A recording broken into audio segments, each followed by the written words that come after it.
Okay, I'll open the meeting at 9:06 a.m. Thank you for your attendance, councillors. Do we have someone to confirm the minutes of the ordinary meeting on the 22nd of November 2023? I'll kick it off. Please go ahead. I'd like to move that the minutes of the ordinary meeting held on 22nd November 2023 be confirmed. Do we have a seconder? Councillor Burkett. Thank you very much. And any opposition? All those in favour? We have one online too. And Councillor Hancock's online. Okay, Councillor Hancock's online. Excellent. Are you there, Councillor Hancock? Yes, I'm in favour. Okay. Right. Sorry. Well, we can't go back on that, can we? Why? What have you? Sorry. I wasn't here. Sorry about that. The 20. I wasn't even here, so The vote's been taken. Well, we haven't moved on. That's fine. You'll have to rescind it. Yeah. I'd like to. What do we do there, CEO? I actually don't think, whilst I know your practice is that you, if you're not here, you don't move the minutes. Anyone can move the minutes, regardless of whether you're here or not. If you'd like us to take a note, just that you weren't in attendance, it's just your practice is that you tend to move the minutes just to make sure that whoever's moving them can reflect it as a true and accurate record. But there's nothing legally that restricts you from doing that. So, Chair, I'll stick with that, and also the fact that I'd just like to make a note that I wasn't here for the meeting, but I'm happy to move the minutes. Yeah, and there's no one brought up any issues with the minutes, so if we can put that down. So that's 9-0. Moving on to a special meeting, 6th of December 2023. Do we have a mover for those? Councillor Burkett. I'd like to move that the minutes of the special meeting held on the 6th of December 2023 be confirmed. We have a seconder, Councillor McMullen. Any opposition? Anyone wish to speak? We'll go to the vote. All those in favour? Yes. Okay, 9-0. Righto, moving on to page 35.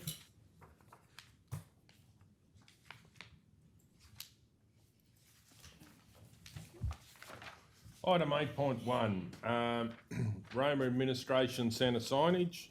I'd like to move that council replace the existing Maranoa Regional, I shall actually say replace the existing single Maranoa Regional Council signage at the top of the Cultural Centre on Bungle Street. Administration on Bungle Street. With a new sign label Roma Cultural Centre, and 2, reuse the existing signage on another council building or facility. Do we have a seconder for that motion? Councillor Guthrie. I'll speak to it. Ever since I remember growing up here, it's called the Roma Cultural Centre. I'm not putting forward to change any of the other signs, only the large sign that is up the top of the building, which just says Maranoa Regional Council, and that will say Roma Cultural Centre. And everyone knows that. You're sent to the Cultural Centre, or it's at the Cultural Centre, and we don't have any signage. So we've improved the signage around our council buildings. But this one, I believe, will be beneficial, and I've had feedback from community that that would even help that it's actually called the Roma Cultural Centre. So I'll be supporting this. I don't believe it's going to be any waste. We will use the sign that's there, and it will just get reused somewhere else in the future, as it says Maranoa Regional Council. Councillor Taylor. Just a question, you couldn't have both signs up there somewhere? Well, we've got at the front of the building, the new area is all Maranoa Regional Council. There's lots of branding for Maranoa Regional Council, but the high part is actually where the Cultural Centre is, and that would be, really, would be better directional signage for people that don't know.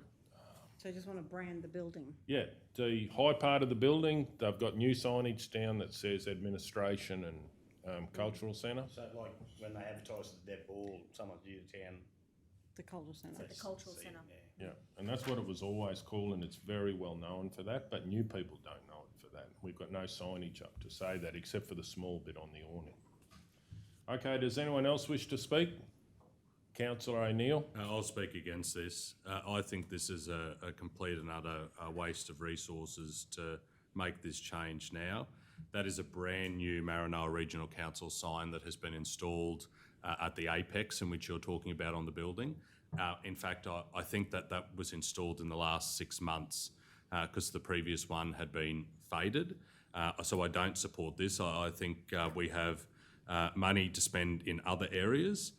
And I haven't had one person say to me they don't know where the Roma Cultural Centre is. It is a well-established and visual, facility that we have in our community, and I just don't think that this would be a good use of ratepayers' money. Okay, does anyone else wish to speak? Question. Please go The ahead. cost of replacing is, Just through the chair, Roughly. I'd have to just ask the local area director from Roma in relation to that, and I'll just convey that message to Okay, so I'll lay this on the table to later in the meeting to get the cost. Yep. Okay, all those in favour? All those Yes. against? It's 7-2 if I can call for a division. Okay. 8.3, property options, Roma. I'd like to, 8.2, sorry, 8:36, it's on the back here. 8.2, Roma Historical Precincts Incorporated Improvements. Councillor Yeah, McMullen. Mr Mayor, I'd like to move that council, 1, endorse the purchase of materials for the Roma Butter Factory up to the amount of 20,000 excluding GST. 2, substitute this project into the Capital Works program already funded in the 23-24 budget from projects that will not be completed. 3, defer the substituted project to the 24-25 budget. And 4, note that these monies will be paid to Roma Historical Precincts to complete the work. We have a second, Councillor Edwards. Any opposition? Does the move wish to speak? I have a question. I've got a question too. Sorry. Please go ahead. Who's going first? Councillor Hancock. Just a quick question. Just wondering, probably to Madam CEO, do we have a capital works program that won't be, a project that won't be completed Through the for that chair- amount of money? Sorry. Through the chair, I'd predict so. With some analysis, I think I'd easily predict that there are projects that won't be finished this year. We've already started to move some of those at the Q1 budget review. You see a bit more of that at Q2, and I'd anticipate, given some of the supply side issues that we have for some projects, we'll continue to do that. Councillor O'Neill. Thank you.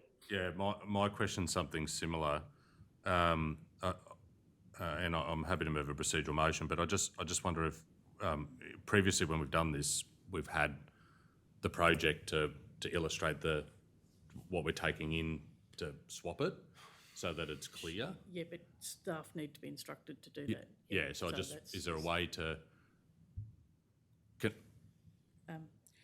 Through the chair, do you just want to make an amendment? We're just saying, bring back to the next meeting? Well, no, because time critical, I imagine.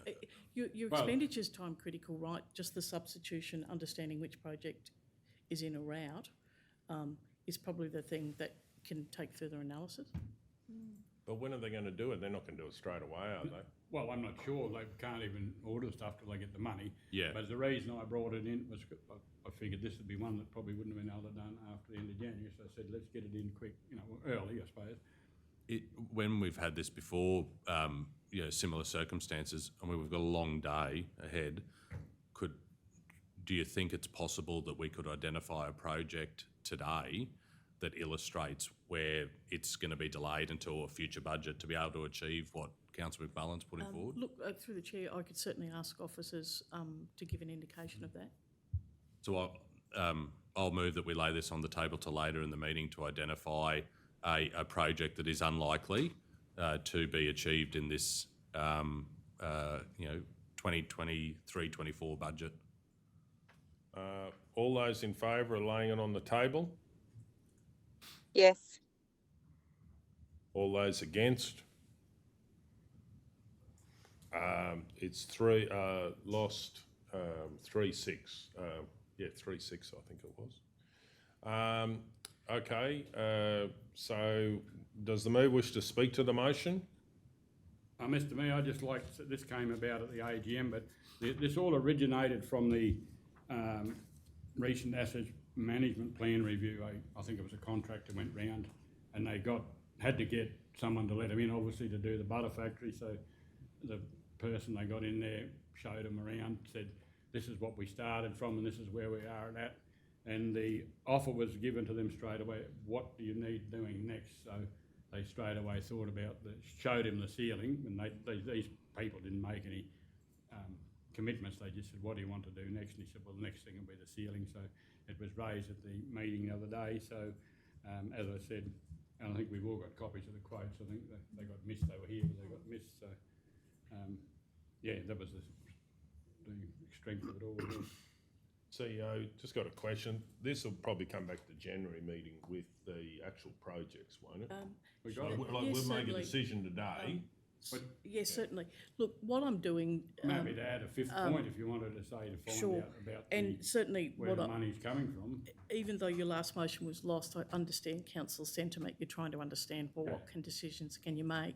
Look, what I can do probably quite easily today is just get a list of the current capital projects and get officers just to flag those projects that potentially could be moved, so that regardless, you've got a number of reports today around your financials, so you could discuss that either at this particular motion or another motion, or even at when you're looking at your Q2 budget review. So I'll ask for that information anyway.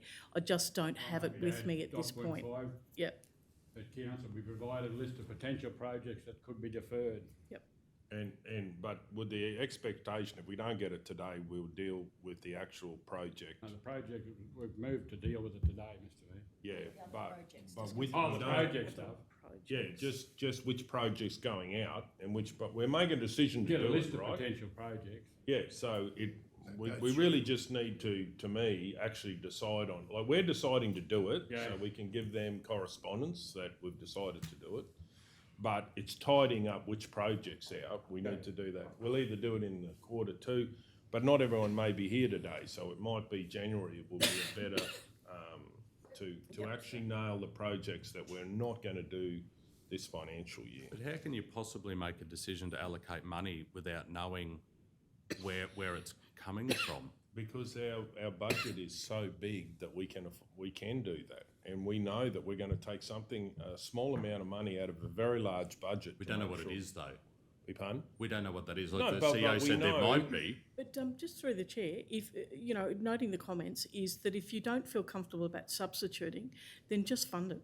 Fund it from cash reserves. You've got, some, 90 million sitting in cash, and roughly just under 50 million of that is unrestricted. So if you don't feel comfortable about the motion as it stands, remove the part that you're not comfortable with, and just make that decision, and we'll take it, and we can Well, take that out of we've cash got a reserves. motion. Are you happy with that? Yeah, just Right, is the second happy with that? Okay, now, who hasn't spoken to the motion? I'll speak to it. I believe we need to get on and do this. We're at the butter factory yesterday, absolutely amazing. From probably a foot of, pigeon poo to how it looks now is absolutely amazing. And it's a credit to the volunteers that give up their time. This ceiling will actually help the acoustics of the building. We are doing it at a fraction of what it really cost if council did it. And any support we can give them, I think, is fantastic. And like to thank all of the Roma Historical Precinct's members and committee that were there yesterday and gave us a great morning tea and explained about where they're up to. So I'll be supporting this motion. I think we need to get on with it. Okay, does anyone else wish to speak? I'll speak. Please go ahead. Yeah, we were there yesterday, and you could see that it had been removed, the ceiling within the butter factory. But I mean, even though it says improvements in the motion, it's sort of bordering and, bordering on maintaining an existing building. I mean, it's basically a roof, it's a ceiling, but it's a council asset, and it technically enhances the asset. But ultimately, it's really, and as it was said yesterday, quite rightly, is that it's a community asset. So, it's there for the benefit of the community, and I think it's extremely worthwhile, and I'll certainly be supporting it. Okay, does anyone else wish to speak? I'd Councillor just like to Burkett? congratulate Ken and his team, and also all the volunteers are down there. The good thing to me is not only is it going to be a community asset, and it's a benefit for us as well, but they do a lot of the work themselves, and it's to a high standard, and I think that it's, hats off to them. They've done a tremendous job, so wish them all the best. Okay, does anyone else wish to speak? Does the move wish to sum up? Just got propose an amendment potentially. Please go ahead. I don't know how to word this, but given what was just shared by the CEO in terms of the comfort level in funding something without moving the project, why not, Councillor McMullen, have it funded by cash reserves this morning and then adjusted this afternoon in Q2? Yep. And that way we're When not Q2 making a is that? decision to fund something without the information before us and how we're going to do that. Like, I get the principle that we can move project. I'm happy to take it out of reserves. I So, thought. through the chairs, I hear that being proposed, sorry, it's your amendment. You propose it. I'll move that we amend this to draw it from cash reserves to deal with the matter this morning, and then identify an appropriate project as part of the Q2 discussions this afternoon to that value. Yeah, I'm happy with that. I'm happy with the amendment, yeah. Is the seconder happy with that? I've got a question about it too. I mean, are we calling this capital, are we? Does it have to be Yeah, called through the chair, capital? you're actually, it's materials, yep, It's that will go over 10 grand. Are towards you a happy for capital it to be not project. an operational expense? It's whatever. It's over 10. Question. Because it's a maintenance, really. No, I'm just asking the CEO. No, it's good, it's a what it good is. question. Look, my immediate view is that it is capital, because it is our building. Will be a capital improvement. It's in excess of, say, our threshold of 10,000. Yeah, I know that. In relation to that, what we are asking, or certainly what the organisation is asking us, is that we pay for materials for the project. So I certainly can take advice otherwise, but my interpretation is that it is capital. I think, so if we take it from cash reserves, it doesn't matter whether it's capital or operational. You're applying that money either as an operational expense or a capital expense. Yeah. And the motion that's before you, I'm presuming, will be a capital expense, because it is in excess of $10,000. It is for a capital project on a building that we own. And it's only for this morning to deal with it now, Yes. to then amend it as part of Q2 this afternoon. No notes are going to be filed today. No, fair enough. Okay. Yep. So are you in favour of the amendment? Yeah.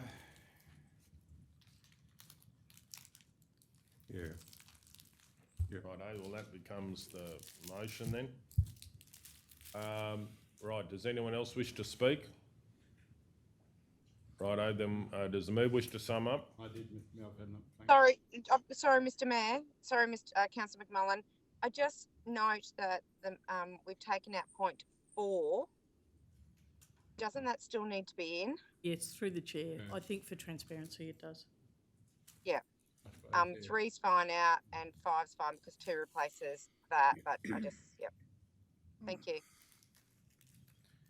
We could swap some stuff. Okay, so we'll go to the vote. All those in favour? Yes. 9-0. 8.3, property options Roma. I'd like to move that, please go ahead. Item 8.3, description of property options Roma, declaring councillors myself, personal interest myself, particulars of the interest I'm declaring a conflict as I had a phone call from the owner of the property connected to this report with concerns from previous agenda item from the 22nd of 11/23. During the conversation, the issue was raised in the above mentioned property and their neighbour, who I have a direct conflict of interest with, and I explained that to the owner. I'll make a declaration to err on the side of caution. Where I'm up to. Declarable conflict of interest, and I'll leave the room while the matter's discussed and voted on. Okay, any other conflicts? Councillor Guthrie, Can I just make a public statement? please go ahead. Today I intend to abstain from this particular motion. Likewise, I had a phone call from the person referred to in this particular motion, and I just feel that as a result of the conversation, I would be unable to make a decision that wouldn't be biased based on that phone conversation. Okay, righto, we'll get on with it then. Sorry, Mr Mayor, then, given that you've declared that that you're suggesting you couldn't be biased, so therefore you have a conflict? No, I said I'm abstaining. Yeah, you're saying, but you said the reason why you're doing that is because you feel you couldn't... I feel a person might think that I would have a bias, a you said, bias. which is a conflict, so... So through the chair,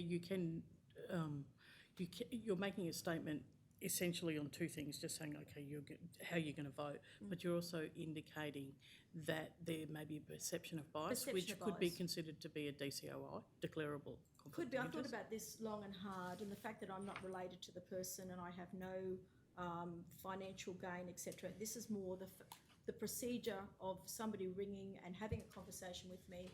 I just feel that I should abstain based on the fact that there was a phone call. Yeah, and through the chair, just noting that a vote will be recorded even though you're abstaining, and that vote will be in the negative. Yep.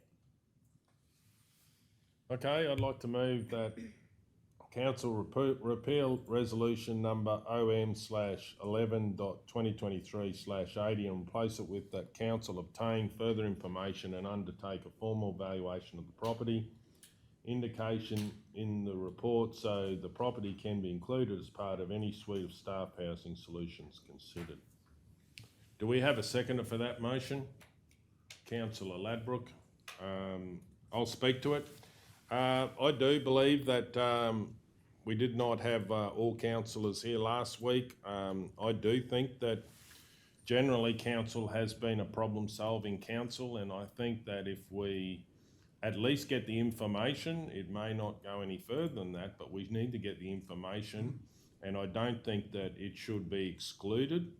I think this will positively affect multiple issues that we deal with, and this is a problem-solving resolution. Requesting information is not a decision, it's just requesting information. And I think that should be afforded to the property in this situation. Okay, does anyone else wish to speak against the motion? Yes. Please go ahead. I'm speaking against the motion simply because I just think this motion's been brought back today because it was lost last council meeting. And so it's just been simply brought back again to go to a vote again. I think the decision was made at the last council meeting and it should be stuck. We should stick to that decision making, not just keep bringing it back until we get a decision that, you know, might agree to some people's opinions. I'm voting against this because I think it is just bringing it back so that a decision can be changed. Just through the chair, from a democratic perspective, you have the ability to do that as part of your council meeting practice. I'm aware of that, Madam CEO. What's the excuse me, Chair. What's the difference between this one and the last motion? So basically, well, I can speak to this one. It's really simple, is that we would undertake a formal valuation of the property and we will consider it. Whereas if this doesn't get up, it's not consider it and put it in with the suite of options. Yeah, but the last resolution, was that at the last? At the last meeting, Yeah, I correct. wasn't here, so. No, that's it was right. in the minutes, So, but, just Through the I'm chair, just wondering what the last resolution was. through the chair, the last resolution was, as just above that report for you, I think he is- means what was the vote? oh, Oh, no, sorry. What did it That's say? the- sorry. That's the Yeah, wait. resolution. the The council current consider. recommendation is just Oh, a little okay. bit fuller. The council Yeah, that's consider all. pursuing. It's not that, it was actually not to consider. Oh, okay. Obtain further information. It- So No, the that's, resolution No, was the it's council still the consider same. It's just- pursuing Same further resolution, just information added and a it little got- bit. got beaten, it was lost. That is the wording. Yes. Exact wording. okay. Sorry, I didn't see that. Yeah, okay. No, that's all right. Thank you. But it can't be, because that. You moved, that's your resolution. And it Yeah, got it's beaten. They don't Same. bring back an amended resolution because it was lost. No, they bring back the one, well, it should be in there, it should be the one that was actually passed.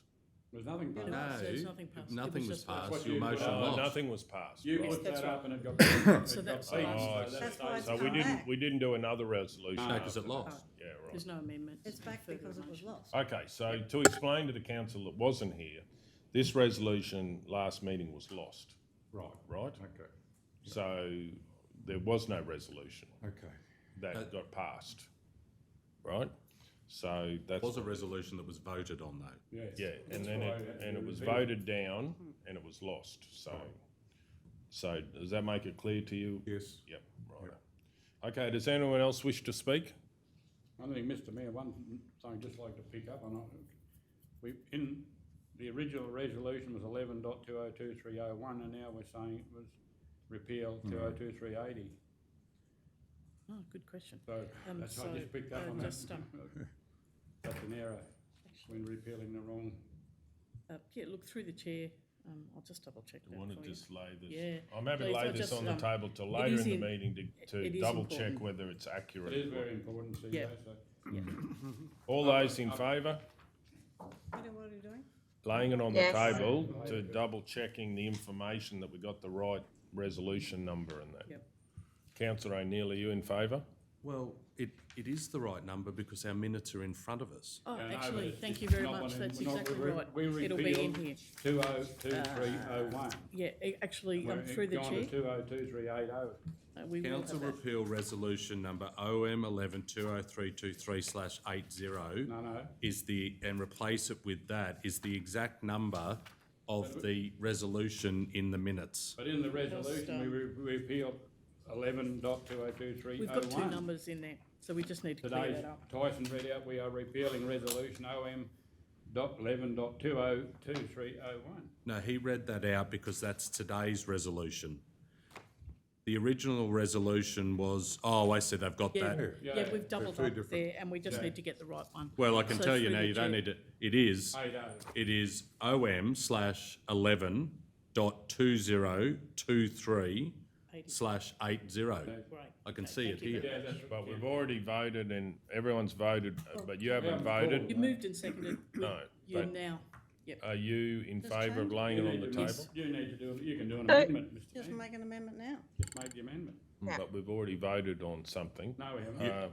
Yeah, well, you put your hands up, so Well, we you didn't voted. call it though. Yeah, but you because didn't call Councillor it. You haven't O'Neill called No, I it. haven't called it because I'm waiting on councillor O'Neill. Was he for or against? So So, you haven't- Well, you can, you can retract it. Well, we've done this before where we Tried to haven't called do it. it just before. So, yeah, and through the chair, remember that what you have read out is the recommendation, which is correct, right? What we're saying is that the report, the published agenda, needs to be corrected because the number in the recommendation is the right recommendation. It's just that They're in repealing the the wrong original, in the, what we call the summary around the repeal, we mentioned two motions, one of them being incorrect. So what you should have in the body of the report is original resolution, meeting date 22nd of 11th 23, original resolution number, and that is correct. There's a second line that Says should have been original removed. resolution. Should have been removed. Yeah, original resolution above resolution number OM 11-2023/01 should just be not there. Yes, deleted. And your recommendation is still valid because it talks about the right resolution there, 1123-80, and that means that the recommendation that you've moved and seconded is still correct. okay. So apologies, council. I should have picked that up. Righto, so, well, why don't we go to the vote against on laying it on the table? All those in favour? Well, we don't have to. That's right. No, you can vote but it we down. voted, You called it, so we just. Okay. Yep, so all those in favour, all those against? No. No. Okay, so I lost 9-0. 0-9. Well, yep. 8-0, because councillor Burkett's 0-8. out of the room. And, okay, so we had the motion, we just note that we've changed, what have we changed on the, In the body of the report, we've removed a double up with the incorrect number. righto. Okay, does anyone else wish to speak? Did you want to read the recommendation out again, just for completeness? Righto, I will. That council obtain, well, actually, I'll start at the top. The council repeal resolution OM/11.2023/80 and replace it with that council obtain further information, undertake a formal valuation of the property indicated in the report, so this property can be included as part of any suite of staff housing solutions considered. So is that clear now? Is the seconder happy with that? Right. Okay. No one else wish to speak. I'll sum up. It is actually part of our standing orders that we can do a notice of a repeal and amendment. I think it's respectful to actually do this. If one of our councillors not here, and I think it will be an ongoing problem, I think we're trying to solve it. I think council is at its best when they actually say, how can we solve it, rather than I don't think we should.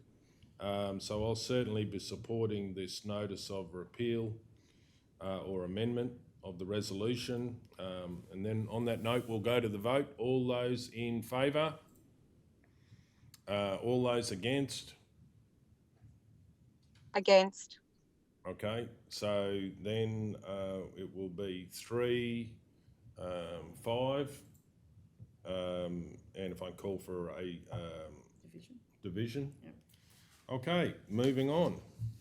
We'll get councillor Burkett back, please. No, it's not. It's 3-5. Oh, yeah. Councillor Edwards was for Golder and Ladbroke. Just through the chair, you're quite right, there's an abstain. There's, councillor Guthrie has abstains, which is a no. So that's a no. Yep. Yeah, So which you- is, So how can it be carried? Isn't it lost? Lost. no, That's- lost, 3-5. That's right. Lost. So we've recorded as 3 voting for and 4 voting again and 1 abstinence. Right. Is that right? But I think it has to be Abstain. recorded in the negative, Yep. doesn't it? Yes, that's right. But it's just for Mr. the Mayor, record, can I- just getting that right. Just move that we adjourn for a minute for this one, please. Okay. We'll just adjourn for a minute. We'll keep going with the meeting. 8.4, advance warning signs, Massey Lane and Warrego Highway. Councillor, Mr. Mayor, I'm happy to move something, but I was just wondering, could we have? What? Can I, There's a I think I've got a there's an conflict. conflict. Oh, sorry.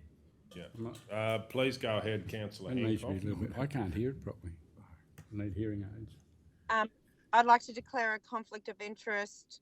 Item 8.4, description, advance warning signs, Massey Lane and Warrego Highway. Declaring councillor as Councillor Joanne Hancock. Person with interest is H5H Transport, my husband and myself, Nicholas Hancock and Stephanie Griffiths, son and partner, Peter and Karen Hancock, brother-in-law and sister-in-law.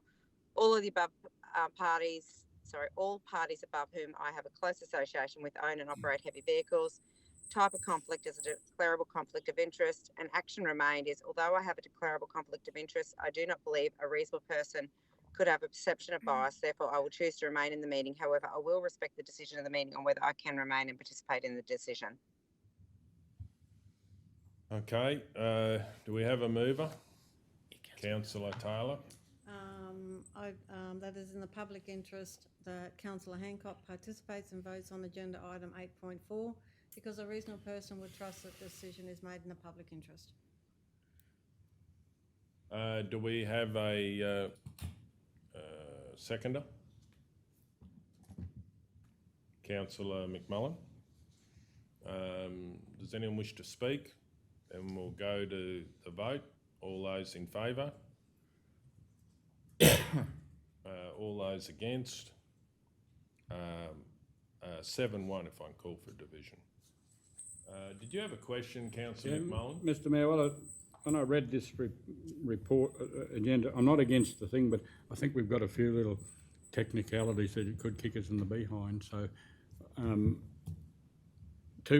my immediate thought was if we these signs, we've got to be very careful what they are, because we'll open up a can of worms. If we put a particular sign up there, we might be requested to do it at every intersection. So I had a quick chat with the Deputy Director, and I'd like to ask if he can come forward.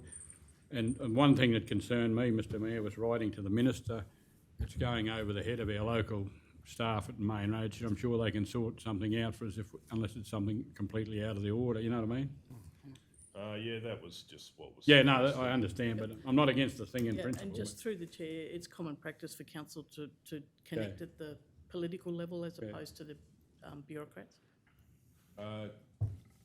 Deputy Director, did you have any comments on this one? Through you, Mr Mayor, not really. Like, probably the main thing would be just not getting too detailed on specifying the signage. Like, at the end of the day, I think main roads might be uncomfortable about sort of road train signage on the national highway, because they might need to justify road train signage on other intersections. But there is precedent set where we're wanting to highlight a particular route as a higher priority than others, like say Massey Lane, but more with the say green fingerboard signage that just, like at the moment as you approach Massey Lane, you got the little fingerboard and that, so it makes perfect sense to try and elevate the importance of that intersection. But I just think if we just hone right in on road train signage, we might find that main roads will kick it out and say, What as would opposed you suggest for wording?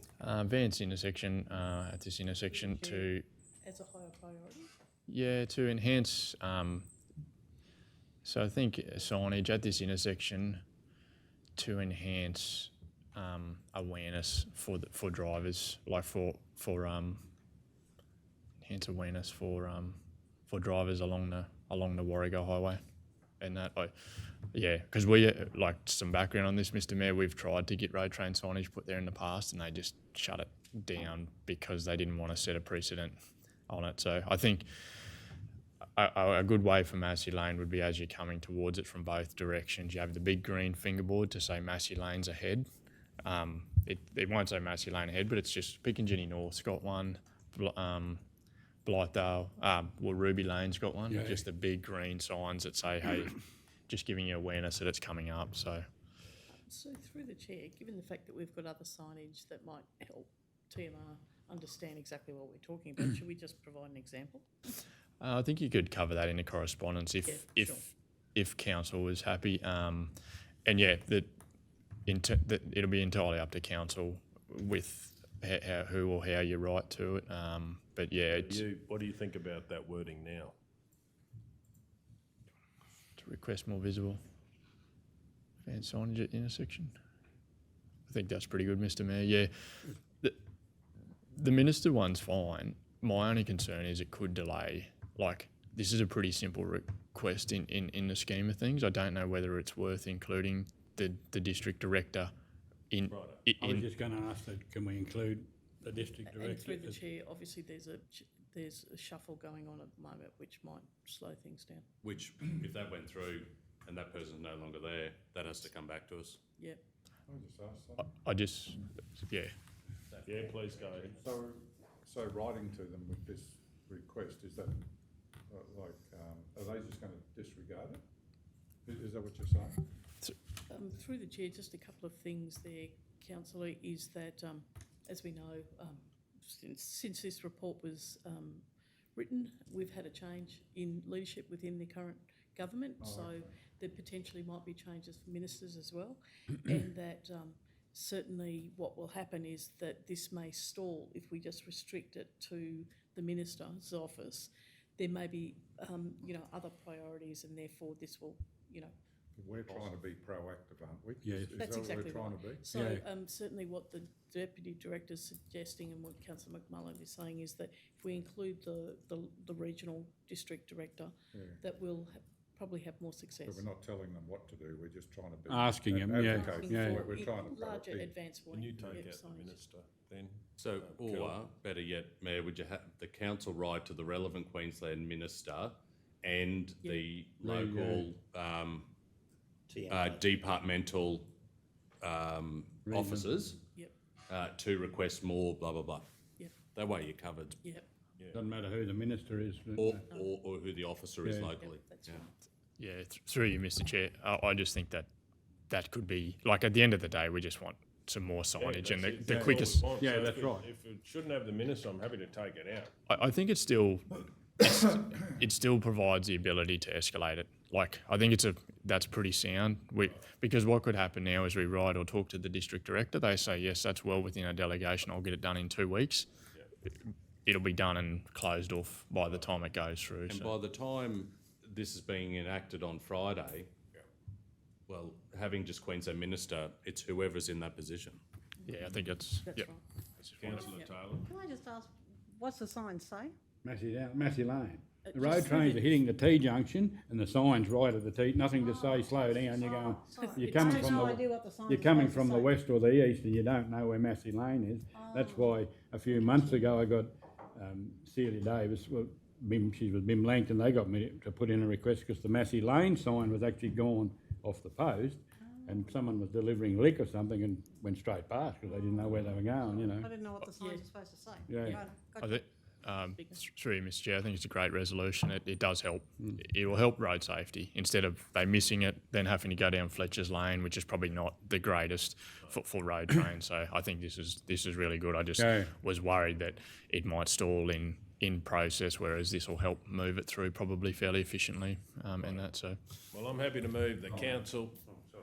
Yeah, you're right. Second, I thought you hadn't read. No, I'll just ask questions. I'd like to move the council right to the relevant Queensland minister and local departmental officers to, is that the right wording there, local department, or would it be the district director or whatever?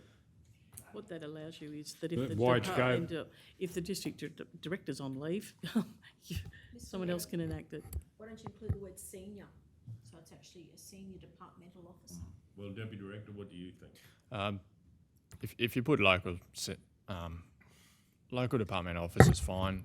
From an officer point of view, we'd interpret that as the district director. Okay, that's good. That council right to relevant Queensland ministers and local departmental officers to request more visible, larger advanced signage at the intersection to enhance awareness for drivers along the Warrego We Highway. better put Massey Lane in there, eh? Yeah, we need, In the agenda. we'll need, do you want that in the motion? At the intersection of Massey Lane and Warrego Highway. Yeah. Yeah. The intersection of Massey Lane. Massey Lane and Warrego Highway. Okay, thank you. And Warrego Highway. Now, councillor Burkett, were you going to second I'm that? happy to second it. Okay, I'll speak to this. This is driven by local residents.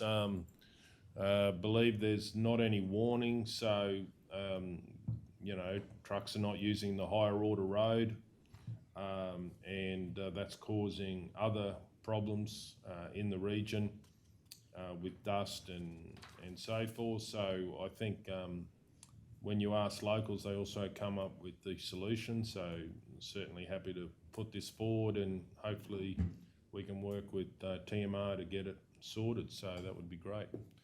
Can I just Councillor make a Guthrie. suggestion? We've got two at this intersections in that, so maybe the first one needs to be taken out Yeah, it should be just at the intersection of Massey Lane and Warrego Highway rather than. to enhance awareness for drivers. So put it, advanced signage at the intersection of Massey Lane and Warrego Highway to enhance awareness. Does that make sense?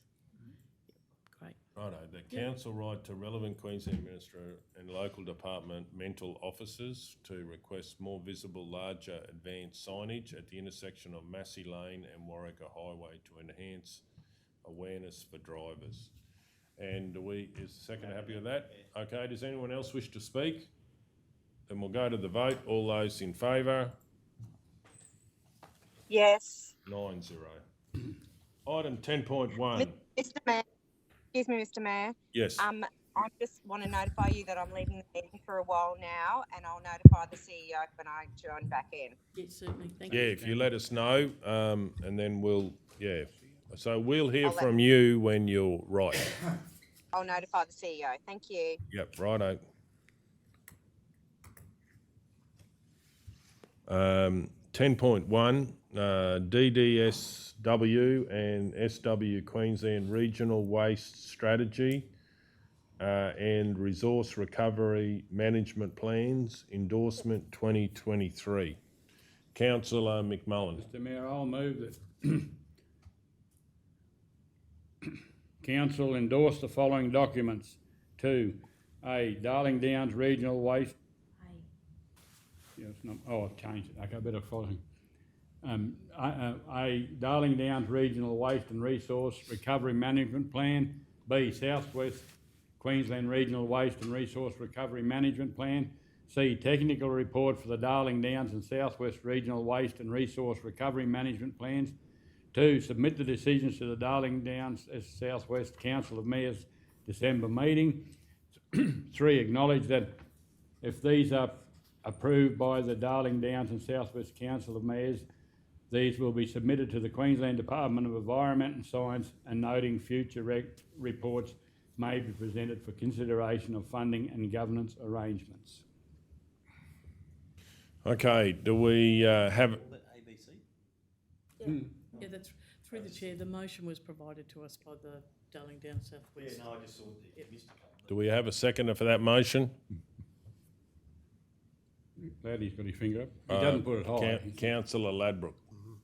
Okay, does the mover wish to speak to the motion? Mr Mayor, I think this has ended up being a long drawn-out process, but my understanding at the meeting of the mayors the other day, they thrashed it all out and everybody's happy with it, so I'm pleased to see it finalised, put into place, and will now allow us to start resuming our Southwest meetings with our 6 other Southwest Regional Councils.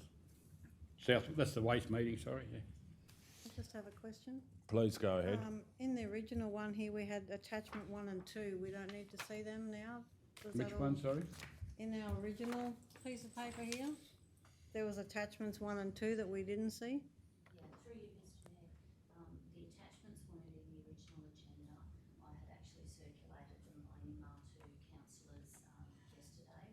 So I've added a note. And through the chair, just with the size of the agenda, we were quite Yeah, challenged. with would have some been a of lot these more bigger documents. paper, yeah. Okay, Yeah. that's all right. I didn't see it, but Sure. Okay, I'll speak against the motion. I certainly won't be supporting this. My concerns is that I believe that this is focused on the large end of the industry. I believe it will put up residents' costs of dealing with waste, and I don't think it's focused enough on smaller solutions of basically not having to shift waste. I see waste in the future being an opportunity. I believe that we should be using the freight costs as a reason to process it on a micro scale locally. There's plenty of grants to do that. Unfortunately, one of the problems with this is that this will then be the blueprint in which to be able to get funding. And I think it is driven by the big end of the industry, and I think it's driven by high cost solutions. And eventually when residents see these solutions in future years, I don't think it's the right way to go. We're a small population base. I believe we need to keep rates and charges affordable, and I don't think that this will do that.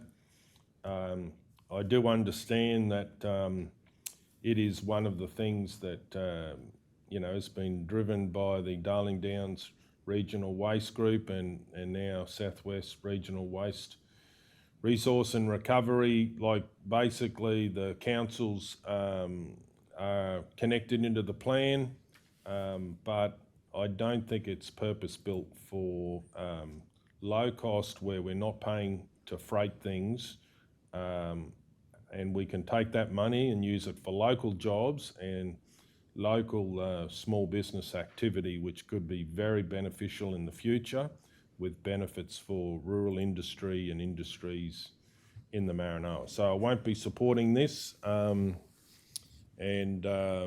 yeah. Okay, does Councillor Taylor? Can I just ask, I didn't read the attachment 1 and 2. Do you think we could lay it on the table so that I could read them then? If I'm not across it good enough. Were you in that meeting? Yeah, and I understand the basic document, but I think I'd be happy to, would you like to move to lay it on the table till later in the meeting? Yeah. All those in favour? With that, also, can we have an officer, just in case we've got to ask any questions, Sue? Righto, okay. Through the chair, you do actually have the rep here in the room, Councillor McMullen, in relation to the strategy development. And what I would just flag is the strategy was divided into two. It was a very large strategy to begin with that was quite, what would we say, larger council-centric, and so as a result of your feedback in relation to that, it's been split on into the two. numerous, not in this room, but in the meetings, the other meetings, this waste strategy, I wasn't at the mayor's meeting the other day, but obviously they decided to go separately, which is fine. I don't have a problem with that, breaking into regions instead of us trying to compete with the cities. I understand that. But this waste strategy does not bind any council to anything. Like, it's not to say you must do this and you must do that. The benefit for the Maranoa and the southwest area, I'm hoping Roma will end up, they're all going to want it, but be the hub for their waste, because somewhere's got to be a hub, because somewhere along the line, as the mayor said, I don't know whether I'll see it, but the rubbish, you won't be able to keep it at your town, towns. It's got to be. So earlier in the year or whenever it was, I put up a resolution for a MRF and that, and I think we should be looking at that. And this strategy there will be opportunities for funding and all that once it's, it'll take a little while to get it up and running, but yeah. Yep, and through the chair, I'd just say that this smaller strategy, which is the attachment 2, is the one to focus on. So, Yeah, please go So ahead. if this doesn't work, if this goes through and doesn't work, can we still change? Through the chair, Say, there's been some very clear statements in both documents about that they're living documents and that councils will change them as they go. okay, so we're Certainly not stuck. comments made from Got to be done this council and others around ensuring that there is some wording in that strategy in relation to focusing on, smaller projects that Yes. councils can support. There is some commentary in relation to that, despite comments made. It's just a case of having a look at that. It is just a broad strategy, but originally the strategy that was brought to you and that you had a briefing on was very large, and that feedback was taken into account. So there is that flexibility. It's actually broken into two, big That's councils and small important. councils. That's So very why- important. So why do they want our endorsement? So the aim of the strategy, isn't it, Councillor McMullen, is to actually give direction to the state government around potential funding. And So the Darling Downs Southwest Council of Mayors met yesterday, did they? last week. Oh, well, No, it this was says here it's this was got- their deadline date, yeah. Their deadline date was yesterday. And we did get approval. We said, look, council won't meet till the 13th, and they said 14th or 15th is fine. And so when was the Darling Downs Southwest Council of Mayors meeting here last week, or was that the Southwest No, Rock? that was Southwest Rock. Yep. Right, so when did you last have a discussion around the DDSW group about this? No, well, we haven't, but we made a decision at Southwest Rock as far as Hang on, these I ones. want to understand what the decision was at Southwest Rock. Oh, was to approve it, yeah. So through the chair, the Was project... to approve it, but Yeah. you obviously had a dissenting view last No, I week. didn't, because we'd actually said to approve it in a previous iteration here, and council, but then there was some changes, and so I didn't vote against what council has said to do, but I'm giving you my opinion. Councillor McNullen's completely correct. The only thing that this does affect is this will be the roadmap of how funding comes out. So they will focus on the plan for funding. So if it's focused on the bigger end of the industry, it will focus on that. was So, this and it plan- does have some wording and it has been changed, but Since last week? well, in the iteration since Southwest Rock has been dealt with it, because also some of the councils on Southwest Rock said we'd never heard of this before this started, so there wasn't a lot. Tabled last week at Southwest Rock. Was the current plan, which Is was this plan? which would be this Yes. plan. So, And so- I'm just trying to understand Yeah, from a sure. Southwest Rock perspective, was a vote taken on this particular matter? I'm pretty sure it was. And was it yeah, was through it the a chair. unanimous support around the Southwest Rock No, for this? through the chair, what was unanimous was that that some of the councillors sitting around the table may have had individual positions that didn't agree. There was the chance that they couldn't reach consensus. So that what they have moved is that individual councils indicate their endorsement of the plan To the Darling Down Southwest Southwest Council. right. Yeah. Is cost a prohibiting thing here, prohibitive thing? Is no. anything to do with cost for each individual council? No, through the chair, I think Nothing to do with it? as all of the councils sitting around the table, as Councillor McMullen could tell you, is that everyone's aware that the state government needs a roadmap in relation to waste. That's all we're doing. Yes, but and again, the feedback from in and around the group is that different councils are in different states of maturity in relation to waste, and that their own individual waste strategies reflect that. But the aim of this is to give the state government some direction, and the Mayor's just expressed his view around, what's being presented, but he's quite right. Council did endorse the original approach. So, I just got Councillor, All right, no, you're right. yeah, two questions. So, on that, you voted in the affirmative because that was representing council, but your own opinion, you've got concerns, which I respect that. The other thing, does this stop, or I'm just a bit concerned, like Big Brother down the road here, like the big contractors, this is not giving them open slather to take control of everything? We still got that flexibility? Every council No. still got. Well, maybe can we, I haven't read it either. Can we get these documents to have a read? Because they only came in yesterday, as Kel said, and we've got a lot of paperwork. Councillor Taylor's moved to lay it on the table. Can we get some I'd like a hard copy of Yes, those, please. please. How big's the copy? No, I just had a look. They're not that They big. are a little bit big. I've also asked the project manager if he can send me a PowerPoint, just a summary PowerPoint for the Southwest version, so that might be the abridged version of the attachment. okay, Councillor McMullen. Maximum 14 pages is what I've seen. Yeah. And I'm not against what being the procedural motion, but I just look for probably the benefit of the newer councillors. In the last term, I think we started this Southwest Regional Waste Group in last term because we were competing, as the Mayor said, we were competing with the Toowoomba's and the bigger things, and we were lucky enough to get one grant of 750,000, I think it was, for the removal of illegally dumped tyres. But the last bit over 12 months this has been going on. We haven't had a meeting because we had to wait and see what was going to come out of this. So we won't be the only ones, but our local Southwest group, I'm sure, will start putting in for more. Because we haven't had any money since. Well, we haven't had a meeting because we had to wait, and this just dragged on. And last Christmas it was, we were ready to we thought finalise it, and the contractor, we got funding for it. They bailed out about 3 weeks before Christmas because they couldn't handle it. Money, what was that? To do the the strategic levy, plan. was it? No, Oh, to do the plan. strategic plan, so Yeah, it got held up for about 2 or 3 right. months then, see.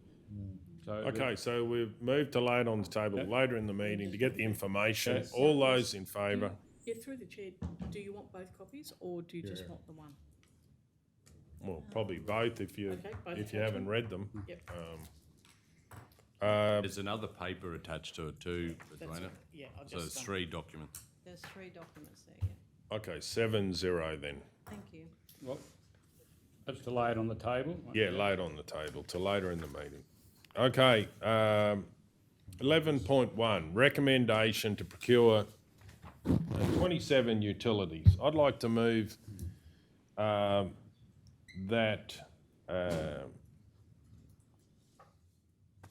council select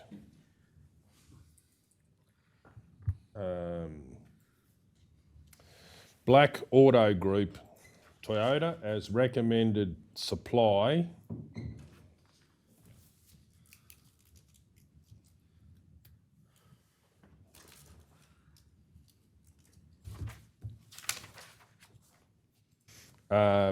for 8 dual cab 4x4 utilities at the cost of, I have to work the cost out, including GST, excluding registration, CTP insurance.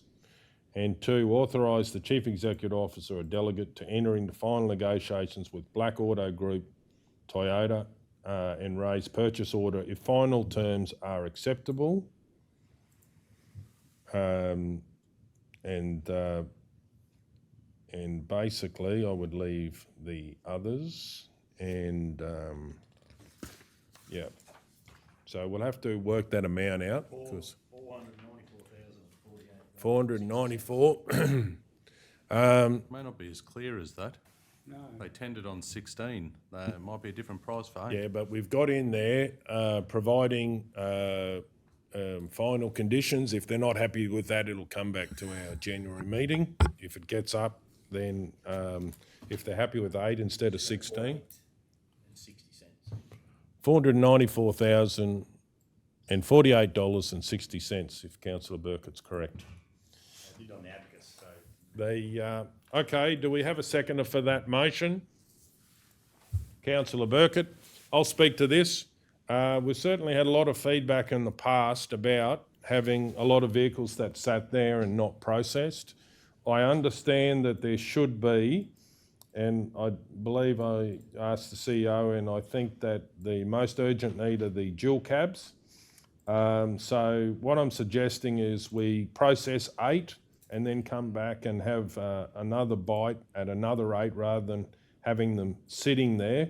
A lot of feedback from community, very upset about large amount of new vehicles, and I don't believe we can process them that quickly, but if we do them in smaller chunks, I don't believe that the costing will change that much, especially if we explain our strategy. Process the 8 and then get another 8. I think that would be a better way to go because we don't, certainly residents are annoyed about vehicles sitting around, and I think a smaller approach, I don't think it will affect the money. We'll see if this gets up because it's not saying it will. They obviously have to go back with the CEO and do final negotiations and terms, but it's a way to actually have what we can process quicker and get them out the door and then do some more. And just through the chair, just for the motion that you've got in front of you, is just to be clear, so is that about removing points 3? Can you just scroll down, Kel? The rest Points, are staying the same, isn't it? points No, 3 you and said 4. left, three No, and there four are 2 out. different No. corporate names, I thought Black he said Truck and rest Ag is the same. and No, Black no, Auto just Group the dual Toyota. cabs because I've Oh, I still, yeah, I get you. yeah, and Okay. do 8 and then come back. And what I've been But to authorise the CEO and delegate to enter into final negotiations. so see whether they'll do 8 for the That price of removes 16. essentially 3, 4, 5. keeping 3, 4 and 5 in the No, resolution? no, because and I will Five I'm because saying, but to be able to process them and then come and do another 8 and do another 8 and just And Right. through the chairs that leave it for the next We should be council. letting them know this instead of going to all this effort for 8 instead of 27, like it's just a bit, but 8 vehicles is still a lot of vehicles to buy at I once. know, but it's still a bit rude, like they've gone to all this effort and all of a sudden you've just chopped it from 27 to 8. Maybe we should ask the officer I why. was just gonna, I've had my finger up for 5 minutes. Yeah, please go Mr. Mayor, ahead. I've got some grave concerns about this, notwithstanding what the officers say they requirements, but how long is it gonna, if we defer these, like if we were to approve the lot today, it might be 6 months, I don't know, before we get anything anyway, and then, Longer. can you answer that, like, Yep, through the chair, councillor, from the negotiations we've been speaking to these suppliers, they would start delivering in 4 months' time. And, yeah, but so the feedback that I've had is that there's going to be stock on lots in cars, very much more next year than there ever is this year. So, you know, that's some of the feedback that I've had. Just, Councillor Burkett. Manager Ollie, just the concerns I have, 'cause when we first got in and I was 27 on the lot, and that was big negative feedback we got. And that was my concern. Doing the stage approach would work better, but at least cutting, you know, and I do understand trade is going to be hard to get them fitted out, but if it is, whether it's staged by us or staged by them in the way they're going to hand them over, like they might be able to hand 16 or 8 over at a time, I don't know. But Councillor O'Neill. Through the chair, Ollie, can you just give us from your professional, view, advice as to why we need to go with the full number that has been proposed in the original resolution? Through the chair, councillor, the 27 utilities were budgeted for this current financial year. They were budgeted on the mileage and the age of the 27 vehicles that are documented within the report. But saying that, those vehicles are probably at their critical level where we won't lose much more money.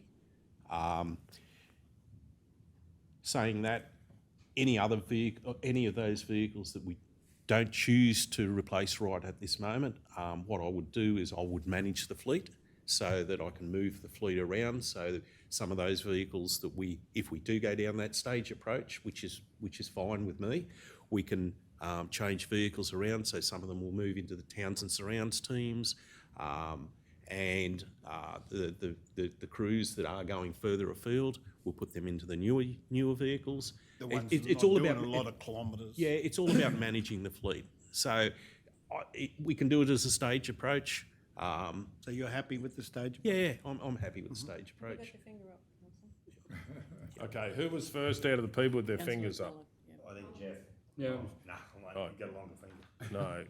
Well, who was it? Councillor McMullen and then Taylor. Manager Ollie, I think you said they're going to start delivering in 4 months' time. That's Correct. That's not, I'm not going to get him in one hit. No, we probably won't get them in one hit. No. 27 over, well, we're looking at 2 different suppliers there. Yeah. 27 utes is still a big ask in this Yeah, climate to that's get them what I delivered thought. at one time. But both suppliers have said that they'll try and get them to us usually gets in groups of 3s. In your opinion, we've got a prices here, wherever they're on the pricing. Yeah. If we go back and say, I think, what did you say, Mr Mayor, 8? Eight. 8 only. Half of them. Now, irrespective if we get those 8 at that price, in 4 months' time, when we come back and say give approval to buy another 8 or whatever, the price could have gone up. Absolutely. This will only be fixed prices for 2 reasons: on the bulk order and the current supply. Current pricing. Price on the current pricing. Yeah. Also, if this does get up today, can you speak to them about once we get these 8 that we can then process another 8, like as far as their pricing and that? Absolutely, I can. Yeah. So we basically process 8, get the toolboxes and that on them, and Yeah, then that's go into another that's lot? them all fitted out. Yep.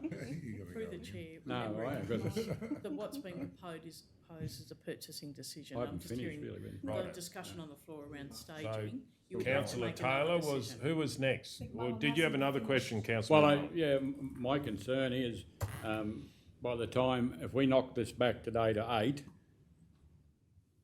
we've got not millions, but multiple councils and other people that purchasing these vehicles, they get in and start selling to someone else. Could be another 2 years we get these.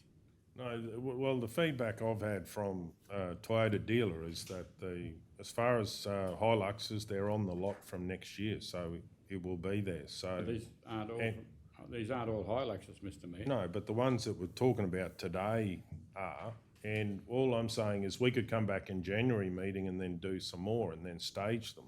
We're not seeing Hilux. They're not gonna, we haven't said we're buying Hiluxes in any of those resolutions. The Black Auto Group is, isn't it? Yes, they're Hiluxes. They would be, but I mean, Yeah. yeah, No, well, that's what they sell, Councillor McMullen, is Hiluxes. but they could get, something else and there's No, nothing. they can't. No, they're Hiluxes, aren't they? They're Hiluxes, what they're quoted So for. further on down is Black Truck and Ag. Yeah. They're Isuzus, I'd imagine. But, Yes, they are. so now, who was Councillor Taylor? Thank you. Sorry about that. That's all right. So there's 17 of them that are 10 years old. Yes. So 10 years is a long time. And if I remember correctly, our last meeting, there was a lot of plant equipment that we decided should be rolled over because of the resale value and all that. And that Graders. was hundreds of thousands of dollars. So for me, 17 that are 10-year-old, I would expect that they should be replaced. So in my opinion, we should buy 17. That But would be if you- my opinion. The If cost, you do some more in the next meeting, then you'll have them staggered. Well, I But also- anyway, I but don't let's see- get into the debate. Now, we have a question here, Councillor Guthrie. It's to Manager Ollie, and I am very, very mindful, it's a feeling of deja vu 4 years ago when we got in, and there were numerous S170As that I kept saying, so when are the, Councillor, Yes. the two of us went up to Mitchell Road and we were inundated with the question. Anyway, I'm not talking to this, I'm just gonna say, how long does it take to process? If you were to buy, if I give you two examples, one of 16? What have we got, eight? 8 or 16, what's your time, given the staff you've got and the access to businesses who are putting bits and bobs on, how long would they be sitting in the back of yard? after they've been delivered, After you they've been mean? delivered, before they actually, so how long would would you envisage they'd be sitting at Cartwright? Councillor, what we've specified is that all those toolboxes and water tanks and all that be fitted by the dealer. That's what we're coming fitted. Yep, coming fully fitted. The only things that we would be getting an external company here in the Maranoa to fit would be the IVMS system and the two-way radios, the UHF radios. So And through the chair, how long does that normally take? it usually takes about 4 to 5 hours per vehicle. But We would it book- take about 4 weeks lead time? Or? Yeah, once we got notification from the supplier that we would have those vehicles coming, I would then engage the third-party auto electricians to come. So, Virtually straight away. yeah, if I get enough information from the supplier, I could probably have those knocked over within a week. And is there any way with the motion that I'm moving, is there any thing to say, we get 8, but then we negotiate for a delivery further along of another 8 as far as final? But we've already done that, we've already through been the told that's chair happening, is, Mr Mayor. Yeah, that's how We've it'll already been stay. told that, that's how it's gonna come, they're gonna, No, was but no, asking the officer. there is a He- procurement question here. he is, told you they're gonna come in stages. If the motion is passed, the tender that's accepted is only for 8. That's It is right, not for exactly. any more than that. That's And right. you cannot keep negotiating No. something of which you haven't given direction around resourcing and whatever. So, but of course, council you can go into negotiation again, but it's just a case of, one thing is you need to be working with real money. In order to do that, you have a tender in front of you. Secondly, if you were to modify your resolution to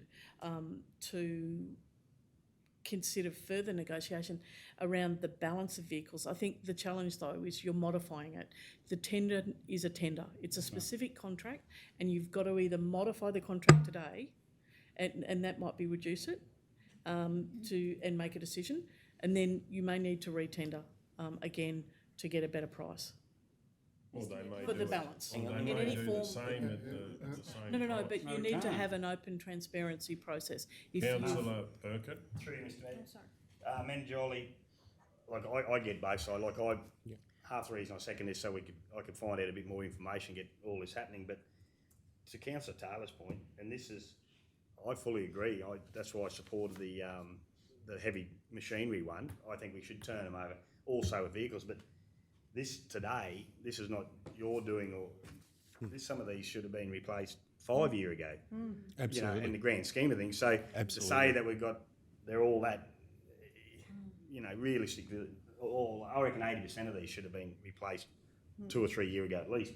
So if we did, obviously we budgeted for it and everything, so we're sweet to go whichever way. They're all budgeted for, yeah. And they're coming in within budget. Yeah. Councillor Ladbroke and then Guthrie. What concerns me is some of these cars that are 10-year-old, the amount of maintenance on them. And if anything major goes wrong with them, you're not going to get any more money. You know what I mean? It's just false economy to be keeping an old car Exactly that's right. 10 years old. That's Exactly costing right. you a Debate fortune. though here, aren't we? Hey? I appreciate what you're saying, but we're in the debate. My question is to Madam CEO, just following on from what you were saying, so this tender has gone out, does that preclude us from being able to request that the delivery be staggered? Is it embedded in the contract that they've got, that the order goes out for the total number according to the tender, or do we have the ability to stagger and request that they be staggered? They are staggered. It doesn't say that. It doesn't say that. It doesn't say that. In response to the question, it's you need to be clear. You either procuring a smaller number of vehicles, that's it, That's the end or of it. you're procuring a larger number of vehicles and maybe staggered over a period of time. You can say that is that that subject to satisfactory negotiation of those vehicles being staggered over a period of 12 months, that council endorse the number and the value, right? So that's really important. The number and the value are important in relation to the tender. If you reduce the number and you reduce the value, then that's all you're buying. But if you keep the number the same and you keep the value the same, but you talk about staggered delivery, subject to suitable, negotiations, that's important. So in response is you could make a decision that articulates that today, or you're actually really asking, the alternative is to make a series of decisions over a period of time, which may be this council and the next council, to procure. The budget is there, it is just about what are you procuring today, what is the number? There's a magic number that you're procuring today for a value. To say don't want any. Councillor Mr Mayor, I just want to clear and what I'm hearing the CEO saying, if that gets up today, we got to go out to tender again for the rest of them. We can't just go and negotiate. That's exactly right. If we approve 8 vehicles today, Yep. we can't negotiate anymore. We've got to go out to And tender. essentially you're leaving the balance of any plant purchasing to the next council. Yeah. Okay, so I'm happy to change it to 16 dual cabs delivered on a staggered approach. Meaning, and then obviously it's final terms and conditions, but Yep. meaning get 8, process them, Yep. get another 8, process them. So we have 16, which is the point about not having them sitting All in at the once. yard and Yep. not Yeah. being there. But it may not be 8. That's As up Ollie's to- just alluded to before, very clearly, we're likely to get 3 at a and time. 3 and 3. And if they're doing the bulk of the improvement on the vehicle and there's some, audio electrical, the issue that has led you to go to 8, it's not there now. We are 4 years down the track. The market has changed in cars. There's such a lag, and I know it's changing, but not quick enough, right? It's in Then, some models it is, yeah. well, it doesn't look like it down at the car lot there at the moment. Then the issue of getting feedback from constituents and a fair criticism that there was a bulk of vehicles sitting on the lot, it's not there now. What we've got to make sure is that the vehicles that we need our staff to deliver the services that we ask them to do are on the ground and ready to go. So if the market is dictating it's going to be 3 at a time, don't say we're going to just deliver 8, because it might delay it even further till they get 8 together to send to us. Let's just get it going to get the vehicles in the fleet. Another thing I just thought about, Mr Mayor, it's not just the suppliers, it's their suppliers, because somebody builds the bodies for them.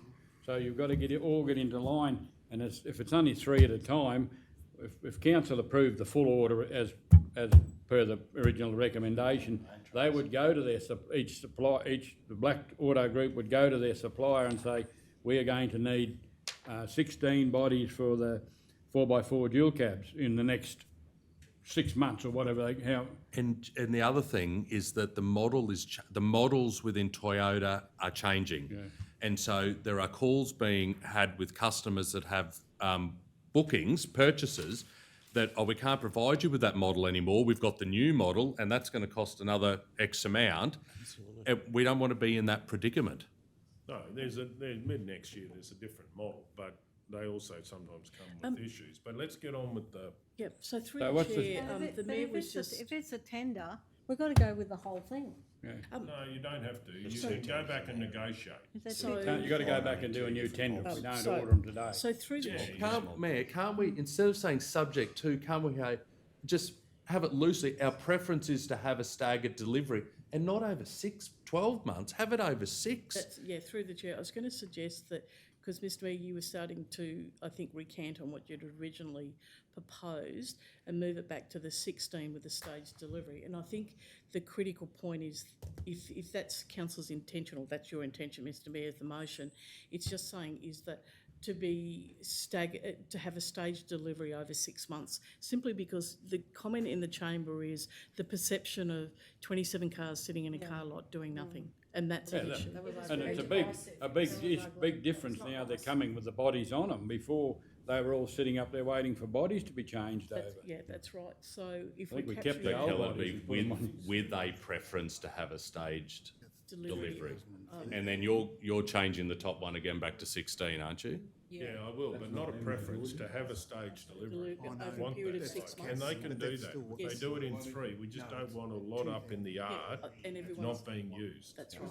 Well, that's something that can be negotiated. And before. because otherwise they go, oh, well, we've got a lot, we're going to deliver them all at once. Good news, you're going to get them all tomorrow. And it's like, it's not a good look. Yeah, It's that's not going right. to happen though. Oh, it They've already has. indicated that it'll be in lots of 3. I think. Yeah, that's They've said that in the Yeah, contract, in the But, agreement. through Anyway. the chair, the debate's useful, and Move if what you can want to capture move, that. Mr Mayor. Just- You're going to include the 3, 4 and everything back to how it was? yeah. No, Just just at the end of number just one. the dual cabs first and get them done. But is that a separate, that's not going to affect the tender thing? No, Yeah, there's so three different tenders went out. Yeah, so Yeah. that's separate. So through the chair, on that note, is it deferring a decision of the subsequent tenders to a later date? Because that still keeps them afoot. It's just, Mr Mayor, can I make a say, I'd go with the original one, and if you, just add in with the preference, the staggered one on each one, so you're not, Leave the full now. we've got to potentially get them all staggered, but still getting them all this time, you know what I mean? Because that was my concern. Ollie, you got 3 from Toyota Yep. and 3 from Black Trucks. Truck and ag, yeah. Is there capacity to be able to move them out into the Fleet. Absolutely. What I would do is I would be liaising with the dealer, which is a local dealer. Okay. They will give us the projected dates for the deliveries, and then I would book the contractor in who comes up to our yard, yeah. and Get them done within a few days, I've got couple of days. I've got the UHFs, I've got the IVMSs now sitting in my cupboard at the depot. You're good to go. We're good to go. Yeah. It's only the labour. And see, and Okay. to Mr Mayor's point, and this is no disrespect to previous way how it worked, but we didn't have all that, so I can understand, that's why I was a bit stressed. Yeah, Because That's if what- this is all good to go, well, I'd stick with the original one and just add Of 3 and with the 4. preference. With the whole resolution. Yeah, but just add in the Add in- preference of a stage Yeah. approach. Yeah, Which will happen. Subject to. it'll happen anyway, but It'll yeah. happen anyway. Not preference. And go back to the original one. So you want to go back to this one? Yeah, but with an add-in, subject to a staged approach for delivery. And that'll Make be that your dot point condition. 6 or You'll have to something. negotiate that. Yep. And do you want a staged delivery over a period of 6 months? Would you like that stated? No. Well, So that it what gets- happens if they can't do it? No, Yeah, right, Mr Mayor, okay. that'd be another dot point, so you're covering all of them, wouldn't it? Subject to a staged delivery over a How minimum long is the period of total amount that would be safe? can't say 6 6 months a months, bit tight Because they're or? going to be Six 4 months. six before months they would be a bit start. tight. Yeah, 6 months is a Minimum. bit tight. Okay, subject to a stage. Isn't the delivery. supplier Yeah, going fine. to dictate Just that? remove to it. us? We would have been told. Isn't they're the going for supplier 1 going to months, 4 dictate months. that to us Yeah, anyway? So, I mean, we're fixing something that we can't really fix. We've got to leave the 6 months You know out, what I Mr mean? Mayor, because That's we've Yeah, I right, already, yeah, agree, through the Jeff. chair, that's. we've the already debate. been told there's going to be 4 months before we get the Yep, first one. yeah. No, Through we the can't chair, fix it because that's- the yeah. supplier drives that. Yeah, that's Yes, right. That's right. Okay, You're happy enough with that? Just take, We just need to go to the, long way around, So and we it's got there. just a question. subject to a staged approach down the bottom. And so what happens if they say they can't? They can do a staged they've approach. Ollie's already indicated they're going to do it. So they can do Yeah, it. the delivery. Let's We are test getting this him in a stage motion. We've got a Yes. long day. Yeah. Let's, if we can, okay. We didn't cause this. But you kept it going. It's good. Number one, You've come back around, that's what's happened. I think you're getting there, so through no, the chair. because yeah. because it's the staged Just for approach. my benefit, with the sale of the other ones, it's a bit further down the track, but what did we do last time? Did they all, you know, when we sold the replacement ones, what happened there, Ollie? Can you remember? Went to auction, yeah. They go to auction. Oh, right. Yeah, they go to Okay. auction. And I There's think no that, trades, the- nothing like that, it's just. No, straight just- auction. The I market- think, in my the market opinion, the is subject staged to approach auction. is better too, because instead of putting 28 in, or I would, you put Flooding I would zone. never ever put 28 No, that's what I to mean. auction at one time. That But would no, be what I'm just- saying is you get I 6 just, new ones, you can, as soon as they change. Councillor Lateral. Just for information, I googled, 2013 Hiluxes with that amount of miles on, they're still getting 25,000. So, That's not the information we're getting from Pickles. But that one you, but I know what you they're showed us, auctions. that's This right, is private. but that's private, completely yeah. different. So, Okay, yeah, we'll through keep the chair. going. okay, Right. righto. I'd like to move, What I'd do like to Pickles move say? that council, one, select Black Auto Group Toyota as the recommended supplier for 16 Get the dual 8 out of cab, Cal. 4x4 utilities at the cost of $988,097.20, including GST, excluding registration and CTP insurance. 2, authorise the Chief Executive Officer or delegate to enter into final negotiations with Black Auto Group Toyota and raise purchase orders if the final terms are acceptable, subject to a staged delivery approach. 3, select Black Truck and Ag as the recommended supplier for 8 single cab 4x4 utilities at the cost of $415,671.12, including GST, excluding registration and CTP insurance. 4, select Black Truck and Ag as recommended supplier for 3 single cab 4x2 utility vehicles at the cost of $139,026.87, including GST, excluding registration and CTP insurance. 5, authorise the Chief Executive Officer or delegate to enter into final negotiations with Black Truck and Ag and raise purchase orders if the final terms are acceptable, subject to a staged delivery approach. Is the seconder happy with that change? Yes, happy with that. Okay, does anyone wish to speak to the motion? Okay, we'll Let the go to the motion be vote. put. All those in favour? 8-0. Thanks, Ollie. Thank you very much, Ollie. councillor. Thank you very much. The freshness. So, Ollie, was a good debate. just a question. What's his name? LJ Hooker sells our cars, vehicles, don't they? Are you adjourning? Do the auction. Good morning to you. Hey? Yeah, we will, back in half an hour. Yeah, Brad. Okay, we'll keep going with the meeting.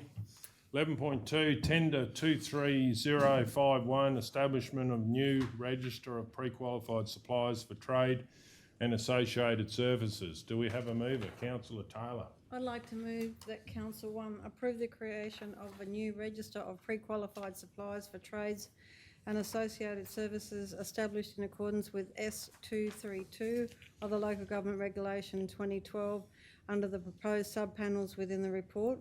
2, approve the pre-qualifications for the mentioned businesses remain current until the 30th of June 2028. 3, authorise the Chief Executive Officer or delegate to enter into a deed of agreement with the selected tenderers, formalising the terms and conditions detailed in the draft agreement. Do Can I we? ask a question? Yeah, please Through go. you, Chair. Manager Michael, some of these are newer names and some are old one. It's just updating the list, because the next one's a similar one as well. Yeah, no, this is, corporate service. yep, so this one is creating a new register. The next one is adding to the new register. And there'll be more coming as well, more tenders for adding. Some of these guys have been on the list for a long time. They have been on the list a long time, but they have to reapply. Yeah. But what I've done is I've made the existing suppliers only have to fill in a 4-page form.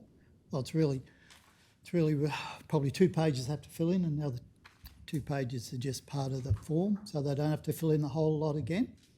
The only thing they have to do with the form they've got is say, yes, everything I've given you is correct, or no, it's not all correct. Here's some additional stuff that's changed. Yeah. Just because there's a mixture of, in either one, like old ones that you see the names pop up a lot in here, Yes. in both, and that's Yeah. what confused me a bit. So in the new one, there's some new suppliers and there's some existing suppliers that have applied for this tender. Yeah. And then in the one I've released afterwards, we've got some existing suppliers who've forgotten to apply for this one. Yep. And that's another reason why I'm doing multiples, because, and I've still got some I've got to chase up to get them to apply, because I'm doing another tender this Friday for trade services. So we still have some existing suppliers that haven't applied for the new panel. Yep. So in January, I have one of my staff chasing everyone up to make sure the existing suppliers do apply and they don't miss out. No worries, thank you. Yep. Is there any way that we can, because they've obviously done the work, and Yep. is there any way that we can even minimise what they have to do to reapply? Well, I thought I'd done that.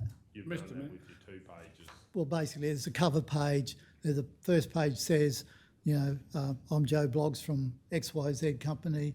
I certify that everything that I've given you in the last tender is true and correct, and they just need to sign it. Oh, yeah, Yeah, where if they say, no, I want to offer a different service or want to do this or that, then they put all that information in and we update it. So I've tried to make it as minimalist as possible. Because Yeah, some of these people may not have got work lately office. Yeah. perhaps, So yep. Councillor I was McMullen. just going to say, I'm assuming, Michael, they have to put in updated insurances or Yeah. like their new policy, the renewed policies. Yeah, when they get their letter and their deed of agreement, it'll be subject to Yeah. ensuring Beacon's updated with all the insurances and all that sort of stuff. So, yeah, that's always a condition of. Beacon has been really not very friendly. Have you got any improvements we can do to that, or? Yeah, we are actually we haven't quite got there yet, but our intention is to transition from Beacon to a new product called LinkSafe. The companies are, it's a better product, it's a more modern product, the company's more willing to work with us. So the intention is probably in January we'll sign off on a purchase order to purchase that. It's half the price. And it does twice as much. Not only does it do the contractor induction stuff, it also does visitor and contract attendance in different buildings. So contractor and visitors can sign in and sign out and we know who's there. So it's got a lot more capability to it. So I think that will be a better solution. Good, Yep. good. Okay, so I think Councillor Taylor, did you read that out? Oh, I did. Yep. Do we have a seconder? Councillor Burkett. Does anyone wish to speak to the motion? No, thank you. Righto. We'll go to the vote. All those in favour? 8-0. Thank you. Righto, moving on to 11.3, I would imagine.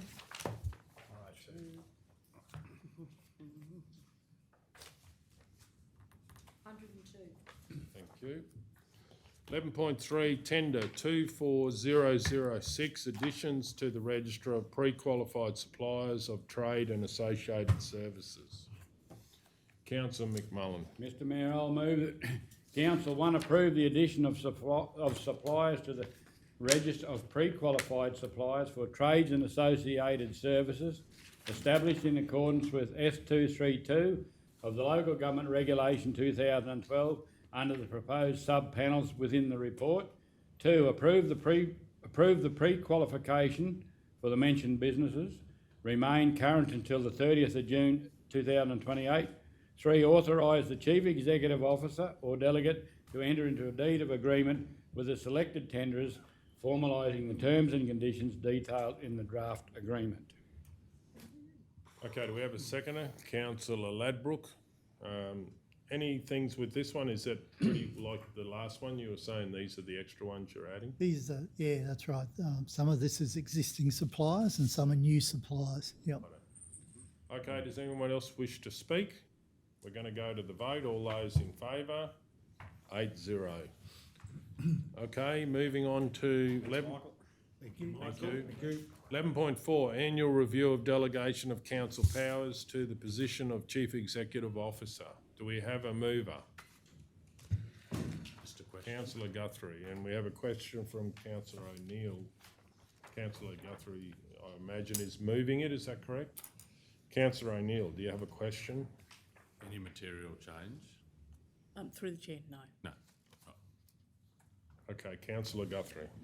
I'd like to move that Council 1 confirms the annual review of the delegations to the Chief Executive Officer pursuant to section 257, and 2 confirms that the current delegations to the Chief Executive Officer for the legislation contained in this report will remain unchanged from this review. Councillor Ladbrook, any opposition? And no one wishes to speak, we'll go to... I was going to ask a question. This is, through you, Mr Mayor, the CEO, this is just approving the delegations. Is that correct? For those, well, I note the stock route regulations in there. It's probably not the right time. Will we get an updated version, or not so much a version of the new stock route stuff, or not now, but I mean, can we? The stock route action plan or Yeah, strategy. the act. Yes, that's currently under development, but yes, you will. Because there's a few new things in there, I believe, yeah. Through the chair, just to qualify that, is it, are you asking just for a bit of an update about what's changed? The under that changes, act? yeah, when the time comes. I don't mean straight away. You know, there's a few things I've been told to change. You don't have to do 10k a 10k per day now. But they're also going to come in the regulations, aren't they? Actually, that are currently being developed. Through the chair, I actually think the department might have made a presentation to the ROC that actually talked around that. So I'll just. I did. There I'll was follow something, up. yeah. And I'm assuming our stock routes staff will be aware of these changes. Made aware, Absolutely. sorry. Yeah, absolutely. Yeah. Mr Mayor, can I just also do an additional?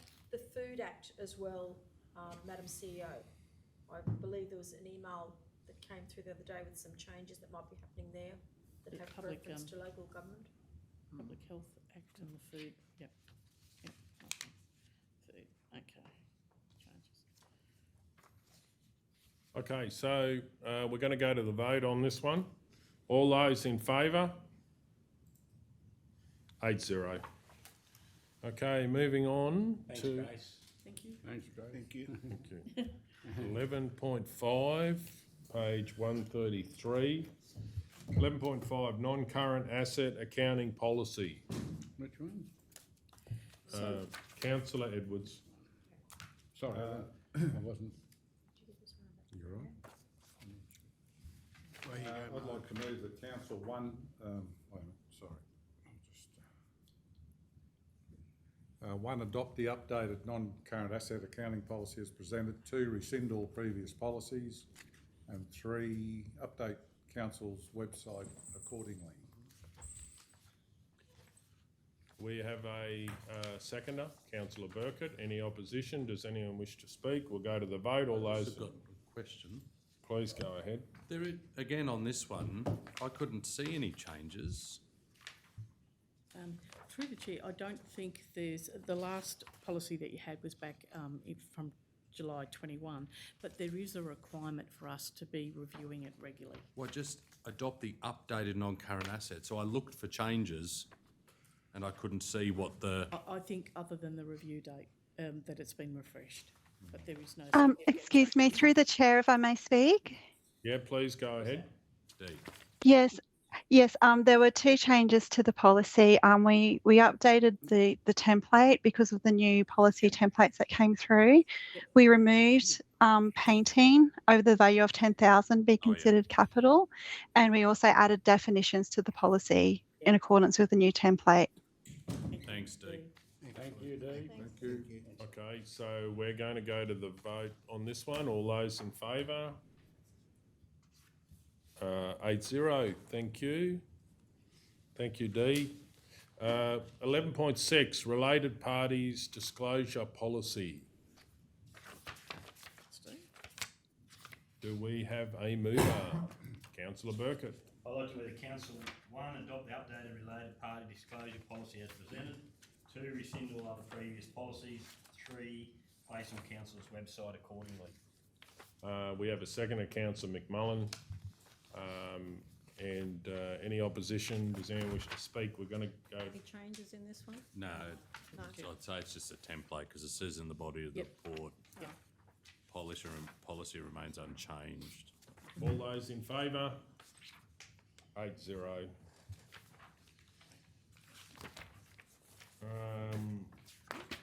Then page 163. Right, Audit Committee minutes, 30th of November 2023. Do we have a mover? I have a question. Please go ahead.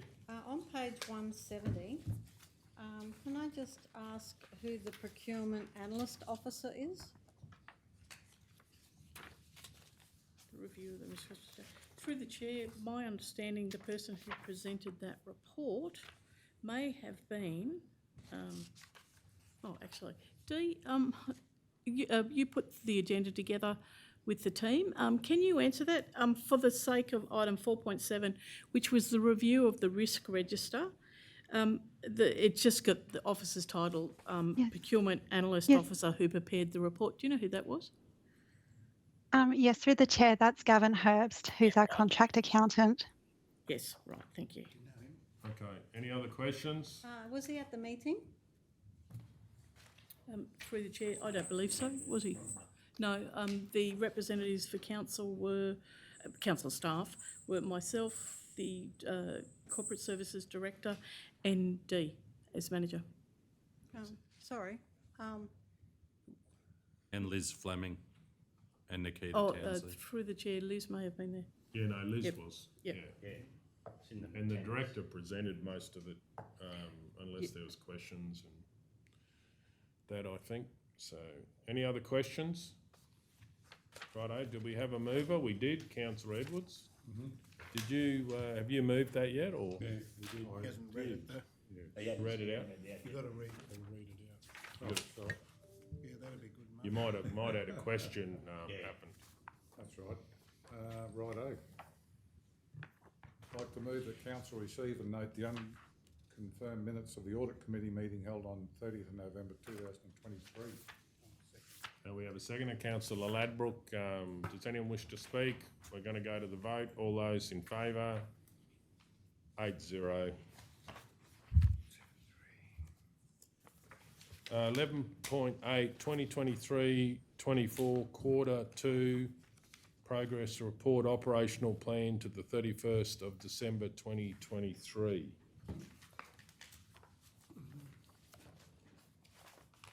Do we have a mover?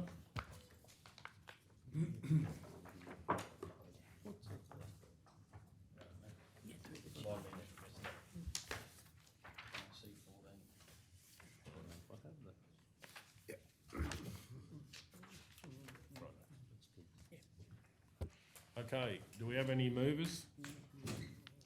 Councillor McMullen.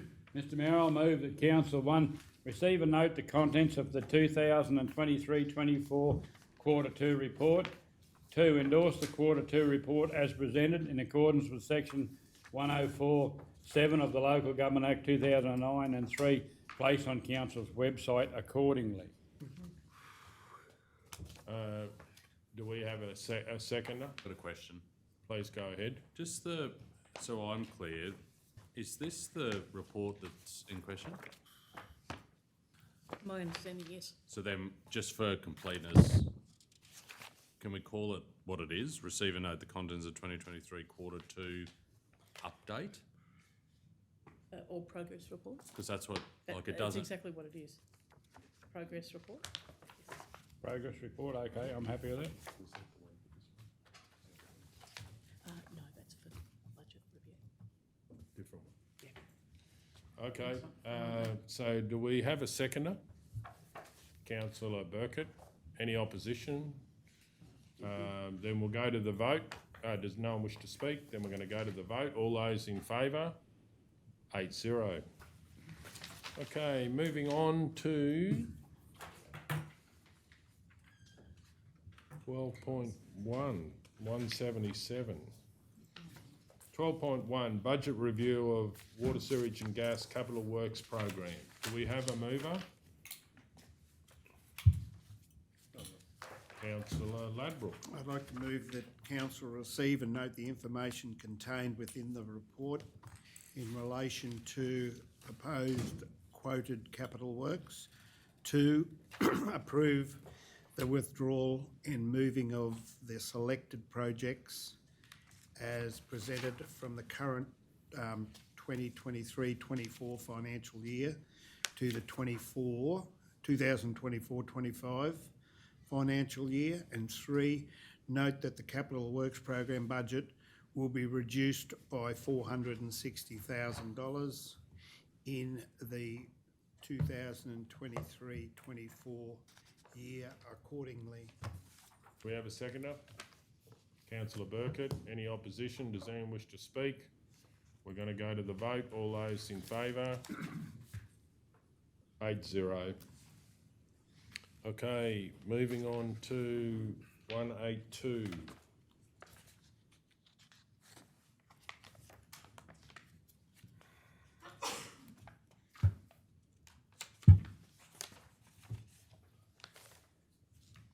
$12.2, tender 24033, drilling and construction of Roma Bore 21. Councillor Burkett. I'd like to move that Council 1 select Johnson Drilling Australia Proprietary Limited as the preferred tender for tender 24033 for the contract sum of $692,700 excluding GST for the completion of Bore 21 at Roma, noting that they obtained the highest evaluation score of 99 and can perform the work to council requirements and timeframes. 2, authorise the Chief Executive Officer or delegate to enter into final negotiations with Johnson Drilling Australia Proprietary Limited, noting the tender value of $692,950 excluding GST, with GST of $69,295 GST, total sum of $762,245, and accept the contract if final terms are acceptable. 3, due to the current shortfall in budget, the following projects, installation, fence and delivery made to be deferred and $160,000 in funds be transferred to meet the shortfall of the Bore 21 project. W023603, Roma Bore 21 project for the construction of the required access track and site preparation and pad. 4, defer the 2 associated Bore 21 projects, installation and delivery for consideration as part of the 24-25 budget.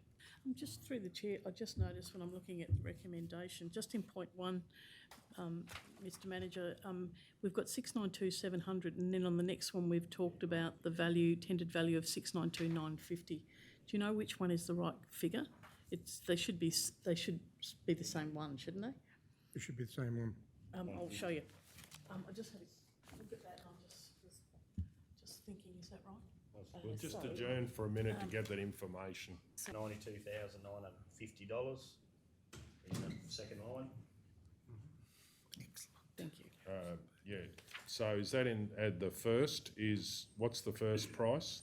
$692,950. Right, so that's in point 1. Yes, that's right. Point And 1 everything is, else is and then correct. that's the same as what you read out for Yes. point 2. Yep. Righto, so everyone understands what we're moving on. Councillor McMullen seconds it, I'd imagine. Does the mover wish to speak to the motion? Thanks, Mr Mayor. Councillor Mr Mayor, McMullen. I'd like to speak to the motion. Very happy with this. I also like to applaud the staff. I made some inquiries the other day. If anyone that's watching it online or reading the minutes, in past times, the decision or the advice for Roma Town and for Shire was to be and the Maranoa Regional Council was to be careful taking the water out of the same aquifers. But this one, we want to note, it's not coming. They're all been coming out of the Gubramunda. This one's planned to come out of the Hutton, which is a different water zone. So it should eliminate any issues with water, the lowering of the water table. And Yes, I will speak to this too. Number one, I'm very happy that the selected tender as far as the officer's recommendations, Johnson Drilling, long-term local connection, have done basically nearly all of our big bores, or if they probably have done most of them, or if not all of them. I believe there is a lot of history and quality about using Johnson Drilling, so I'm very supportive of the recommendation. And there's nothing more important than our water supply for the town of Roma in this case. And as Councillor McMullen said, we've got quite a lot of drawdown in our bores around Roma. That has been concerning. We got some funding to do a report into that, or we worked with the government that funded it or supported it to happen at a state level. And this is a scenario that we're putting one bore into a different aquifer to try and take the pressure, as Councillor McMullen said, off most of the bores being in one aquifer. So this is good. Obviously, it probably makes it more expensive, but it's one of those things that we've got to sort of spread the risk, and this is doing that. But very supportive of Johnson Drilling, and I think you certainly can see the history of their performance of their bores around the region. Okay, Just had a question. Please go ahead. Just for my own benefit, benefit everyone else, but the Hutton and the Gubramunda, so where's the aquifer, like where's this ball going to go? It probably says it in In here the somewhere. Hutton. Yeah, but where's what the part of address town? Well, location-wise, Police paddock.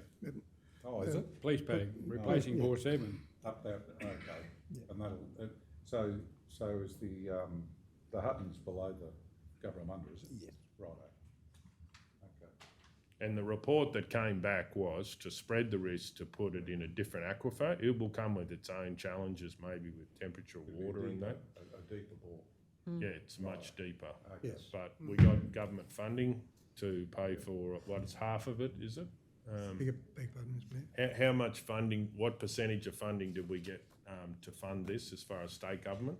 I think it was 90%. Big pardon? 90%. 90%, yeah. So, A little bit short. Yes.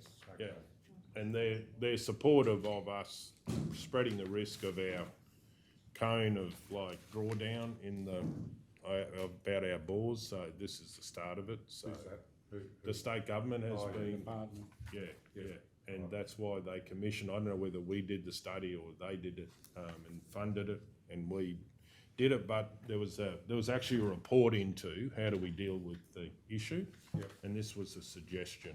And then the state government funded us to go for a deeper bore. Thank you. Okay, does anyone else wish to speak? Councillor Ladbrook? Yeah, I too am very happy with Johnson Drilling getting the contract. They're a long Roma family, family-owned business, so, the money stays in town, and if there's a problem, it'll be fixed pretty quick. Okay, does anyone else wish to speak? Does the mover wish to sum up? I think he's not here. So we'll go to the vote. All those in favour? 7-0. Okay, 12.3 Regional Curb and Channel Network Extension Strategy. I'd like to move that Council receive and note the report and the current extension and condition of curb and channel across the region. 2, request that future curb and channel extensions be presented for budget consideration based on the recommended approach for Roma Mitchell in June as outlined in the report. Continue to keep the curb and channel extension strategy for Wallumbilla, Yulbar and Surat over the next 6 months once further details of the extent and condition of the underground stormwater network is known. I think you just needed to say continue to develop the. Oh, curb continue to develop, sorry, Yep. the curb and channel extension strategy. 4, note that the curb and channel extension strategy is not a commitment of budget, but forms part of an overall project identification process for further budget and funding considerations. And B, to remain a fluid document with amendments to be made as the future, in the future, based on developing community needs. And was there one where this didn't have options or something, did it? Yeah, through the chair on page, I think it's page 192. So Deputy Director, do we have to pick an option or is there one in there or, I was interested in the one where we did Number 2. some all over the place, whether we campaign and do it separately, but not like be 5 years before we go to another area. Which strategy would you think that would be, Deputy Director? Through you, Mr. Mayor, the resolution, so as you've adopted there, dot point number 2 sort of binds you to the recommended approach outlined in the report, which is more dedicating some external funding to it, which could be considered later today. But that option 3, so option Was it option 4? option 4 essentially is all the areas there. So recommended approach for Roma, Mitchell and Injune. At once. Yeah, yep. Yeah. So is that the one in the recommendation 4 or is it a different one? Probably recommended a combination of 3 and 4, Mr. Mayor. Just so it's very close. It just depends on what I'm sort of saying is to advance a particular major area, allocation of external funding would help move that forward, right, yeah. sort of thing. But my recommendation is a combination of 2, 3, and 4. So it is aligned with it, and we would default onto 4 if that external funding didn't come through. So no, it sort of covers it, and that's Covers it the way we discussed yesterday. yeah, and it just gives us a ability if council wants to put a large sum of money, we would probably try and do that in the single area, but default back onto the all the areas, trying to cover that sort of distance there. So Yeah, right. Councillor Yeah, McDonald. just so I'm getting my head around it, Mr. Mayor, through you to Deputy Director Cameron. This resolution, if you get the external money, will approve to do it one area that we talked about. Is that correct. It'd be the one area and then move along? if there was a major investment, it would probably, this strategy is more saying probably do that at a single area. But Yeah. but what happens if that doesn't come through, it just defaults to the all the areas at once there. So that would sort of be the plan. I'm happy to second it, Mr. Mayor. Righto. Okay, does anyone wish to speak to the motion? Then we'll go to the vote. All those in favour? 8-0. Okay, moving on. 201.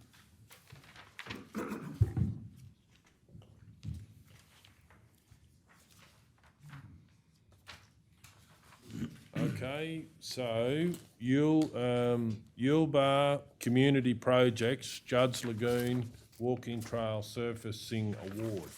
I've got a question about this one. Was there not a natural product like granite or something we could put down rather than the coloured bitumen? So through you, Mr. Mayor, they actually use a natural product. The coloured bitumen's, it's actually clear, but rather than just putting down natural granite, it'll increase our maintenance quite significantly. So they essentially mix a bit of glue, which is the bitumen in this instance, with the natural material. And I've got in the recommendation that we actually talk to statewide and see whether we can use some local material to do that. But essentially, for a walk, it just provides that walking trail a little bit more resilience. You see these everywhere where they actually glue them there's just a bit of glue to hold them together. Page Because once 215 shows you what it looks like. once they dry out, they'll unravel, and the team down in your bar will have to obviously do maintenance. So it's actually clear. It will look like it's natural, but definitely, it's like natural rock. It's just bitumen. It's not black bitumen. It's just, whilst it says bitumen, it's actually glue. So a bit like softball, like at playgrounds where they mix the rubber with the glue. Instead of the rubber, it's stone. So The end of St George Road years ago, there was a section of, they used white rock, and it stood out. It looks like concrete from a distance, but it didn't last that long, I don't think, but it was different stuff. But Councillor O'Neill, I'm going to move. please go ahead. I'll move the council one notes the Bushmates coloured bitumen is a trademark product and statewide bitumen proprietary limited is the only supplier who is reasonably able to provide this product. 2, subject to finalising access to the walking trail alignment. A, select statewide bitumen proprietary limited as the preferred supplier for using the Bushmates coloured bitumen for the final surfacing on the Judd's Lagoon walking trail project. B, work with statewide bitumen to ensure the finished surface incorporates and or matches material that is common to the natural environment around Yulbar. C, authorise the Chief Executive Officer or delegate to negotiate with statewide bitumen proprietary limited with the view to enter into a large-scale contractual arrangement for the supply of Bushmates coloured bitumen for the Judd's Lagoon walking trail project. And I imagine that is to come back to council. Yeah, I've got a question too. Councillor Ladbroke? Yeah, when they, because that's a fair distance, you know, the ground's going to move. Have they allowed, you know, gaps or whatever? Because otherwise you're going to, it's not going to look real good if they're going to have to grind off bits after 4 or 5 years or whatever, you know, start grinding the edges of all, you know, because it's a walking trail. Do they have provision for that sort of stuff, or yes, you know what I mean? Because if you just put it in, pour it, you know it's going to crack. do you mean edging or something that holds it in? No, not the edges, but you know the actual Expansion joint. the actual, you know what I mean? And the ground will move. There's got to be black soil there, here and there. Let's hear from the Deputy Director. Okay. yes, Councillor Ladbroke, thanks for the question. The plan for this would be use local contractors to essentially clear and grub the line, put down the road base. It's just the final surfacing, which is this contract, so it's not contracting this whole thing out. In terms of the stiffness, like it's nowhere near concrete. Like it's just a little bit of like it's glue that if you do have your ground move, it's not gonna crack like concrete. It's essentially like putting down gravel, but just a little bit of rubberised glue with it there, a bit like a bitumen road that it will.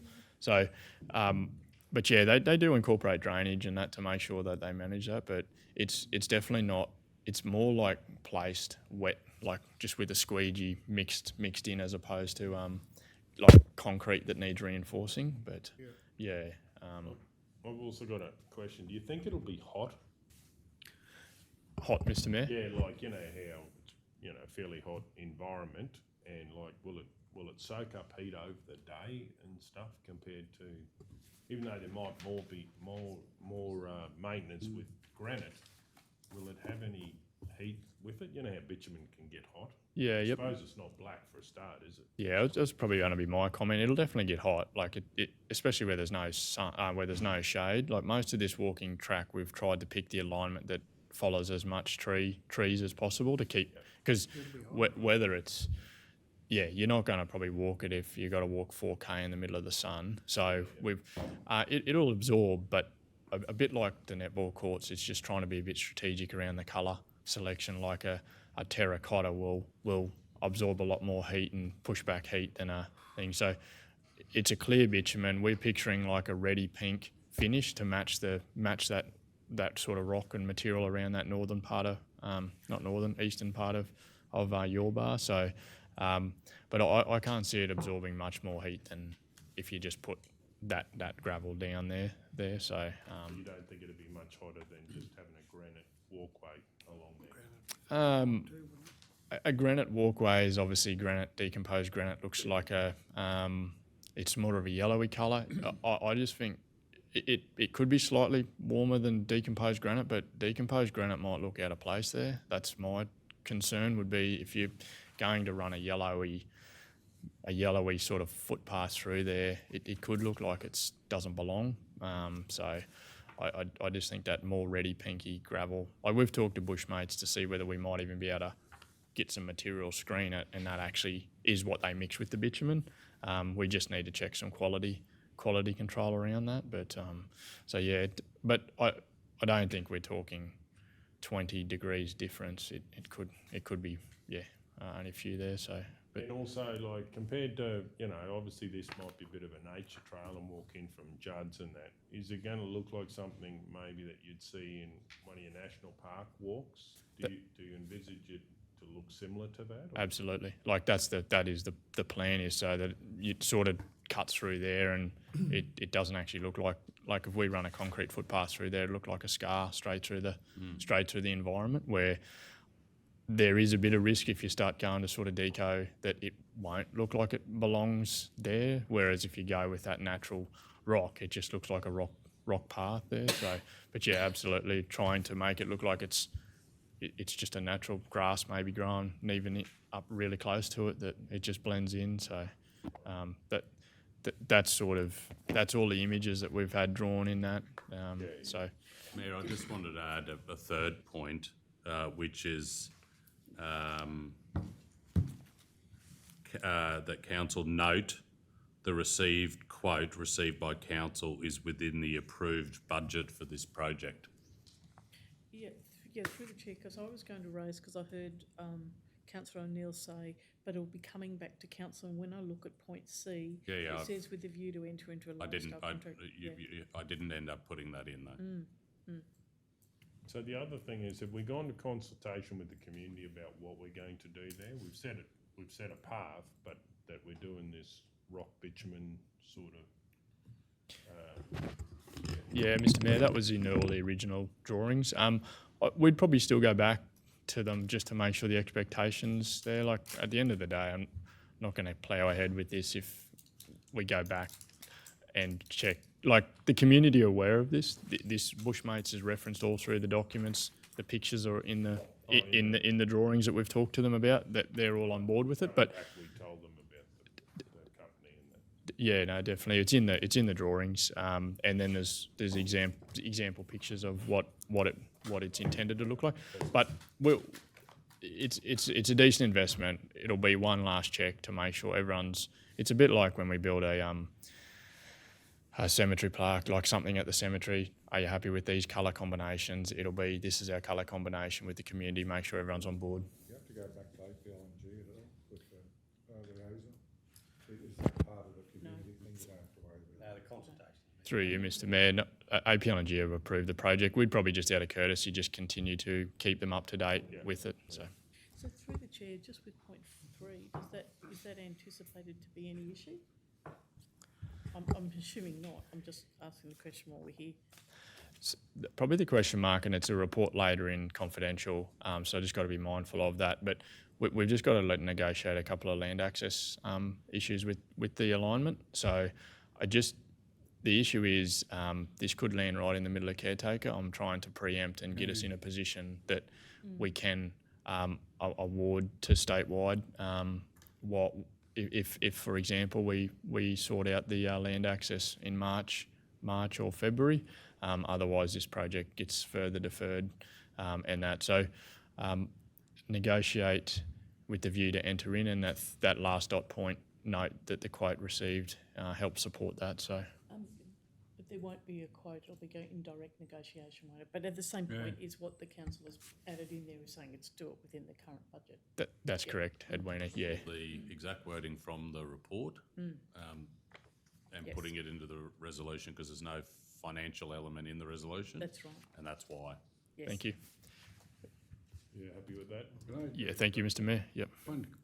One word, that last that Councillor Neil put up is. Oh, that's right. Note that the quote received is within the get rid of by council. Yeah. Yeah, that's. Okay, do we have a seconder for the motion? Councillor McMullen. Does the mover wish to speak to the motion? Thanks, Mr Mayor. I think this is another step in the right direction for achieving what has been a long-standing vision for the Yulbar community to have Judd's Lagoon connected by a walking trail back into town. We all know that there's been an increase in walking holidays right across the nation. Wouldn't it be nice if Yulbar was included as part of that? A lot of people camp out at Judd's Lagoon, and if we can encourage them to use the foot traffic back into the Yulbar community, I think that's of incredible value. It looks good. I recognise that it's man-made, but the stone, I think, will tie in very neatly to the natural landscape, and I can't wait to see it in place. Okay, does someone else wish to speak to the motion? Councillor Sincerely, I just congratulate Deputy Director and his staff and Director Steve, but it's just another, like Councillor O'Neill said, it's getting closer to fruition. Like it has been dragged out a long time, and hopefully the communities of Yulbar can start to enjoy it, and the fruits of the tourist trade coming down that road, but also the locals utilising it as well for exercise. So I think it's a great another tick off the bucket list. So it's good. Okay, does anyone else wish to speak? And through the chair, just flag that Councillor Hancock is returning now. Okay, Councillor Hancock, are you there? I'm online. I might just abstain to this one because I haven't been involved in the background. It's like cricket, Councillor Hancock. You've got to wait till the end of the over before you come on the field. I'll speak to the motion. I'll support this. I am concerned that it is bitumen, but as the Deputy Director said, it's clear bitumen. I really just hope that we come up with, and it's great that they're going to do some more consultation, I hope we come up with a material that's indigenous to the area, but it looks like a natural walking trail. I hope this is like something that we would see in the national parks, and I just hope we don't get it wrong and we just have it standing out like proverbial. So hopefully we don't do that, but I do understand there probably is some benefit from maintenance point of view, but we do live in a hot environment, so hopefully the stone colour and that doesn't suck up heat, a bit like bricks do. But certainly very supportive of the walking trail from a health point of view, as well as encouraging people from Judge Lagoon to be into town. But as we know, a lot of people are trying to get doing exercise, and this will be like another trail which will go through our walking bridge across the Muggin's Lane Bridge, so it'll be very good from that point of view, so I will be supporting this. Does anyone else wish to speak?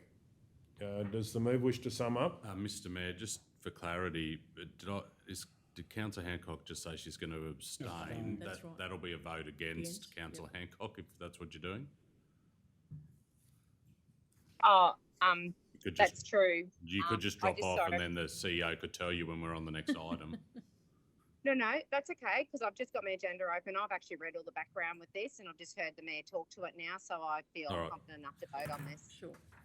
Okay, we'll go to the vote. All those in favour? Yes. Okay, 9-0. Righto, moving on, 219. Thank you, Stephen. Thanks. Thanks, Steve. Thank Yeah, you, thanks, Stephen. And Cameron. I know Cameron's still here. Everyone's got a few more here. 12.5, Road Network Overview, Lower Order Rural Roads. Councillor McMullen. Mr Mayor, I'd like to move that Council 1 receive and note the report and the fact that approximately 25 million of flood restoration works have been approved for delivery by 30th of June 2024 on Council's lower order rural road network. 2, as part of the first draft of the 2024-25 budget, be presented with a specific budget line item for lower order rural road network maintenance as part of the overall rural roads maintenance budget. 3, undertake review of the Council's road network standards, maintenance, renewal and upgrades policy, and include provisions that specifically outline the extent of council's lower order rural road network. B, add a reference to ensure a specific budget line item for lower order rural road network maintenance is included as part of the annual budget preparation process. And C, outline examples of cost-effective ways to undertake works on council's lower order rural road network. We've got a second of Councillor Edwards. Does the mover wish to speak to the motion? Thanks, Mr Mayor. I think from what I'm reading, this is just looking at an extension into the next financial year. Is that correct, Deputy Director? Yeah, through the chair. Essentially, this report's trying to highlight that I feel that lower order roads can get lost in the overall budget. What this helps highlight and what we've dealt with over the last few years is trying to make sure that lower order roads don't get lost in the overall budget process. And actually, it's not adopting budget, but it's just giving officers a bit of an instruction to, when we do present it, don't just present a bulk rural roads budget. It's actually a rural roads budget that specifically highlights lower order roads, and then the council at the time can decide as to how much specifically we want to put in there. So a bit like our LRCI top up last year, this actually builds this into our budget process going forward, and that. So that's what that is. Thank you. I'll speak to it. I'll be supporting this. I think it's a very good initiative. If you look at and you hear the stories about the micro panel LRCI, some of the amazing value for money we got out of some of those, I think focusing on lower order roads and having a different types of solution, there's value out there. There's also people that actually use these roads that have got an interest in helping council maintain them. So all of these things that if we split this up, we can really get better value for money, better roads for the public, and lower order roads, if they're crooked, they cause a lot of problem to our community in the Maranoa. So congratulations to the Deputy Director for bringing this forward, so I appreciate it. Okay, does anyone else wish to speak? Does the mover wish to sum up? No, thanks. We'll go to the vote. All those in favour? Yes. 9-0. Okay, 12.6, Denise Spencer Pool Redevelopment Project, Growing Regions Funding Application Update. Do we have a mover? Councillor O'Neill.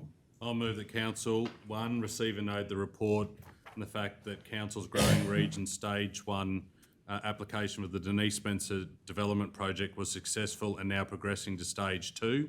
2, submit a Stage 2 application for the Denise Spencer Development Project under the Australian Government's Growing Regions Fund. 3, authorise the Mayor and the CEO to formally write to the following ministers to garner support and advocacy for Council's Denise Spencer Development Project application under the Growing Regions Fund. A, Minister for Infrastructure, Transport, Regional Development and Local Government, the Honourable Catherine King MP. B, the Federal Member for Maranoa and Shadow Minister for Agriculture, the Honourable David Littleproud MP. C, Senator Anthony Chisholm, Senator Murray Watt and Senators James McGrath and Matt Canavan. Okay, do we have a seconder? Councillor Burkett. Do you have a question, Councillor Taylor? Oh, how do you know I've got a question? Can you read my mind? I was just going to say, do we? What about Anne Lay? Like, I know she's State. You don't do state? Well, you can, but it's a federal government funding program. Okay. So, yep, I think David probably. Okay. Thank you. Yep, and I saw Councillor Guthrie look at me. I dropped Ed Husick off because I just can't see why, unless the director can tell me why. Industry and Science. The Minister for Industry and Science would be. Through you, Mr Mayor. Essentially, the Minister for Industry and Science is just outlined on the funding application. Obviously, the Honourable Catherine King MP is the main minister, but the Minister for Industry and Science was mentioned on the funding application. Well, if that's the case, I'll add Minister for Industry and Science, Ed Husick, MP on there too. Thanks, Cal. Yeah, Okay, is the seconder happy with that? Yes. Okay, does the mover wish to speak to the motion? Thanks very much, Chair. I think this is really exciting to move from Stage 1 to Stage 2 on what will be a generational investment into the Roma pool, which is not just used by Roma residents, it is used by the broader community of the Maranoa. And I think if we can proactively work in ensuring that all of these people listed know and understand the importance of this investment into our community, then we'll be doing our job. I've included Senator Anthony Chisholm and Senator Murray Watt. Both hold ministerial roles within the current government. Both have visited Roma recently and are senators for Queensland and will be strong advocates. In terms of Senator McGrath and Senator Canavan, whilst they come from the opposition benches, these two gentlemen have been major advocates for significant funding that we have received in the last decade into the Maranoa region, and I think it's important to include both sides of the aisle when they're advocating for the investment into our part of the state, because I know there'll be many other council regions doing exactly the same thing as what we are. And the more people that know, the better. And so I strongly urge council to support the additions there. And can I say congratulations to the team for putting together a standout expression of interest application to move from stage 1 now into stage 2. And we should have everything crossed that we are successful when this is announced in 2024 so that we can get that investment happening. Is this the last stage? Is there a stage 3? Through you, Mr Mayor, stage 2 is the last stage. Yep. No. Do or Yeah. die. So when does that information come out, whether we get? That information's announced probably around March, April, into 2024. Thank you. Councillor Burkett. Mr. Mayor, I'd just also like to carry on from Councillor O'Neill, but I think a big credit's got to go to the Deputy Director and his team, not only for this project, but I'm not sure what's happened in the past, but since we've been in our term, the multitude of projects that have been come to fruition or halfway through has a lot to do to Cameron and his staff. So for this to get to the next stage is a big tick, and I look forward to hopefully seeing it definitely come along a bit further and get someone swimming in it the next few years. It'd be awesome. Yeah. So thanks. Well done. Thanks, Cam. Thank you. Does anyone else wish to speak? I'll speak. I'll just like to congratulate Deputy Director and his team. I think what's good about this is that we've actually picked a good architect, and that didn't happen just out of the blue. I think a lot of work's done by Deputy Director's team, and thank you for all that you've done with the community consultation. Getting the feedback to improve the plan, I think, is a really crucial part of getting a good project. So really like to thank you very much for everything you and your team have done, and if you can pass that on to them. Okay, who was Councillor Edwards? Just wanted to ask Councillor O'Neill something. On page 228, the other ministers and that, you saw all them? Yeah, you're not in. Okay. No, all good. Okay, does anyone else wish to speak? Does the Mayor wish to sum up? Thanks very much. I wasn't going to single Cam out, but others have, so I too would like to give my thanks, Cam, for the work that you do in leading your team. It isn't just you, as you know, and we know.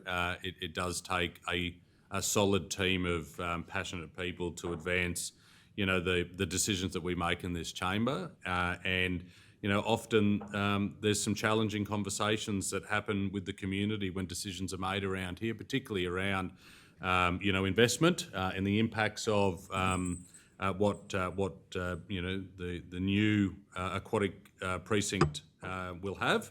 And so I thank you for that. I don't see what's happening this term as any different than last term. Cam was in a similar position and was doing exactly the same thing. So all credit to you for advancing, what council wants us, what council decisions have been made in this place. And I just hope that come March and April of next year that, Maranoa Regional Council is on the list for us to receive significant investment from the federal government into what will be, not one generation, but 2 and 3 generation asset for our community to enjoy for a long time to come. So fingers crossed. Okay, on that note, we'll go to the vote. All those in favour? Yes. All those against? 8-1 if I can call for a division. Okay, moving on. So 12.7, Roma Quarry Christmas and New Year closure 2023-2024. So through the chair, as you recall, is we've already moved a motion around Christmas leave. It's just that the quarry needs to another week to extend into that, and they're postponing. Then they're reopening to the 8th of January, and this report just outlines that. Okay, Councillor Ladbrook, do you want to wish to move this motion? Yep. I'd like to move that council approve the amended annual Christmas and New Year closure of the Roma Quarry to commence at 12 p.m. Friday, the 22nd of December 23, and reopen Monday, the 8th of January 2024. And 2, authorise the chief executive or officer to communicate this update for the Roma Quarry Christmas and New Year closure to council employees, customers, residents and general public. Can I ask CEO, is this longer than what we did last year? Yeah, look, through the chair recently, you moved a motion to support the normal annual close down, which was the 15th of December. So this is just taking another week on this side and extending that on the other side. That's all. Same amount of time of closure, just change of dates. Okay, do we have a seconder for that motion? Councillor Burkett. Does anyone wish to speak to the motion? I'll speak to the motion. I don't support extending it. We have impacts of residents that are really close to the quarry. I think they need a Christmas break as well, and whilst there might be more Christmas break after, it's not actually, it's more in January. So as a lot of people in the region shut down earlier, I think we should do that, and this is actually extra on top of our normal shutdown, so it's not business as usual. Realise that we are doing considerable amount of crushing at the moment, but I do believe when we've got such close impacts, we should consider our neighbours, and I won't be supporting this change. Councillor McMullen? Mr Mayor, I'm not sure if I heard you right, but I'd like... Aren't they getting extra time? No.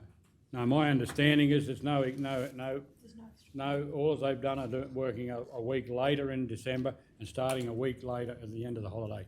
Correct, but their normal shutdown is the 15th, and we are extending. And No, we're not extending it, Mr Mayor. We've moved the date to the 22nd, and the start date's moved another week. Yeah, but if you're considering before Christmas is Christmas, we are actually not closing on the 15th like we did last year. We're closing on the 22nd. So we're reducing the pre-Christmas break, the peace and quiet that they will get as neighbours from the 15th to the 22nd.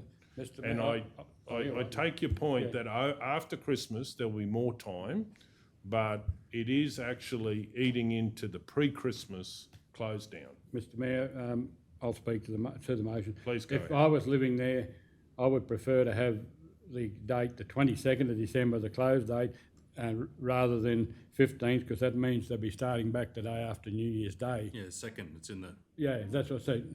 And it gives them a week before, well, a few days before Christmas and a week after New Year's Day. Yeah, so, yeah, please go ahead. And does anyone else wish to speak? Does the mover wish to sum up? No. We'll go to the vote. All those in favour? Yes. All those against? 8-1 if I can call for a division. Okay, moving on. 13.1, Surat Housing and Land Strategy Progress Report. Happy to move, Mr Mayor. Please go ahead. I move that Council 1 continue to collaborate with local developer to connect properties in Alexander Street with a future allocation of 150,000. Councillor Hancock, you're breaking up a fair bit. And through the chair, there is a line just before what you've read out. If you can just have a look at that again.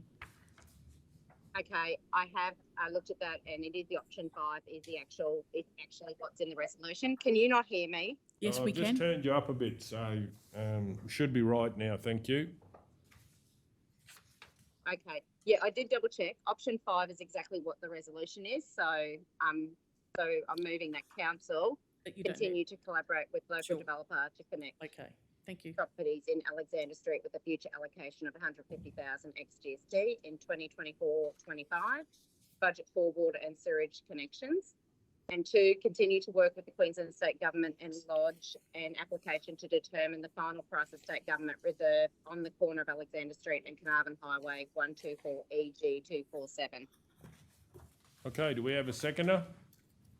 Councillor Taylor. Any opposition? Does anyone wish to speak to it? Yes, thanks, Mr Mayor. Please go ahead. All I'd like to say is thanks to the Director for keeping his finger on the pulse with this, and thanks for the progress report and progressing this project along. And I look forward to a successful outcome in the future. Okay, does anyone else wish to speak? I'll speak. Yeah, I'd like to congratulate the local director, doing fantastic things in Surat, and I'm really glad that we've gone back to operating locally and giving a local boss the chance to solve issues that have been there for many, many, many, many years. And it's great to get an update report. I do believe if anyone can get a solution, Matt will work with all of the stakeholders, and hopefully we'll get more housing in Surat. So thank you, Director Matt, for all of your work, and I'll be supporting this motion. Okay, does anyone else wish to speak? Does the mover wish to sum up? No, thanks, Mr Mayor. Righto, we'll go to the vote. All those in favour? Yes. 9-0. Thank you, Council. Thank you. Page 247.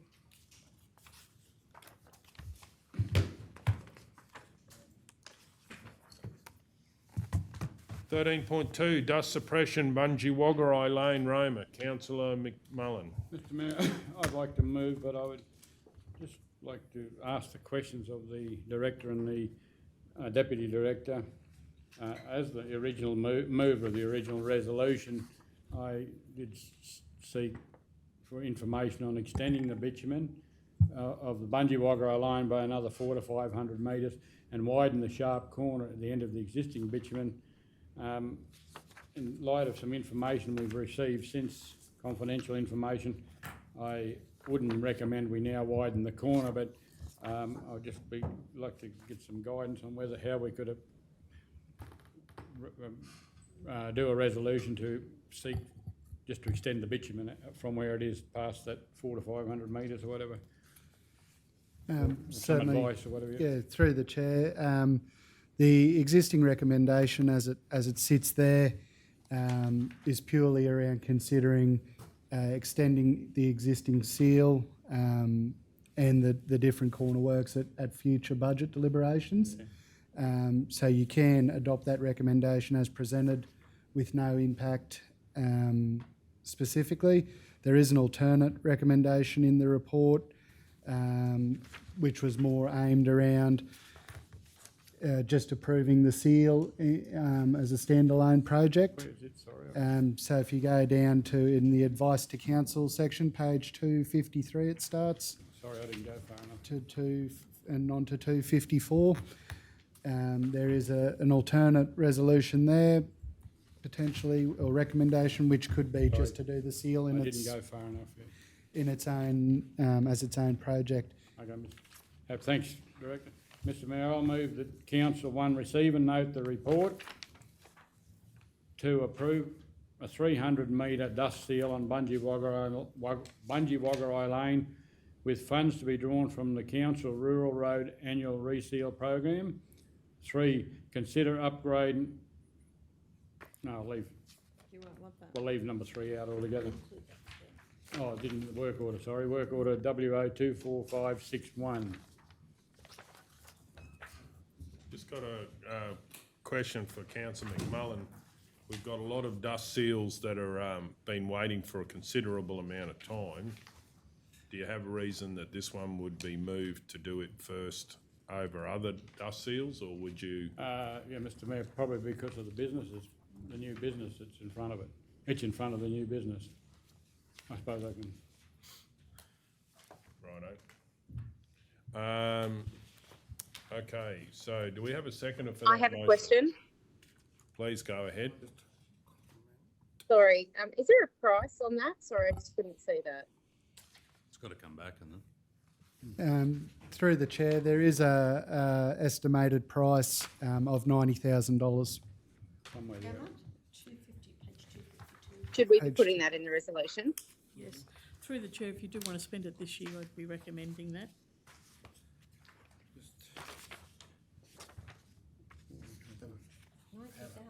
$90,000. Councillor Ladbroke.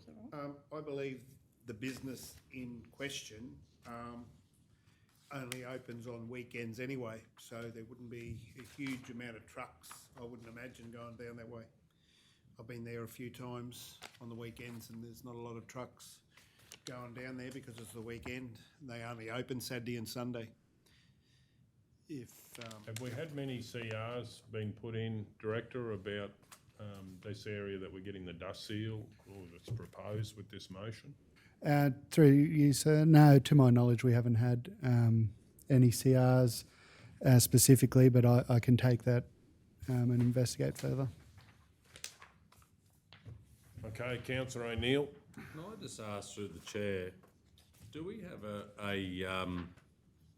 a current list of today of what dust seals are waiting in the works? Requests for dust seals? Through you, Mr Mayor, we track it onto the unfunded capital works register.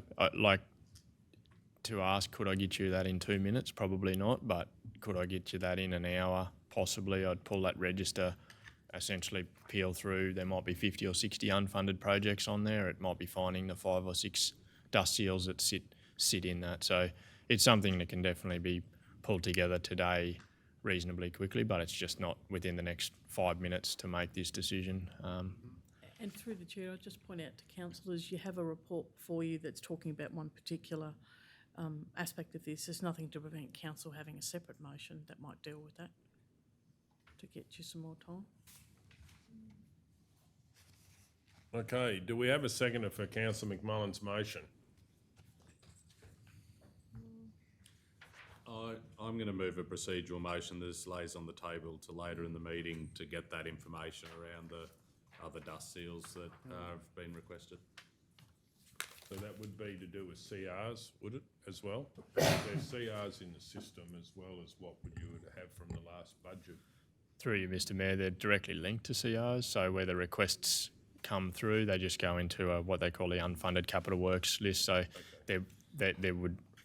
there's not any outside of the CR system. It's what's come through the CR system. So is it updated daily or monthly, or when does that get updated? It's live, Mr Mayor, so if one comes in today, it would get moved to the unfunded capital works list and that, so. Just, if that list, if we got a conflict on one of those seals, that throw us out for the rest of the. Well, unless you deal with that one separately, we can do that. It can be in for the rest. I'm pretty sure. That's right. Through the chair, I got a conflict with one. you've always got the ability to have an item without notice and And we can present the data just as the number of outstanding seal requests across the region, not necessarily. Would there be a price on that? no. That will probably Just vary say how depending on where many. they were. I wouldn't have to say. Yeah, okay, we're going to go to the vote on that anyway. Till late, you do it till later in the meeting? I just had another question. Oh, please go ahead. I just asked it.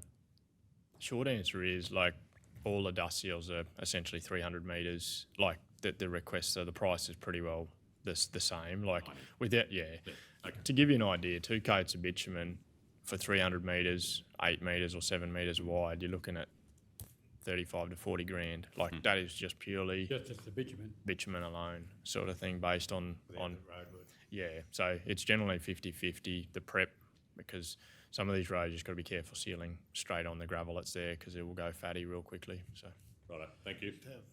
Councillor Ladbrook. With that dust seal, we're trying to eliminate dust from the trucks. Does that dust seal with rain and all that, will it hold? That's bitumen.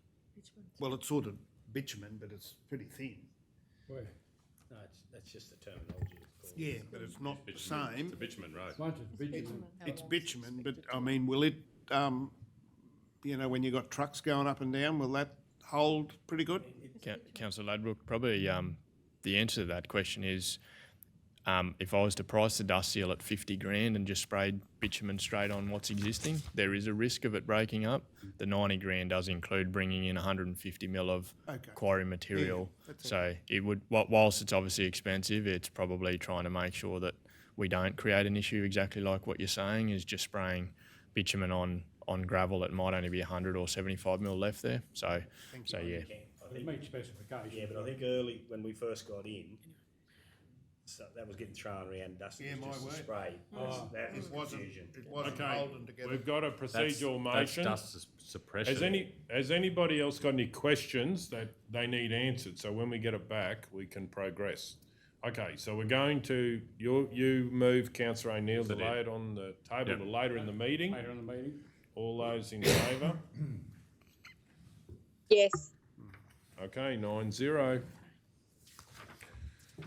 13.3, in June to Gunnawan Trail Feasibility Study. Councillor Guthrie. I'd like to move that Council 1 receive and note the Injune to Gunnawan Rail Trail Feasibility Study Report, July 2023 as presented. 2, approve a submission to the Rail Trails Australia for promotion on their website as a potential site prior to opening. And 3, consider future capital contribution for the delivery of the project as part of any future funding applications. Second that. Right, Councillor Ladbrook, and do we have a mover that wishes to speak to the motion? I'm just going to say this one's a bit of an exciting one for the residents around Injune, because there's a lot of interest sparked when we had we had some recent centenaries in Injune for such things as the town, the school, and the rail. So it's building a lot of excitement about being able to have activities such as this for tourism, and also for local people who still want to relive and be able to walk the old rail trail. Okay, does anyone else wish to speak? Then we're going to go to the vote. All those in favour? Yes. 9-0. Okay, moving on. 13.4, safety audit, Injune street trees. Thanks very much.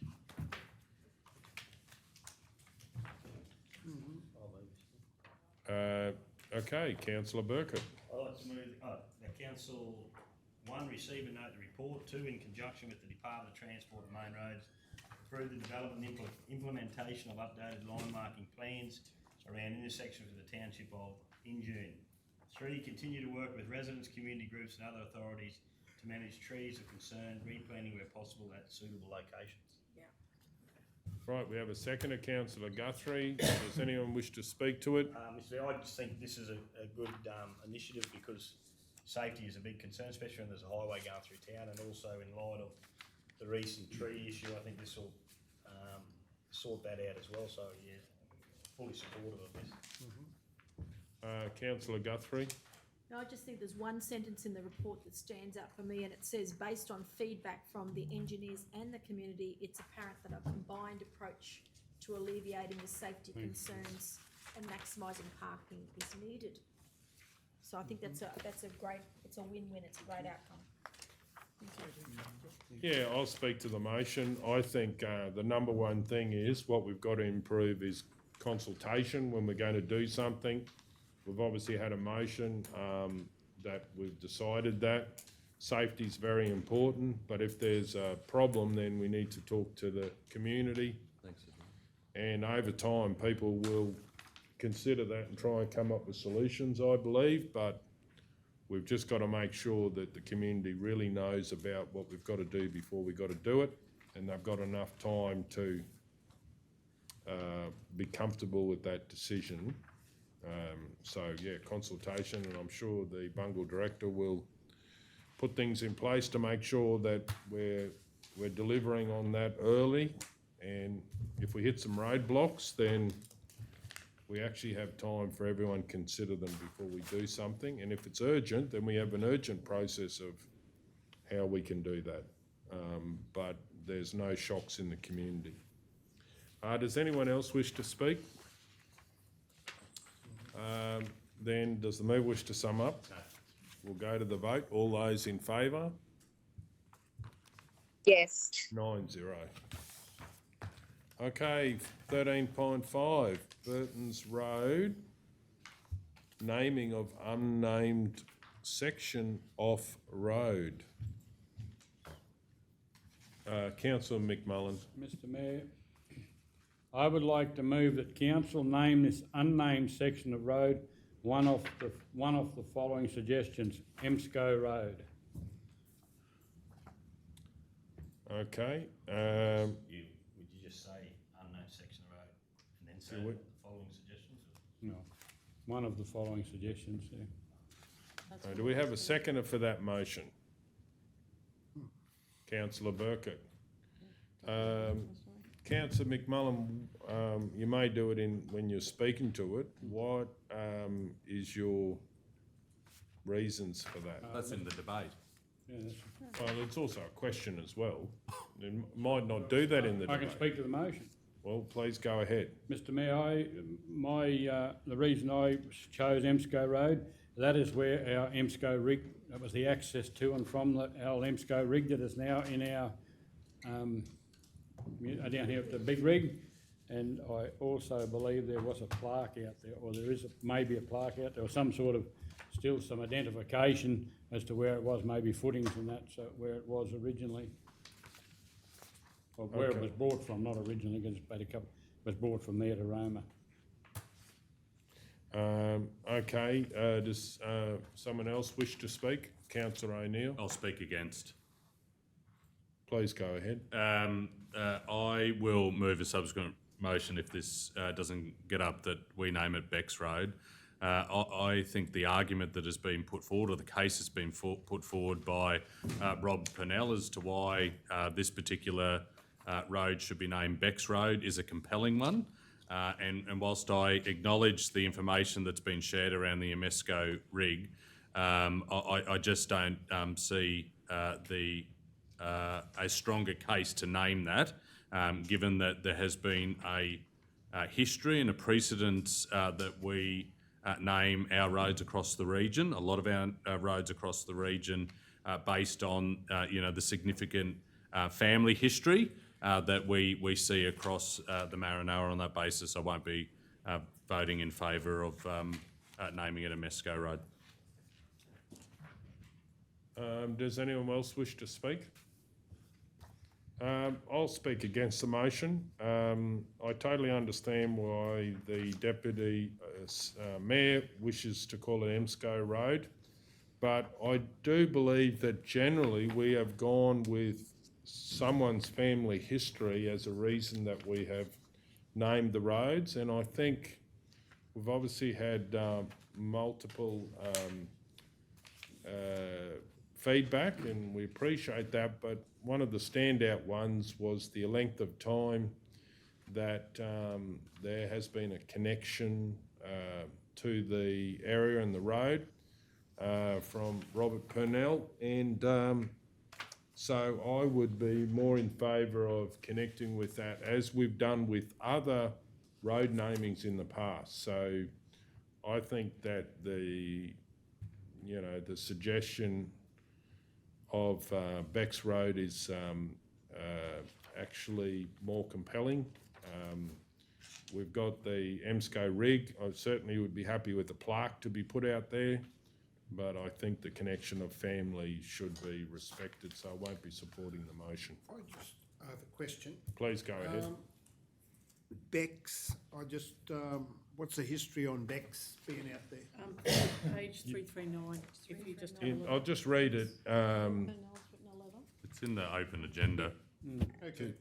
In response to your invitation to submit a name for the road in question, I'd like to see it called Beck's Road. In 1870, my great-grandfather Conrad Beck was the first to settle on the property he called Hazel Farm, and now known as Havington View, which is opposite the road to be named Havington View, is still occupied by the descendants of the pioneer family. Conrad Beck, Bertie Beck, great uncle, Kate Lang, grandmother, Roma Pennell, mother, Robert Pennell, current owner. I'm also Narraborough. Which borders this road on the northern boundary. I felt that it would be appropriate to name the Beck's Road because of the long connection to this particular area. Okay, does anyone else wish to speak to the motion or against? Does the mover wish to sum Yeah, up? Mr Mayor, I appreciate the letter from Robert Pennell. If we were going to name it after the landholders, it would be more appropriate to be Kerrs Road because the immediate land around there, I believe Kerrs had dairies there many, many years ago. But the Kerrs suggested, one of the Kerr families, or two of the Kerr suggested we put in Imsco Road. That's just where I came from, yeah. Thank you. Okay, so then we'll go to the vote. All those in favour? All those against? Against. Okay, lost 2-7. Councillor O'Neill? Mr Mayor, I'll move the council name the unnamed section of road Beck's Road. Do we have a seconder? Councillor Edwards. Does anyone wish to speak to the motion? Councillor O'Neill. Thanks, Mr Mayor. I think a lot's been said in the previous debate, but for me, the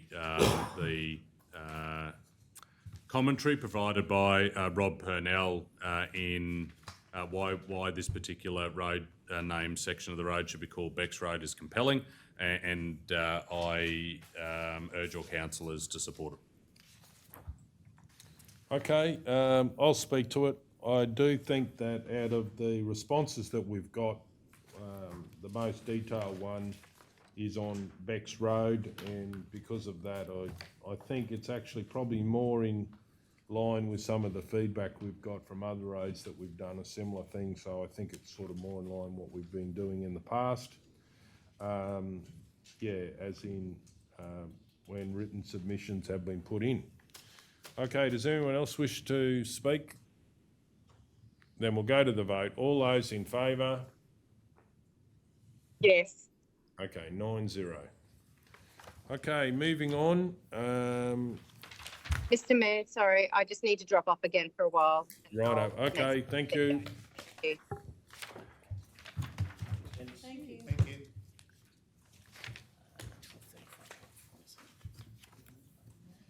Okay, so Afternoon, Leah. 13.6, request to install broadcasting equipment in Surat and Injune water towers. I would like to move that Council enter into an agreement with Matthew Boyd. Mr Mayor, can I just ask a question? Please of go ahead. you? You don't have a conflict of interest with this item, do No. you? No, why would I have a conflict of interest? Because of the podcasts that you've been doing on a Friday afternoon as mayor. No, I don't see how I can. That's actual council business as the spokesman for council. Oh, has council organised the podcast, Yes. have they? Yeah, Oh. We have a media agreement. yeah, And definitely. we've bought that. The CEO does that, but We don't buy singles, we have an agreement that gives us access to Oh, promotion and marketing, yeah. I wasn't aware that we had formally engaged a radio station. But well, the CEO does that, and we have ads running on that, I believe. okay. Okay, I'd like to move that Council enter into an agreement with Matthew Boyd for the use of part of the Surat water tower for the installation and operation of broadcasting equipment for a period of 5 years. 2, enter into an agreement with Matthew Boyd for the use of part of the Injune water tower for the installation operation of broadcasting equipment for a period of 5 years. 3, charge annual fee of $550, including GST, for each site to be remitted to GL 01491.1135.1015. 4, authorise the Chief Executive Officer or delegate to execute agreements. Do we have a seconder? Councillor Burkett. Now, does anyone wish to speak to the motion? I certainly will. As it's been said, council have been running promotions, certainly been getting good feedback that people are actually saying they're getting to hear about council news. As I think the only operator of a locally broadcasted station, as far as I know, there might be others, from here, that to be able to go to another 2 towns will be great for council to be able to get council information out, and that will be good. I think that will be very beneficial, so we can get, you know, disaster management news, council news quickly out to the region. So I'll certainly be supporting this. Yeah, does anyone else wish to speak? We'll go to the vote. Please go ahead. I'll be supporting it based on what you're saying, and that is local. He's a local bloke, and he's certainly part of the Maranoa, and yeah, I'll certainly, he's just, it's just great to have someone like that in town. So I'll be very happy to support it. Okay, then we'll go to the vote. All those in favour? 8-0. That's not on the line. She's not Okay, on. 8-0. Okay, moving on. Mr Mayor, the annual fee, is that in our fees and charges? No, through the chair, it's a licence agreement, and we did anticipate this question. Matthew Boyd took out a previous licence agreement for Campbell's Park, and that was what we charged them last time. You'll note there's another report in here for another entity with the same amount. So there's standard licence fees. We do have a range. Standard amount. Yeah, it's not exactly the same in the fact that with our telcos, we actually charge them a higher amount, but our community-related activity tends to be $550 per annum. Okay. That's right, isn't it? Thank you. Okay, yeah, I think I said that. That was 8-0. 13.7, late submission, expressions of interest to lease council-owned land on lot 128 on SP 206888. Do we have a mover? Councillor Burkett. I'd move that Council 1 enter an agreement with Shakira Johnson for the grazing rights of 5-acre paddock 6 on Sarnouch Road, Mitchell, for a period of 12 months. 2, delegate authority of the Chief Executive Officer or delegate to enter in final negotiations with the successful applicant and execute the respective agreement with the term of the licence to be 1 year at a cost of $262.50 each quarter for the 5-acre paddock. Okay, we have a seconder, Councillor McMullen. Does anyone wish to speak to the motion? Councillor Burkett. I just think it's this is the tag onto the other 5 lots and 4 candidates, I suppose we'd say, successful applicants. This is another one, good idea of the Director Shane's put forward about getting hobby people that want to put a horse somewhere and that's got no place in town. I think we've got appetite to do a few more, I think. We've got enough room out there, so I think this is great. I don't think this person's even actually from Mitchell, I don't think, but it's good that we've got people getting looked after and getting involved in some sort of outdoor activity. Okay, does anyone else wish to speak? We'll go to the vote. All those in favour? 8-0. Righto, moving on. Thanks, James. Thank you. 376. 376 Lake 376 Lake Neverfill. Yep.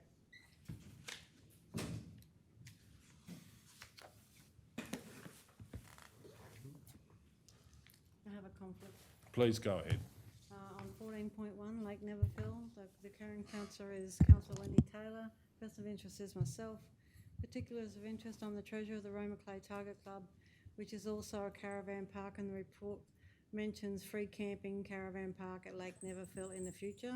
It's a declarable conflict of interest, and although I have a declarable conflict of interest, I do not believe a reasonable person would have a perception of bias. Therefore, I will choose to remain in the meeting. However, I will respect the decision of the meeting on whether I can remain and participate in the decision. Okay, do we have someone to move something? Councillor Ladbroke? I'd like to move that it is in the public interest that Councillor Taylor participates and votes on agenda item 14.1 because a reasonable person would trust that the decision made would be in the public interest. We have a seconder, Councillor Guthrie. Does anyone wish to speak? We'll go to the vote. All those in favour? 7-0. Okay, do we have a mover? No, on you this haven't. one? Okay. Councillor Ladbroke. I'd like to move that council commence discussions with the Lake Neverfill Recreation Association Incorporated with the view of entering in a management agreement for the association to manage the day-to-day operations of Lake Neverfill, described as part lot 332 on WV 1668 on behalf of council and the community. Number 2, commence discussions with the Roma and District Error Modelling Club with the view to enter a user agreement about the ongoing use of part of lot 332 on the WV 1668, and 3, consider the outcome of discussions at the future councillor briefing. I'll second that. Councillor Ladbroke, would you be happy to put in there with a view to entering into a management agreement, if they would like to, because they might not wish to, so we just have that flexibility to ask them whether they would. But if they don't, then obviously we're not like trying to shove it down their throat, sort of thing, So, and I just have a question too. Please go Have ahead. we thought about, with the caravans, who's going to manage where? No, well, I don't think that's That's not sort of really planned. part of it. That's not. It's just that they happen to mention it for the future. Okay. That's why I said it. Yeah. Okay. Yeah, so basically, are you happy just to have in there, like it's with a view to setting up a user agreement, but they may not want to, depends, we don't know what the associations are like at the moment. They might not have a lot of people. So just through the chair, where you put that so that it reads, based on the statement you've made there, is commence discussions, say for argument's sake, with the Lake Recreation Association with the view to entering a management agreement, comma, if they would like to, management agreement for the association, comma, if they would like to manage the day-to-day. Why? It's because at that point, if they don't want to, you don't go any further. Yep. Yeah. The problem is, the people it's just getting the sequencing right. Okay. Councillor Taylor? We do know that there is a recreation association. Through the chair, There's always been one. there is signage that advertise that they exist and there is an active phone number. Okay, so have we met any of them? Like, have we spoken to them? No. Not at this point. I have, Oh, I've yeah. spoken to Sam. Didn't they have a deputation here at one time? Didn't they come in Yeah, a and long time. talk? Well, Sam did, that was 2 years ago, Was 3 it years that long? ago. Yeah. But it's Flies when you're really having fun, finding isn't out what they're up to at the moment, because, otherwise we could be doing some day-to-day stuff there that Yeah. we're not I just necessarily. didn't know how strong they still were, that's Well, all. that's why we can have a short chat, and so I'm happy with that change if you're happy. Yes. I'm Mover. happy. Okay, does anyone wish to speak? We're going to go to the vote. All those in favour? 8-0. Thank you. 14.3, 14.2. So Fourteen point two, 382. State government surplus property, 103 Alice Street, Mitchell. Councillor Burkett. I'd like to move the council one note that this report actions council resolution number OM/09.2022/62 to receive and note the officer's report as presented. We have a second to Councillor McMullen. Do we have a move, do we have the mover wish to speak to the motion? I have a question. Please go ahead. Are we looking for property in Mitchell? Are we needing any property in Mitchell? Staff-wise, whatever-wise? I wasn't sure if that was, Is that I what- was is thinking that what about this that, is not enough about? it's gonna be Through later the on. chair, I'll just have to take an update on that, only because I know that they've procured a trainee, and I believe that all the housing is certainly occupied, but I have to take that question on notice. I could find that out for It's you. in the later report about the housing. It's There's just, a list of Yeah. council housing, what state they're in or what they're under Yes. repair. but I think the councillor's asking is, you know, certainly council, when they made their resolution in 22, was that, okay, look, we may not need that. Let's let it go to the open market, let it go to the state, let them work through a process. But you're at that process now. The property's for sale. It's a pretty reasonable price, and Yeah. to be honest, And the two, I didn't know whether we could get in discussion on it, but the two in, not at Edinburgh Street, this would be a better home than those two, and they're vacant and getting renovated at the moment, I think painting, stuff like that. So through the chair, there is a later report that just talks about staff housing options, but clearly it doesn't require any action. You may wish to lay this onto the table until you've had that discussion with that report and then come back to it, you know. So that's probably an But this doesn't do, this is just receiving a note in Oh, the officer's absolutely, it's report, not like it's taking nothing, any it's action not saying yay or nay on. No, it's not taking Yeah. any action I whatsoever. just wondered how, what the situation was for us in Mitchell, that was Yeah. all. Yeah. Oh, well. It's a shame that's, I can't remember about So some of the through the same stuff. chair, I do believe we have taken on further staff that I know I've signed off on people today, which wouldn't have reached that last report. Why not park this Yeah, that's conversation for later? That's what Yeah, you're saying. that's what I'm saying. Yeah, another Maybe part. not so clear. If we just note the typo, February 2024, not 23 in the body of That's, the yeah. report. One through you, Mr Mayor, when I was looking at it, I might be reading it wrong, but I just thought this report was giving the staff some direction before we go into caretaker mode. Well, that could be a bit later on, Councillor McMullen. There's a fair discussion that's going to happen with another. Yeah. Yes, So, but even though we've done this, can it still be talked about later on? Yeah. Through the chair, this doesn't actually require any action. No.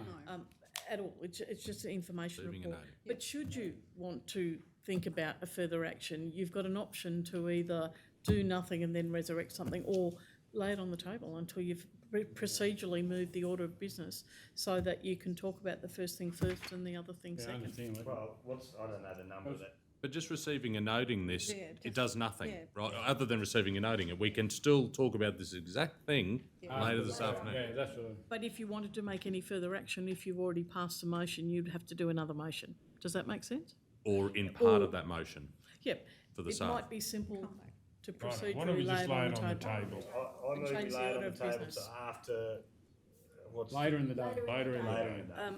Yeah, later All in the those day. in favour?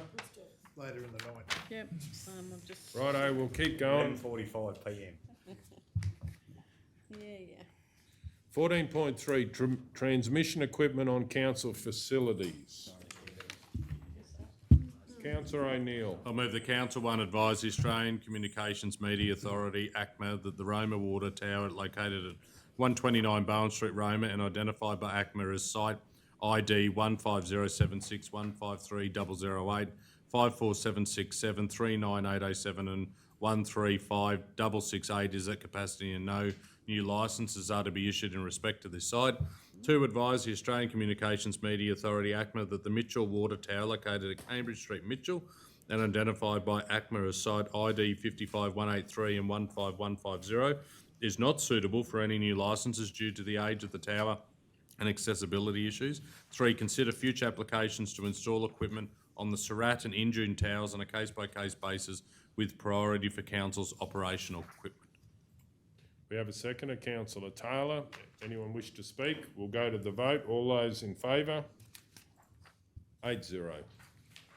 Okay, 14.4, user agreement, Surat on Ballon Committee for Surat on Ballon Gallery.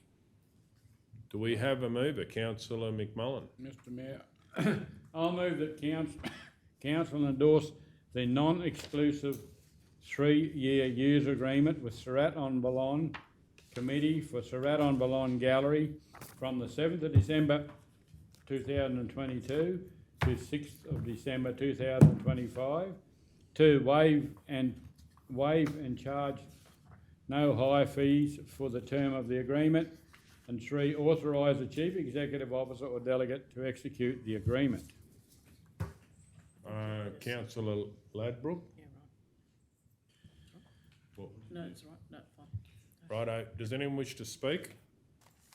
We'll go to the vote. All those in favour? 8-0. 14.5. I'll just read out. Vision Christian Media host site agreement. Councillor Edwards. I'll move that Council 1 approve the request for Vision Christian Media to continue with their low-power FM radio relay station on the Surat Water Tower site for an additional 5 years. 2, charge a radio licensing fee of $550 inclusive of GST per annum. Sorry, that's double up, isn't it? Yeah, charge a radio licensing fee of $550 inclusive of GST per annum. Number 3, authorise the Chief Executive Officer or delegate to execute the host site agreement. Okay, do we have a seconder? Councillor McMullen. We'll go to the vote. All those in favour? Okay. 7-0. 14.6. Thank you.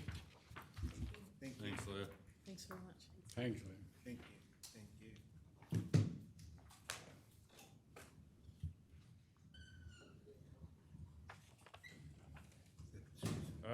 Renewable Energy Developments High Level Planning Scheme. CO, it just, as far as, it didn't really look like there was much that could be done in the planning scheme. Did you note any differently out of that? No. Through the chair, I can also get the director to talk more deeply to that. Look, essentially, the way legislation has changed to support certainly renewable energy developments is it all comes back down to interpretation of code, which planning. Some of the discussions were, can the planning scheme actually restrict where you develop, either through a policy setting or in another way. The advice coming back is actually that really in relation to renewable investments, they have been downgraded to the point that it's really about particular code. So there's very little you can do in relation to your planning scheme to actually inhibit renewable development. But I'll just hand over to the director to talk more broadly about his report. I think, just add on to that, Mr Mayor, it's the wind farms is not a lot you can do through your planning scheme. It's sort of legislative, it's at that state, at that higher level. So I appreciate the intent of the reason the report was requested, but yeah, there's not much we can do.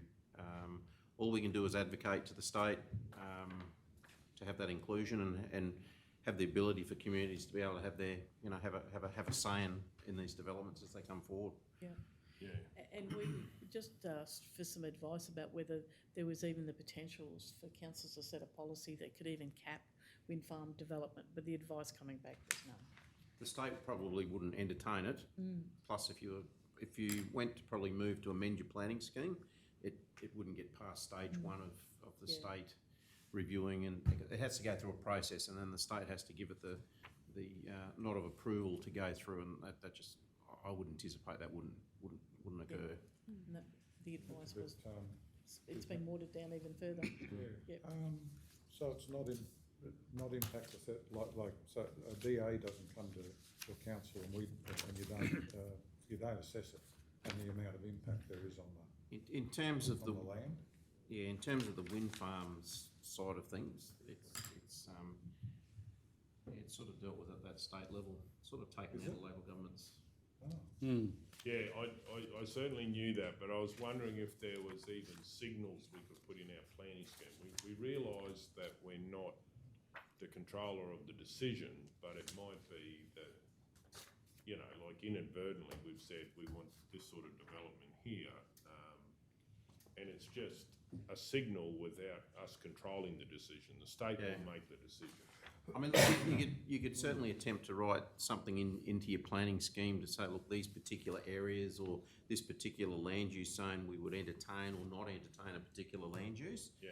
But the state goes through that and reviews that prior to it even getting to public consultation. If that is contrary to... So we'd be duplicating what they're doing, is that what you're saying? Not necessarily duplicating. It depends on the stance. If council's wanting to limit perhaps where wind farms in particular or other renewable projects are located, you could write that in the intent of your scheme, but the state would review that draft prior to it even going out to consultation, and they would actually come back probably to local government, to Maranoa, and say, look, please take it out, we wouldn't support it. So we're obligated to send everything down to them, are we? Correct. And anything to do with any planning policy or planning scheme amendments, yes, it goes through that process. We have input, but we're not the decider. And it takes time as well. Yes. And that's only in relation to this renewable energy side of things? Oh, look, that's with any scheme amendment. Okay. Yeah. The planning scheme's a really big amendment, a really big thing you do every certain amount of years, and that's a big document about where you want planning everywhere in the Maranoa. But all I was wondering if there was something, we're not the decider, but was there some smaller It's not things? a case-by-case thing, it's just a planning scheme, basically, rules. Yeah, like, could we put, you know, we like development here and that, without knowing that we don't decide? Yeah, look, you've got your scheme review process that happens every 7 to 10 years. Yeah. Local governments can amend their planning schemes in between that, within that period. But again, any scheme amendment process can take up to anywhere between 12 to 24 months minimum. So, It mightn't achieve anything in the end, anyway. no, well, the state would go through what you're proposing, and if they support, yes, go. But I suspect with the renewable energy zones, I suspect that they wouldn't, you know. Yeah. And if you recall, the debate was around whether potentially council had the ability to do something in relation to its airports, its airspace, its overlays in relation to that, and whether there was something more that we could do. But really, you know, the state has a specific code in relation to that more. And whilst we can provide input, it's up to the state to make a decision. Yeah, and I suppose just to add on to that, if we have proponents that are coming to council saying, look, we're looking at doing this, all we can do at both political and officer level in particular is to encourage them to obviously communicate and consult with local community to try and have that Make conversation. people aware of the possible Implications or impacts. Okay, I'd like to move that council receive and note the report. Do we have a seconder? Councillor Edwards.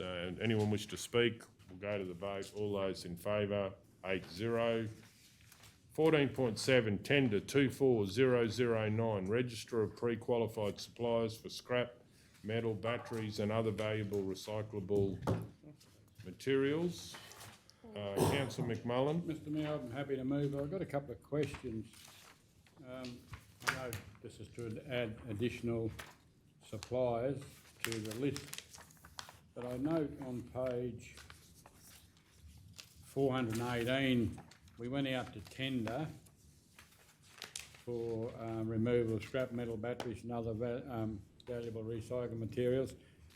So in my reading, we only had 2 submissions. Yes, this is only for the panel. This isn't actually, so we already got 4 or 5 suppliers on the panel. This is another 2. But I think we had a third mo- submission that was not valid. but they were the two. We went out for the purchase and removal. We didn't go out for additional people on the panel.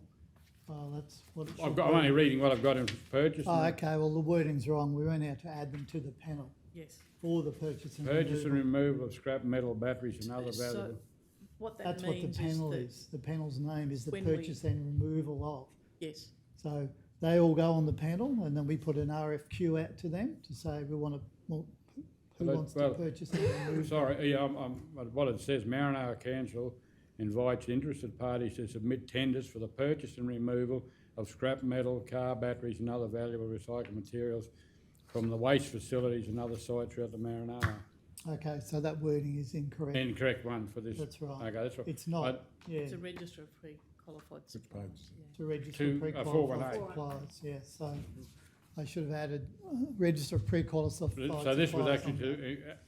sorry, is just actually to add these two additional companies. to the okay. panel, But I was yeah. reading that and I sort of, Sorry. no, that's all right, Yeah, all good. yeah, so we will be going out shortly. So I'm happy to move that, but I have another question. How long will it take to go out for prices to actually? Andrew was just about to.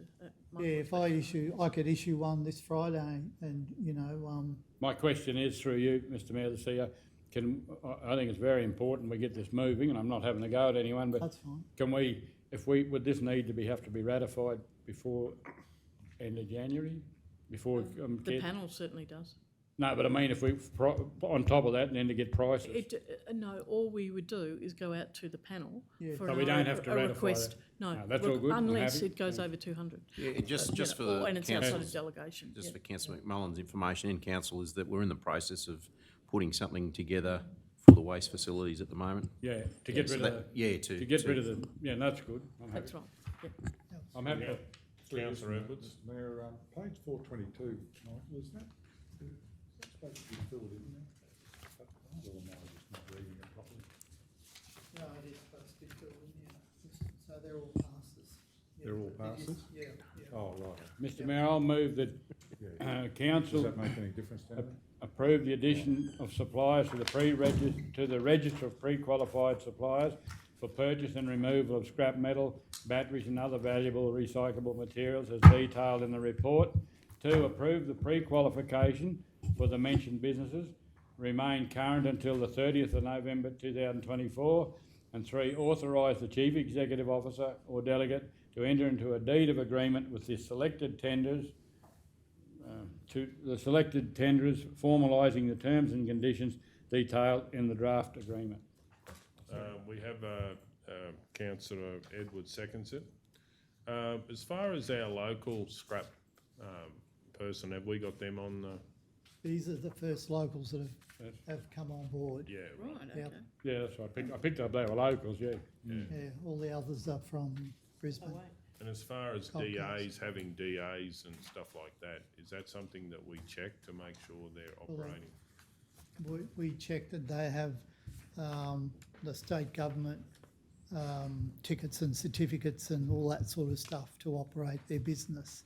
Yeah, yeah. Wondering about DAs and that, where we've had other ones where we've said, you know, to make sure that, you know, we don't use someone that's not properly operating in there, you know? Yeah, If they're it's on a operating on- contractor list. They're operating on our site, so they wouldn't need a DA for our All right, site. so you're not sending it back to No, somewhere? no, they're coming to our site Right, okay.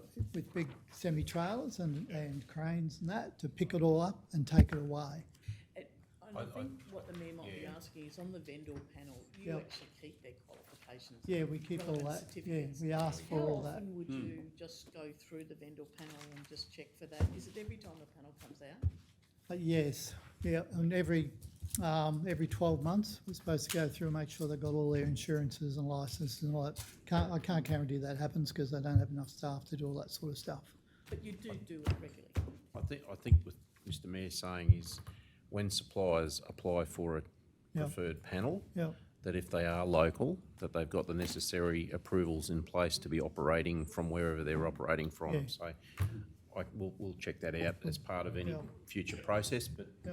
I understand. And we've I certainly think, made I understand commitments what to you're others, saying, yeah. Mr Mayor, but anyone, whoever wins this, no matter what they're local, they're not going to pick it up and take it over to their block in Mitchell Road or wherever they are and drop it. They're going to pick it up and take it straight. Well, just in case, like if someone says, Full well, we load. haven't checked, Yep. just basically, have they got an approved development approval. approval? Is The right basically what approval, I'm saying. The current ones, would have development approvals like in Brisbane and the Gold Yeah. Coast where they're based, and they pick it up and take it back there because they've got facilities there. Now we've got some locals. And you'll I can see where you're coming on from there. We don't check they've got a DA for that particular thing, no. I'm not 100% sure whether that specifically No, that's true. it's a case of saying is we've had in recent times Yeah. criticisms that council is potentially using unlicensed suppliers of yep, materials, fully and aware we've of that. done work Yep. in relation to that.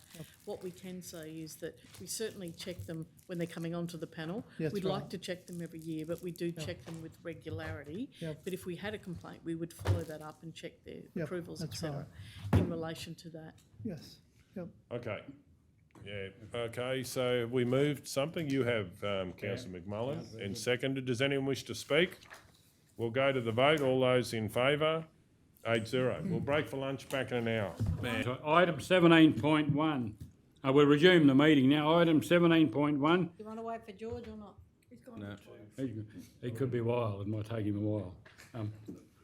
Enchance Revenue STP External Contractors. Do I have a mover, please? I'll move. Councillor Burgett. I'll move that a report be prepared for an upcoming meeting. Seconder, please. Councillor Guthrie. Any opposition? Anyone wish to speak? All those in favour? 6-0. So where are we? We're going to Now go we're back doing- into it, Kel? Well, there are Late some items? there that he needs to be. We've got Right. late items. Go to the late. Late, Get my open. paperwork Do you sorted. want, No, I got it here. yep, great. Get them all sorted. George, you're a delegate to go to the sewage convention? L1, George. Seeing you were supporting it. No, Okay. yes, I didn't want us to wait. You weren't fast enough, George. Agenda item L1, Productivity, Innovations and Work Safe Awards. Have a mover, councillor Guthrie. I'd like to move that Council 1 acknowledges report enacts resolution number OM/10.2022/01, and 2, that council receive and note the officer's report as presented. Have a seconder, please. Councillor Edwards. Is there any opposition to the motion? Does the mover wish to speak to the motion? Can I just say that I did go through the local area director reports and all the innovations and efficiencies that have been recorded for the month of November 2023, and I'm just really impressed that in each of the local areas there are efforts on behalf of employees coming up with ideas on how to do things better and more efficiently. And I think it says a lot about the culture of the council is moving towards now looking for solutions and actually coming up with some really good ideas that then are acknowledged through these awards. Okay. Anyone else wish to speak? Councillor Edwards? I'd just like to agree with that, and it's of the utmost importance that it's recognised the effort that's been put in here, and certainly support this. Councillor Burkett. I'd just like to follow on, not only just great coming from the directors, but also it's filtering through the organisation. I think everyone from every level of council is offering solutions and they're being heard, and I think that's very good for culture and also for the efficiency of the organisation. So I attended the Mitchell recognition one, and it was very well received. So I think it's a good thing moving forward. Anyone else wish to speak? Mover wish to sum up? No, I'm good, thank you. I'll put it to vote. All those in favour? 7-0. L2, local areas without lawn cemeteries, Surratt and Mitchell. Have a mover, please. Councillor O'Neill. I'll move the council upgrade the business case. Is it upgrade? We asked for... Oh, I see, the original business case, was it? All right, council upgrade the business case for Surratt and Mitchell cemeteries to include lawn cemeteries as presented in this report, and 2, note that this has been included as part of the Q2 budget review for consideration. Councillor Burkett, you're seconding. Any opposition to the motion? Have a question? Just a question, Councillor Taylor. Through you, Deputy Mayor. Matt, I see that on page 8 that the figure's 100,000 in your business case outline. Councillor Taylor, you're correct, and that should have been updated. So I did provide that to the officers, but it is 120,000, just to clarify. Because in the quarter 2 it says 120. Yep, that's correct, and that's what the official budget scope is. Right, thank you. Just Any, clarifying that. Councillor Edwards? And that's what's been included in the budget. Yes, Yeah. correct. Yeah, just, I think I voted against this last time, but just, you know, and I think the two things were sort of intertwined, is sort of looking after an existing asset versus creating a new asset, you know. But this is specifically to do with lawn cemeteries, nothing to do with, you know, fixing Yeah, up the that's right. existing cemeteries. No. I assume that would be a separate motion that would have to probably come back, you know. Okay. You know, something along those lines. So Through the chair, I'm a Councillor. bit on the fence with it, but, Yeah. you know, generally, if this is a separate motion, I'm happy to, you know, support the Director fact. Matt, did you want to say something? Sorry, through the chair, we did do a concept scope for the Surat Cemetery, just to, we wanted to make sure that if we are doing this cemetery as well, we want to provide the whole plan, basically, for the community. Yeah, this is part of the, The overall long-term plan for the cemetery, to be honest. Yep. okay. Councillor Burkett, you wanted? Just a just where did the $20,000 extra 20 where did it go in towards? Irrigation or earthworks, or just a bit of everything? It is broken down there, Councillor Burkett, in the, there's a bill of quantities. So, yeah, look, I mean, You just said extra 20 that you were talking about. the extra 20, the 120 is the final scope for all work. So whether it be groundworks, fencing, irrigation, Everything will go up a bit. yep. Yeah, no, that's all cool. Your actual figures add up to 100, Yeah. but they've said you're underestimated yourself. Is that what they're saying? It's actually the report should have tabled the new 120 business case. Should have been in here, yeah. It should have been included, yep, and it's not. Okay. Any other questions? So we'll put it to the vote then. All those in favour? 7-0. L3, Sale Yards Financial Report, variances explained, Thanks, Matt. original Q1 to 2Q review. Did Councillor Edwards? I'll move it. I'd like to move that council receive and note the officer's report as presented. Did I note the General Manager from the Sale Yards is here. Has anyone got any questions? You just need a second. I'll get a seconder, please. I'll second it. Councillor Burkett. It's good, good that, Any questions? no, it's just good that we've got two, Councillor Guthrie? good This sales. is to ask Manager Daniel. So in the special Just immediate ignore it. repairs and safety defects, the 429,949, am I assuming that once that, the additional activities external occur, that we might get that money back through insurance? Through the chair. I'm being very careful with my wording, but Not necessarily, but it may, it certainly would form part of any potential litigation. You know, whether we actually get that back, it's probably expended money to get the information in the first place in order to take the next step. So we had to spend that to then get to the next stage, which is the complete repair. Which is actually the figure about, you know, what that damage is and how, Question. next Is steps. that for the building or is this for the new walkways? This is for the building. Oh, okay. Yep. That's right. Any other questions for the manager? So we've got a mover and a seconder. No other questions. I'll put it to the vote. All those in favour? 7-0.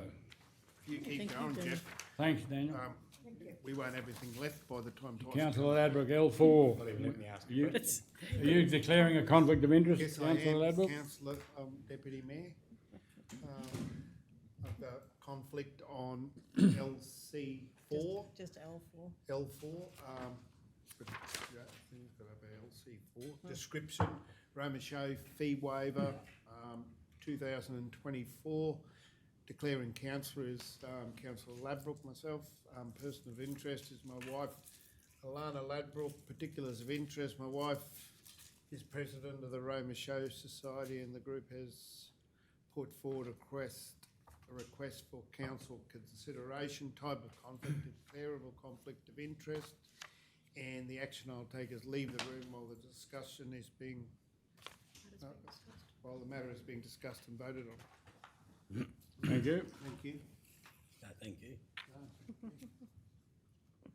Councillor Ladbroke's leaving the room, slowly.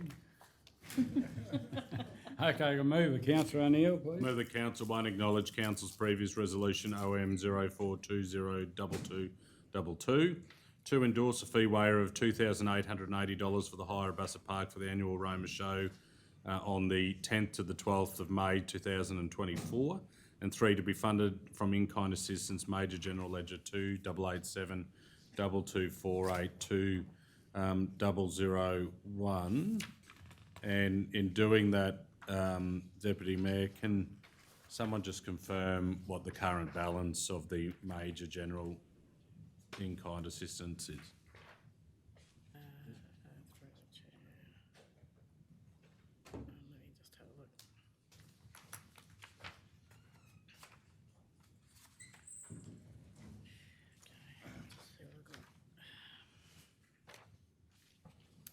Cindy told me that.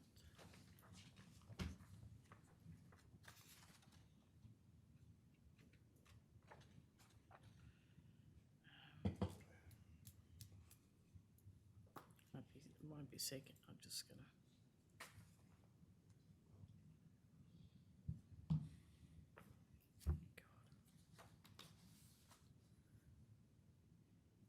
Gonna need it for the next one too. No, it's, yeah, general one, that one.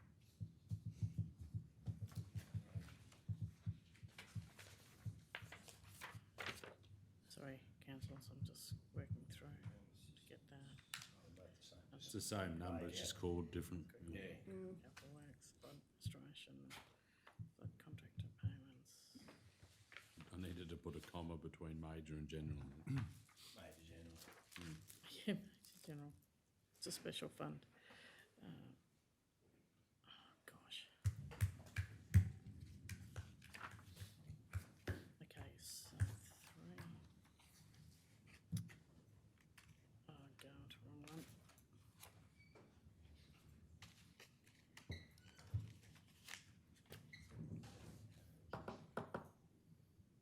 Apologies, I'm going to have to get that back from the officer. I've got a lot of figures here, but they're just...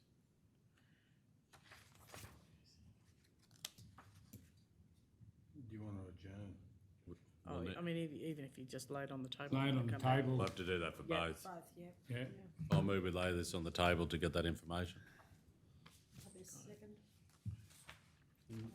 Okay, so L5, I'm assuming with Well, you've got to vote on put the that. procedural Oh, I'm motion. sorry, all Yeah. those in favour here. So L5, Mitchell Show Society fee waiver. I'll move that lays on the table until the Wait for information George is for that one? Hang on, you gotta wait for George. Oh, yeah. Oh, that's right. Don't want to be quicker. Okay, what was that? Did we take a vote? on Yeah, the- 6 6 0? 6-0 for that one. 6 0, great. I have got it. And then, Deputy Mayor, I'll move that item L5 lay on the table to later in the meeting to get the same information. All those in favour? 7-0. With the bloody system. L6. Item L6, Bureau of Meteorology licensed flood gauges. Do I have a mover, please? Yep. Councillor Edwards? I'd like to move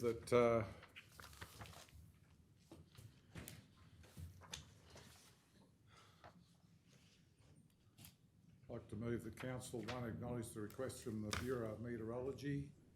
2, support in principle a licence for a 10+10 year term for a peppercorn fee of $1. $1 per year, is it? A fee of sorry, is that just $1? Mm-hmm. Okay, fee of $1 at the following flood warning sites. 543007 Forest Vale Road Reserve, Mount Moffat Road. 43099 Springfield Road Reserve near Maranoa River, Springfield Road. 43052 Walk-On Road Reserve, Walk-On Road. 44056 Mungalala. 4403 Warrego Highway. 43067 Stewart. 43063 Stewart, Lot 124 River Road. 3. Advise the BOM, Bureau of Meteorology, of its support for the department to draft the licence for approval. And 4. Provide the final licences for endorsement to a future council, to a future meeting of council. Yeah, Carl, would you mind just changing that number 3 to Bureau of Meteorology, please? Was it? Have a second to councillor Taylor. Any opposition? Anyone wish to speak to the motion? All those in favour? 7-0. That's it. That's Deputy it. Mayor, can I move a motion without notice be included for the agenda today, please? Yes. Yes, go ahead. I'd like to move item number L7. Just through the chair, it is actually included as a late item? Or L7. I'd like to move that a new item, request for support, Hakana Matata Children's Choir, be added to the agenda. Do we have a seconder for that motion?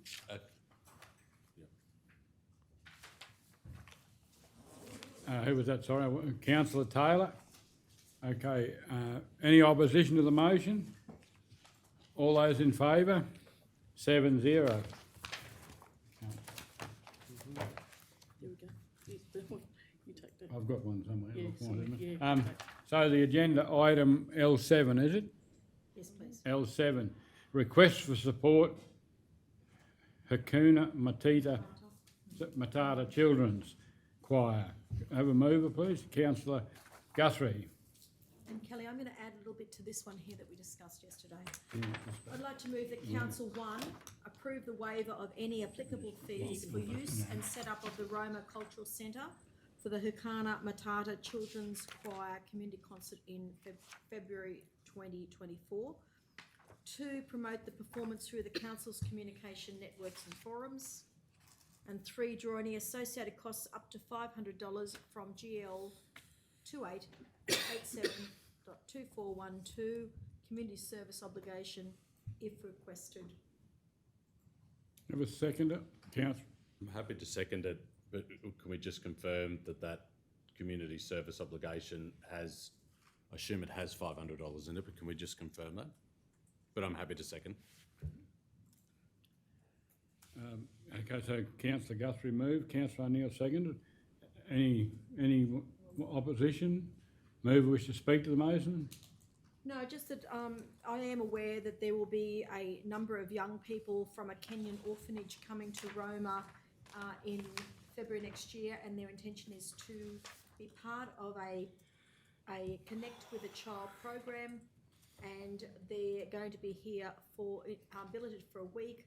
And what they will be doing is doing a little bit of, they'll be doing activities, and they'll also be doing some performances. And it is a great opportunity, I think, for us in the Maranoa, us here, to be appreciating people from different cultures and also supporting young people who are trying to make a difference. Anyone else wish to speak, for or against? Councillor O'Neill? Yeah, I'm happy to support it. I think the younger generation in particular of our region will be excited just simply by the name. Hakuna Matata obviously is a major song out of The Lion King, and I think we will get a lot of community support for this particular event to be held at the cultural centre. So yeah, happy to support it and look forward to seeing it happen next year. Anyone else want to speak for? I could. I really could. Anyone want to speak for or against the motion? Can I just sum up by saying? Yes, sum up. You've got to do it in the chorus. Matata actually means no worries in native Swahili language. But it's Akuna. Yeah. Akuna Matata. Matata. Yeah. Okay, no one else wants to speak? All those in favour? 7-0. Is this one, We've got one here. zero? Is that? Which one's closed that? or- Go back to the, go back to the, No, the one up there. Yeah, that's when we get to Sorry? confidential though, isn't it? Have we? No, well, you can add it, I'll add it. yeah, but, oh, that one, we've got to add it, okay. You might have to. Yep. Who's got, I've got a bit of paper on that, or probably have yeah, some? Yeah, just, here. oh, thanks. To do another conflict. What are we calling it, Kel? This is a procedural motion. It's only added to the. Yes, exactly. You can't declare a conflict on a matter adding it to the agenda. Once it's on the agenda, then you declare the conflict. So, Yeah. what are you going to call it, Kel? I think Kelly's got it. Yeah, no, what number? L8. No, Oh, Okay, sorry, we just C, want to, apologies, it will be. okay, LC3, Kel. Subject heading is the Roma Show Society camping proposal. Councillor O'Neill? I'll move that we add on to the agenda Roma Show Society camping proposal as report LC3. Do I have a seconder? Councillor Councillor Burkett. Any opposition? All those in favour? 7-0. Now you've got conflicts now. So we've got conflicts for the, Yeah. for, They're closed. okay. Where's the report on this? It's here. We got a special handed out. handout today. In your, have a look around in your, Might be in your pigeon box, pigeonhole. Probably is. No, it was handed to us at the desk. No, it'll be there. no, that's No. not. The Akuna Matata one might It's be. got item 0. Councillor Edwards? I don't See think, it? oh, no, You would have it there, Mark. We all got one. So- Everybody no, except no, I haven't Did, got it. did they? I have mine, Mark, here, because I won't need it. Righto. Okay, conflicts, councillor Taylor. I'd like to declare a conflict on, what did you just call this? Or is this another one? Oh, C2 to start with. Lease of Major Mitchell Caravan Park. The declaring councillor is Councillor Wendy Taylor. Person of interest is myself. I'm the treasurer of the Roma Clay Target Club, and a conflict arises as a proposal. The proposal, I don't know what it says now. As the gun club, as somewhere in the report mentions a caravan park, and the gun club has a caravan park. It's a prescribed conflict of the room, conflict of interest, and I'll leave the room as the matter is discussed and voted on. LC3, the Roma Show Society, has a camping proposal. The declaring councillor is Wendy Taylor. The person of interest is myself. I'm the treasurer of the Roma Clay Target Club, and a conflict arises as a proposal is in regard to camping, and the gun club has a caravan park. It's prescribed conflict of interest, and I'll leave the room as the matter is voted and discussed and voted on. LC3, that's not me. No, you're not. It's probably just, Councillor Taylor, that they'd be declarable conflicts of Oh, interest. You're still up to leave, but they're not prescribed. Okay, sorry. So they're declarable conflicts of interest. Sorry, Kel. Didn't I have another one? Sorry, when you got this. Yeah, through the chair, did you? Let me just have a quick look. Oh, no, Yeah, the other one, the 14.1. other one was in open. Yeah, we know. Yeah, okay, sorry. So who we got next? Councillor Ladbroke, you got a conflict. Yep, the item number is LC3, description Roma Show Society camping proposal. Declaring councillor is myself, Councillor Ladbroke. The reason for interest is related party. Is my wife Alana.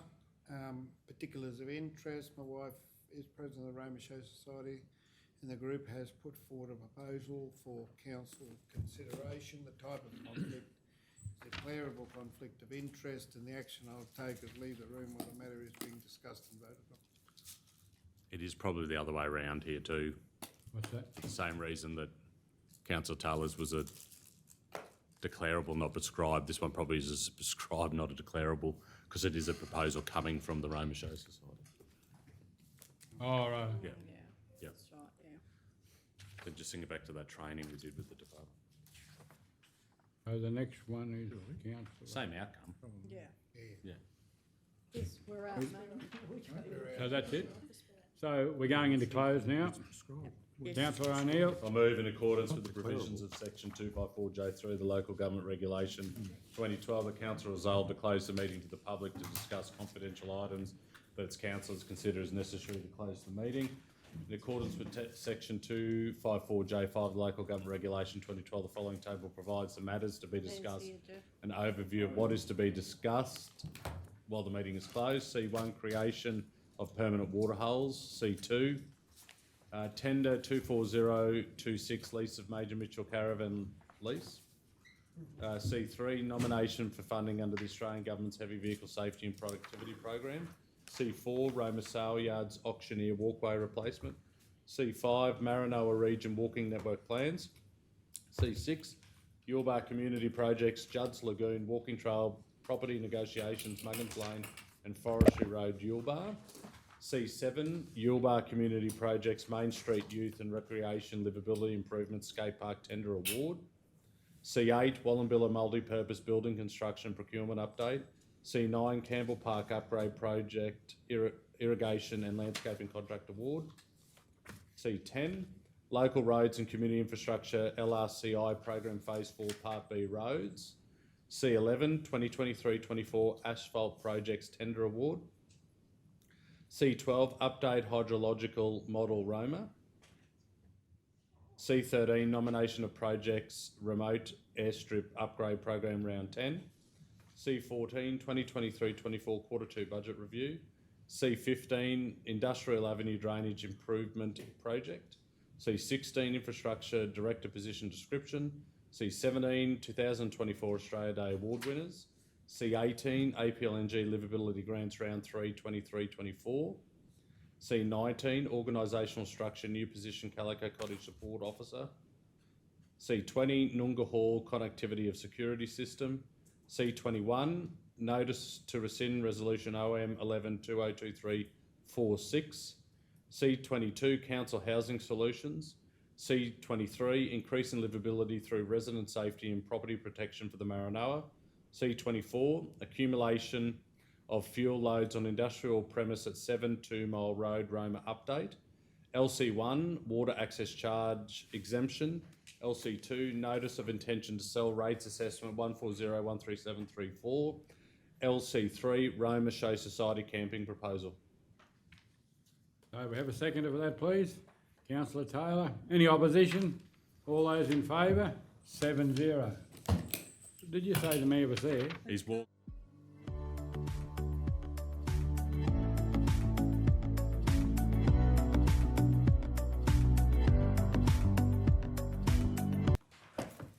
I'll just do a conflict on C11, 2023-24 Asphalt Projects Tender Award.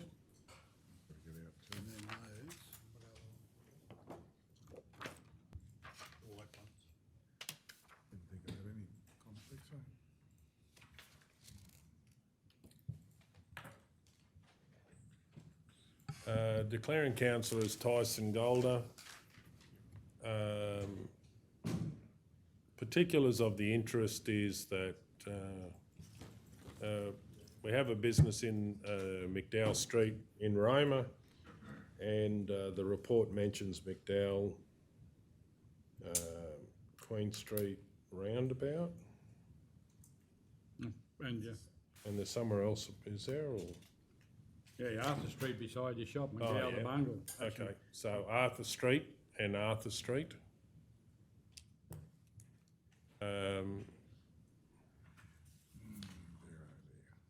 So is it prescribed or? It's, look, if there's not an immediate benefit, you would say it's declarable because you've got a business in Okay, Roma. so But you can still leave the chamber if Yeah, you no, don't I want to will. participate in the discussion either way. type of conflict is declarable conflict of interest, and I'll leave the room while the matter's discussed and voted on. Any other conflicts? I move we go back into. I'm still thinking. He's still thinking whether he should, because he's... Think quick. No. I need time. Okay. Submit a schedule of rates supporting documentation for the delivery of three asphalt projects, Roma, Arthur Street, I'll just put it to McDowell to the, Bungle, Charles I'll put it Street to the and room. McDowell. Okay, You're going to do the same? I'll just put it to the room. Because it doesn't go past the business, No, it doesn't. not your business. Well, No, that's what I say, put it to the I'll room. put it to the Yeah, room. 'cause that's- Yep, Cal, sure, you'll put it would to you mind? DCI. Just it'll,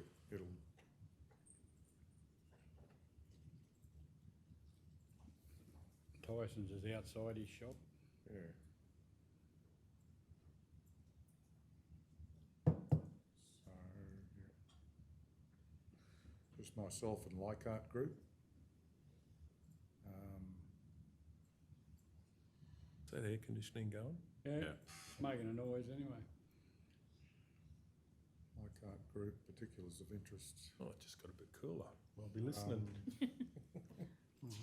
Yeah, that's Leichhardt right. Group leases It's a, AI. leases Really, a it's building not just in air Dale conditioning Street. anymore. And I'm a partner in Leichhardt Group. Partner of Leichhardt Group. What else? And McDowell Street is mentioned in the report. Yeah. Be a declarable conflict.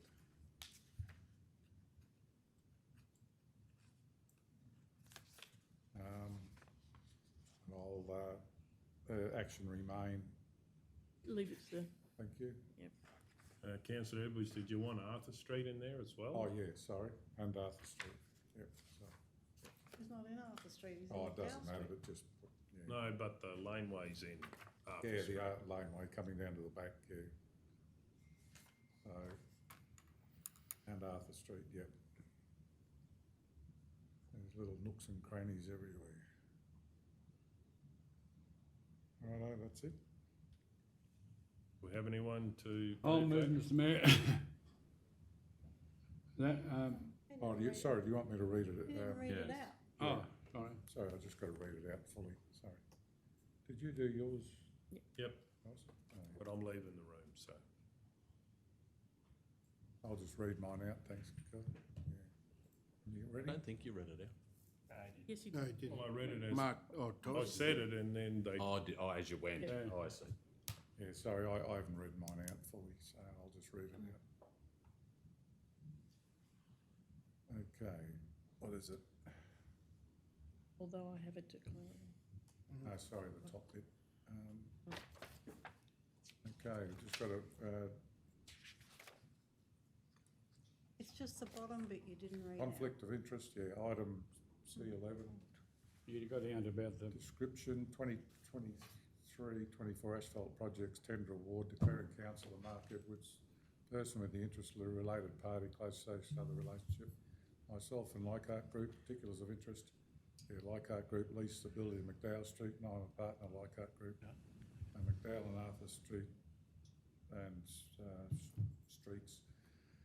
Mentioned in the report, type of conflict, declarable conflict of interest action is remain, although I have a declarable conflict of interest, do not believe a reasonable person could have a perception of bias, therefore I will choose to remain in the meeting. However, I will respect the decision of the meeting on whether I can remain and participate in the decision. okay, Councillor McMullen? I'll move that it is in the public interest that Councillor Edwards participates and votes on agenda item C11 because a reasonable person would trust that the decision is made in the public interest. Okay, we have a second, Councillor Burkett. And anybody wish to speak? Then we go to the vote. All those in favour? 6-0. Okay, do we have someone to go back into close? We have a seconder. Councillor Burkett. All those in favour? 8-0. Okay.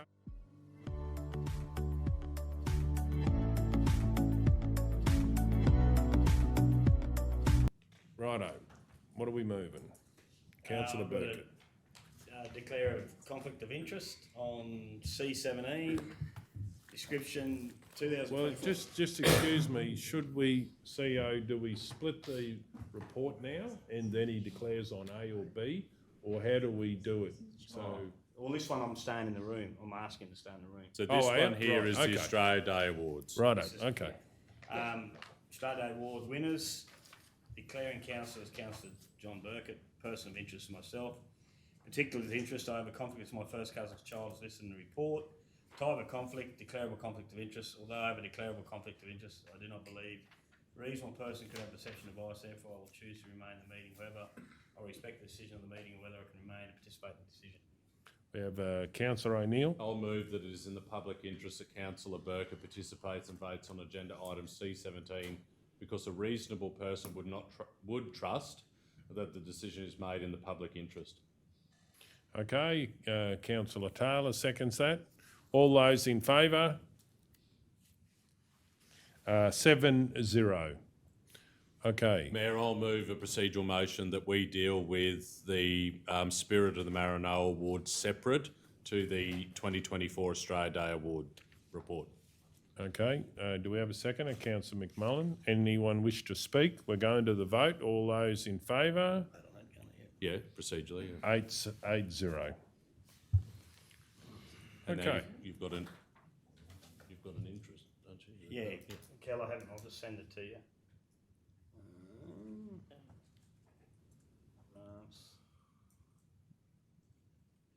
I'll get rid of the second part.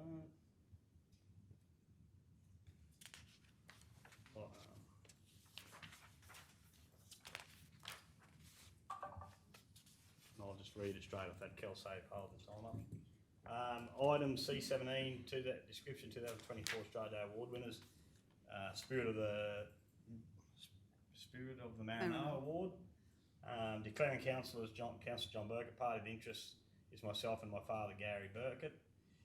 Particulars of the interest of the conflict as my father Gary Burkett is mentioned in the report. Type of conflict is a declarable conflict of interest and action. I will leave the room while the matter is discussed and voted on. I'll move we go into closed. Do we have a seconder? Councillor McMullen. All those in favour? 8-0.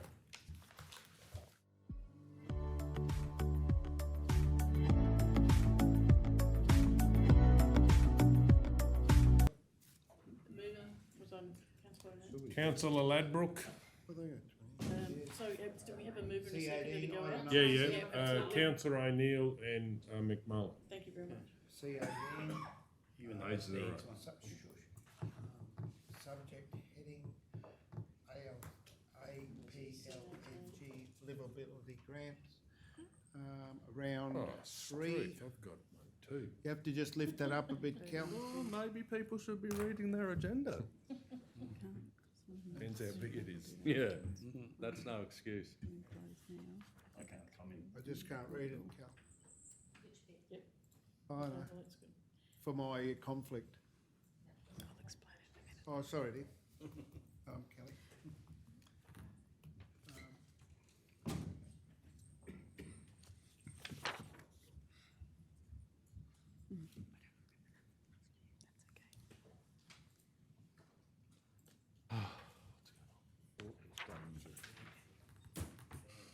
We're in open. Sorry about that, I didn't even spot that. But anyway, now, the item of conflict with LC1. It'll be C18 actually. C18. Sorry, C18, description is APLNG livability grants, round 3, 23-24.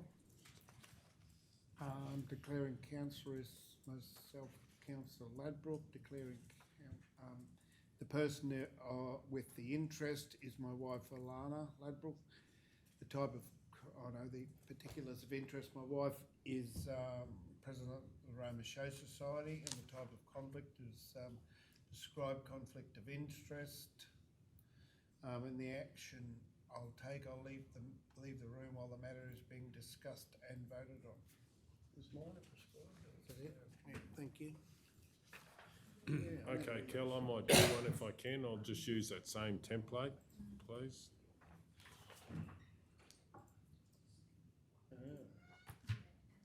Never stops, does it? Okay, I'd like to declare a conflict on C18 APLNG livability grants, round 3, 2023-24.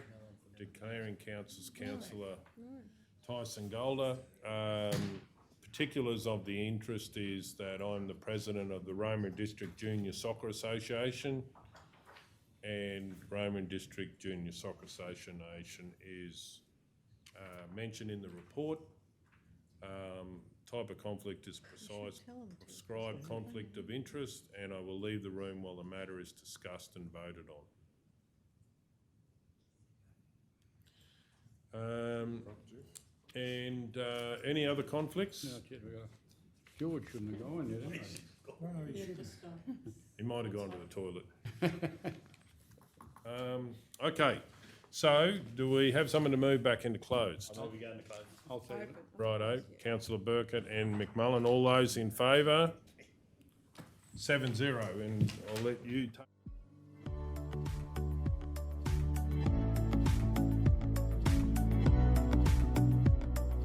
We're in open, we'll keep going with the meeting. Okay. So did you want to go back to the? We're going to C1. C1, have we been? Okay, C1, creation of permanent water holes. Do we have a mover? Councillor Ladbroke.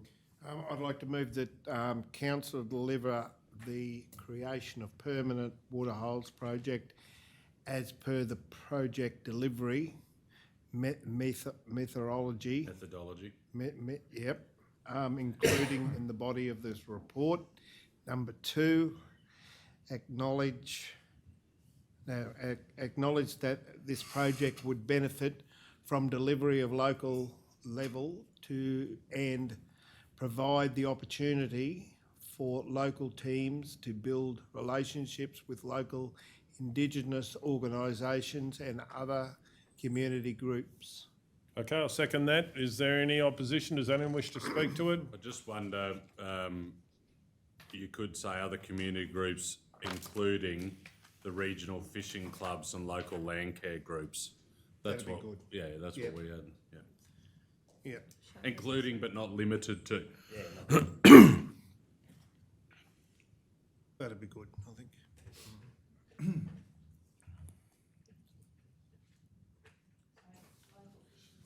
And land care groups. Okay, mover happy with that? Yes. Seconder happy? Right, we're going to the vote. No one wishes to speak? We're going to vote. All those in favour? 7-0. Okay, moving on to C2.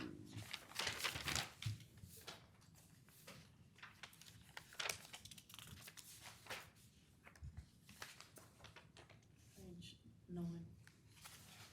Okay, page 9, tender, C2, tender 24026, lease of Major Mitchell caravan lease. Councillor Burkett. I have a conflict.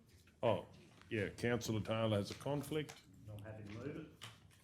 and we'll just, Same as the, I don't have to look up, I can see. councillor Taylor's left the room. Councillor Burkett, go ahead.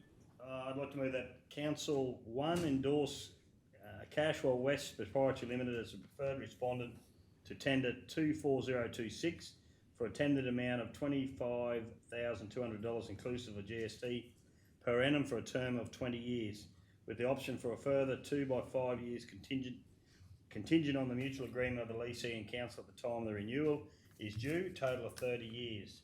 2, enter a lease with Cashwell West Proprietary Limited in respect to lot 41 on SP 267081, lots 42, 43, 44, 45, 48, 49 and 50 on M15114 for a total term including options to renew not to exceed 30 years.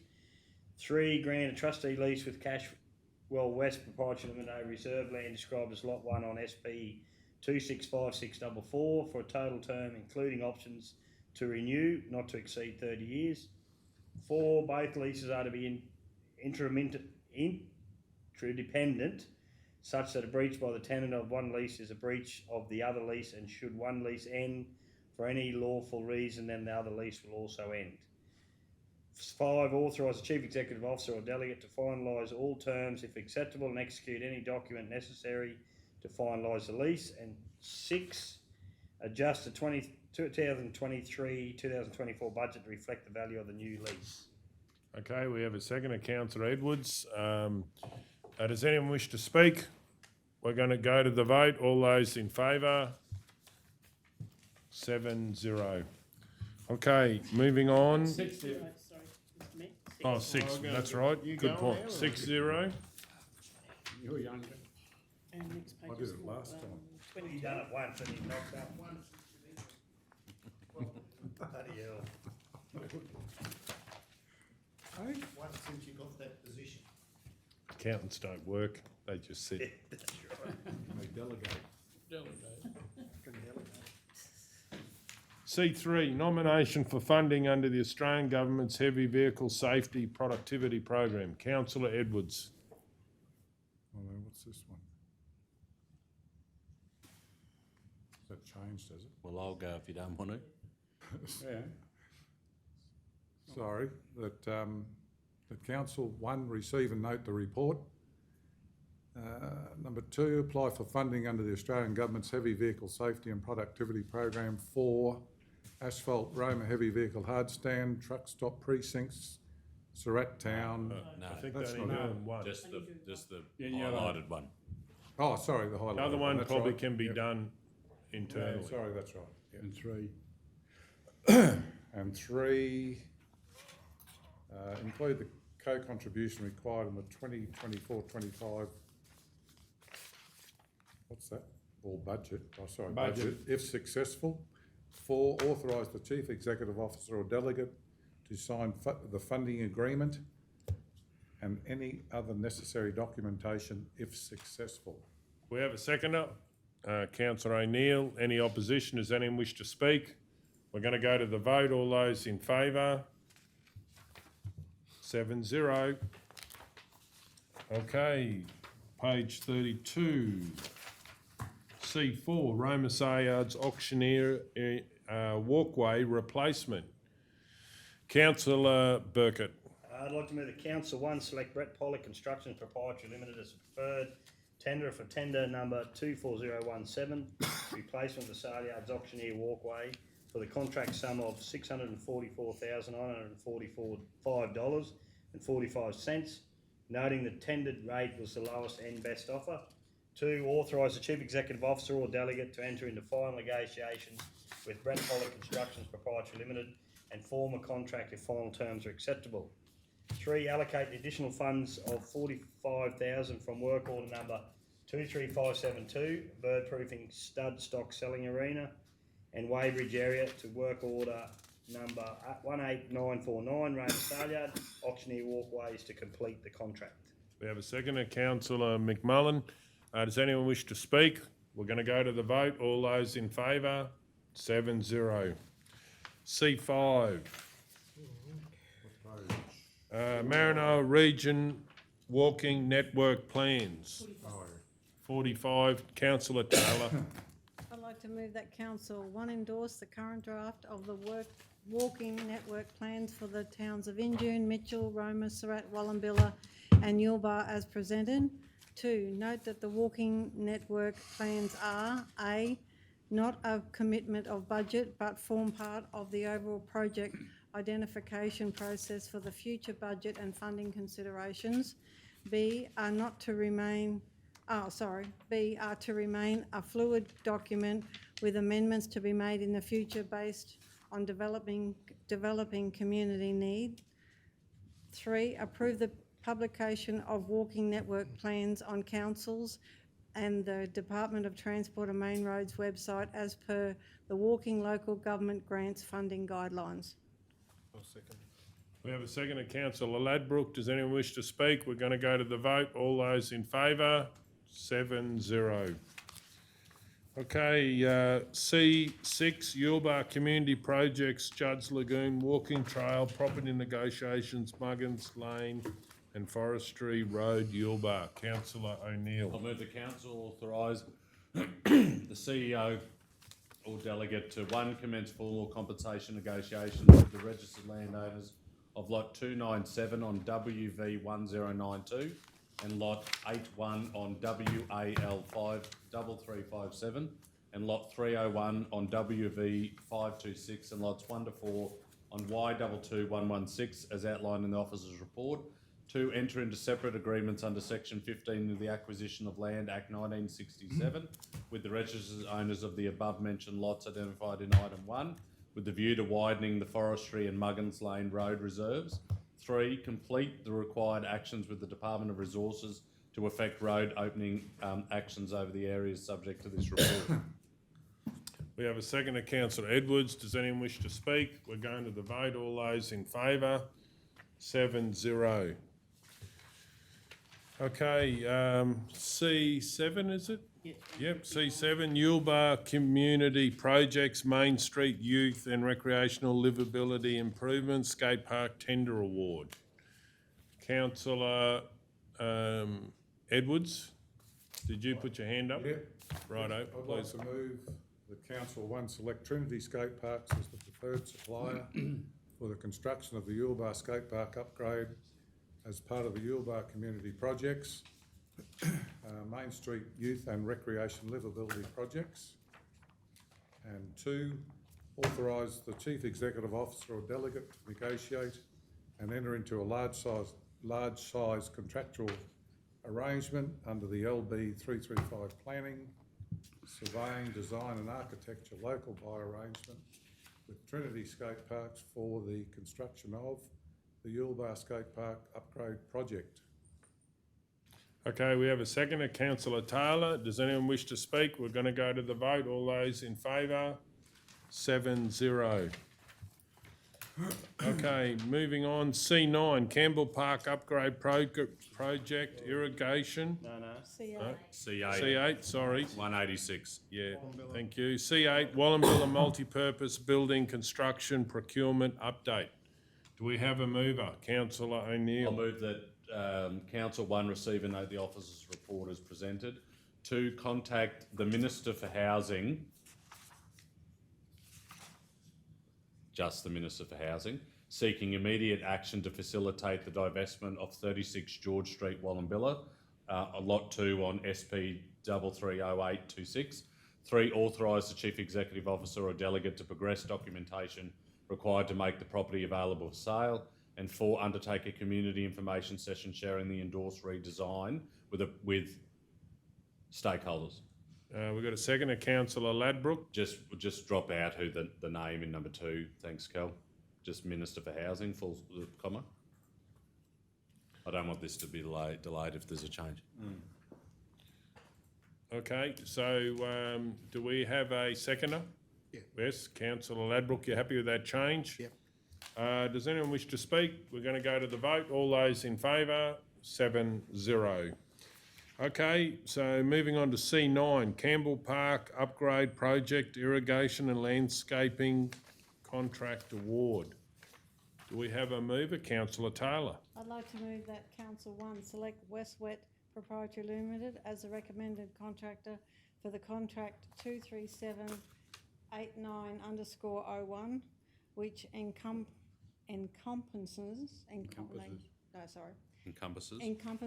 the supply and installation of irrigation and kikuyu turf for the Campbell Park Upgrade Project, and 2, authorise the Chief Executive Officer or Delegate to enter final negotiations with West Wet Plumbing Proprietary Limited, noting the contract value of $259,034.05, inclusive of GST, and execute by way of signing the contract if the final terms are acceptable. I'll second that. Okay, we have a second to Councillor Burkett. Does anyone wish to speak? We're going to the vote. All those in favour? 7-0. Okay, moving on. C10, Local Roads and Community Infrastructure, LRCI Program Phase 4, Part B, Roads. Councillor O'Neill. I'll move the council nominate option 2 for approval under Part B, Phase 4 of the Local Roads and Community Infrastructure Program. 2, authorise the Chief Executive Officer or Delegate to prepare and sign the relevant project nomination documentation to nominate the selected projects. Do we need to list them? No, I asked that before. No? Okay. We should have Okay, so we have a second to Councillor Ladbrook. Yes. Does the mover wish to speak to the motion? Just to say, Mr Mayor, that there's a number of key projects that have been presented, and I believe that option 2 is the best way forward for council to progress what are some really important investments into our region, regional infrastructure, given that this is the roads part of the LCRI, and I strongly encourage all councillors to support the resolution. So this is the one with channeling curbing in it, isn't Through it? the chair, it's, Yeah. yes, 350. And Okay. it allows the options of the, Yep. if the funding comes through, we do the one big block to start with. Yeah. And that, yeah. But it allocates the LRCI funding too, doesn't 207, it? page 207. Yeah. Yes, it If- does. If we don't get it, we go the other way, yeah. Yeah. Yes. Okay, I'll speak against this motion. I'm certainly happy with the state, the different flexibility. But if this is the report about that we're going to spend money for the next council, I disagree with that. There is plenty of time for the next council to make their own decisions. I don't think we should be spending that early, as it's got to be completed by June 25. So I certainly would be in favour of suggestions, because that might take the weight off what happens, and planning could be done, but I don't think we should be deciding that, because a new council might have a different priority list. So I certainly won't be supporting this part of it, but I do support a lot that the Deputy Director has actually done. Does anyone else wish to speak? Councillor Burkett? I'm fully supportive. I understand where you're going with you going against it, but I think some of this is not going to happen overnight. But I think a mountain of work's gone into the planning of this, and I congratulate Deputy Director and his staff. And it's over a broad range of stuff, and I think it's very exciting if some of this can get underway. And fully supportive moving forward.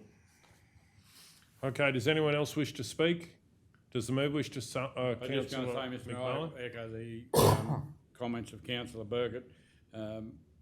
If this comes off, there'll be one area of town will be very, very happy, because they've been, since 1970 there, and no curbing and channeling. So if it all comes to fruition, they'll be really happy. Okay, does anyone else wish to speak? Does the member wish to sum up? Yeah, thanks very much, Mr. Mayor. I mean, the reality is the LCRI funding has been awarded to this term of council.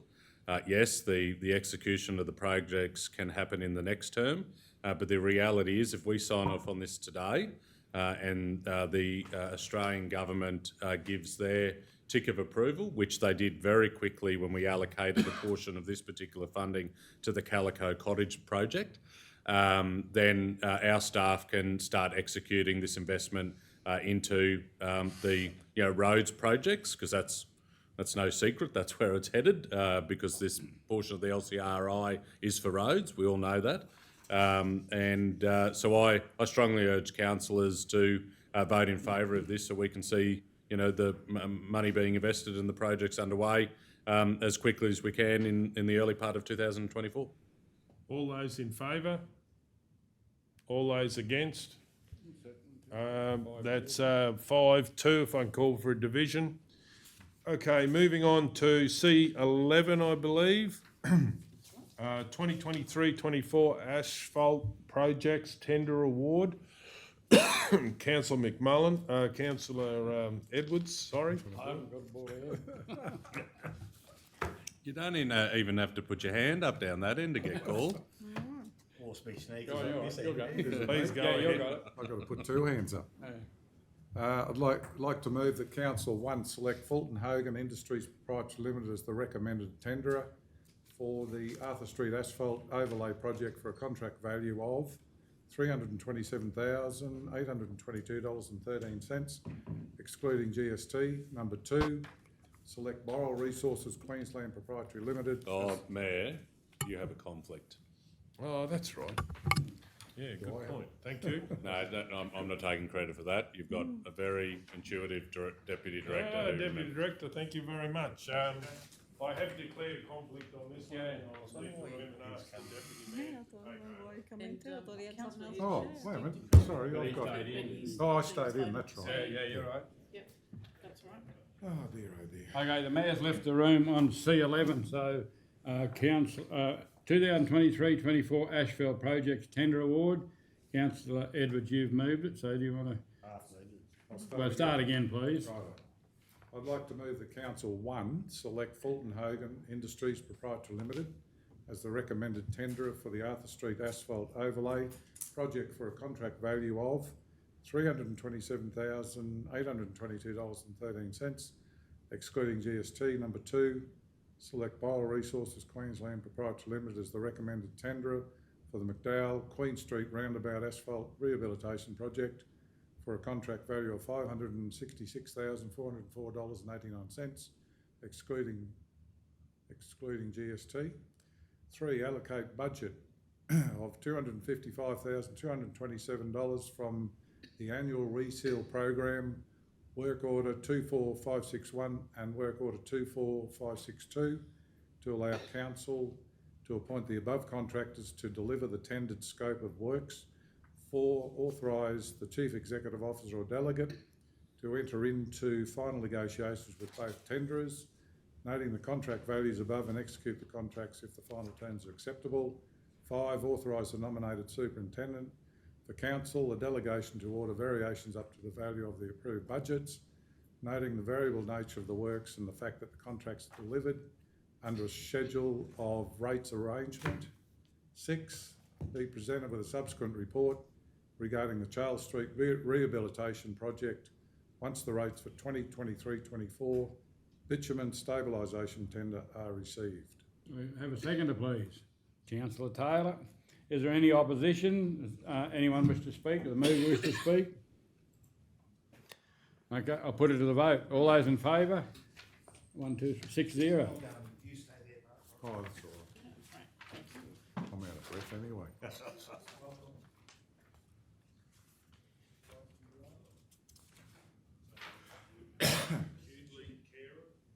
We'll have to do something about that in the new year. What's that? George going to the door Well, all I the have to time. sit over there, so it's closer because my legs are getting older. I have to sit Hey, at the George. end. We couldn't get him to move when he was sitting there before. Must be something about that seat. The suction cups on. We'll have to move a motion. What's going on? Yeah, well, Talking to directors, 2 directors. should have moved it next one. Thank you. 2 to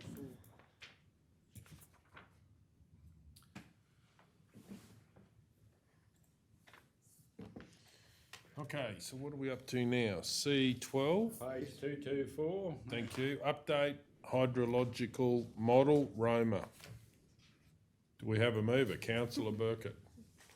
I'd like to move the council 1, receive and know the report is presented. 2, approve an additional $70,000 as part of the 2023-24 capital budget to upgrade hydrogeological model, Roma, to be funded from restricted water cash reserves. No, that doesn't exist. Sorry. From cash reserves to be allocated to WO 23682. Okay, seconder, Councillor Ladbroke. Anyone wish to speak? We're going to go to the vote. 7-0.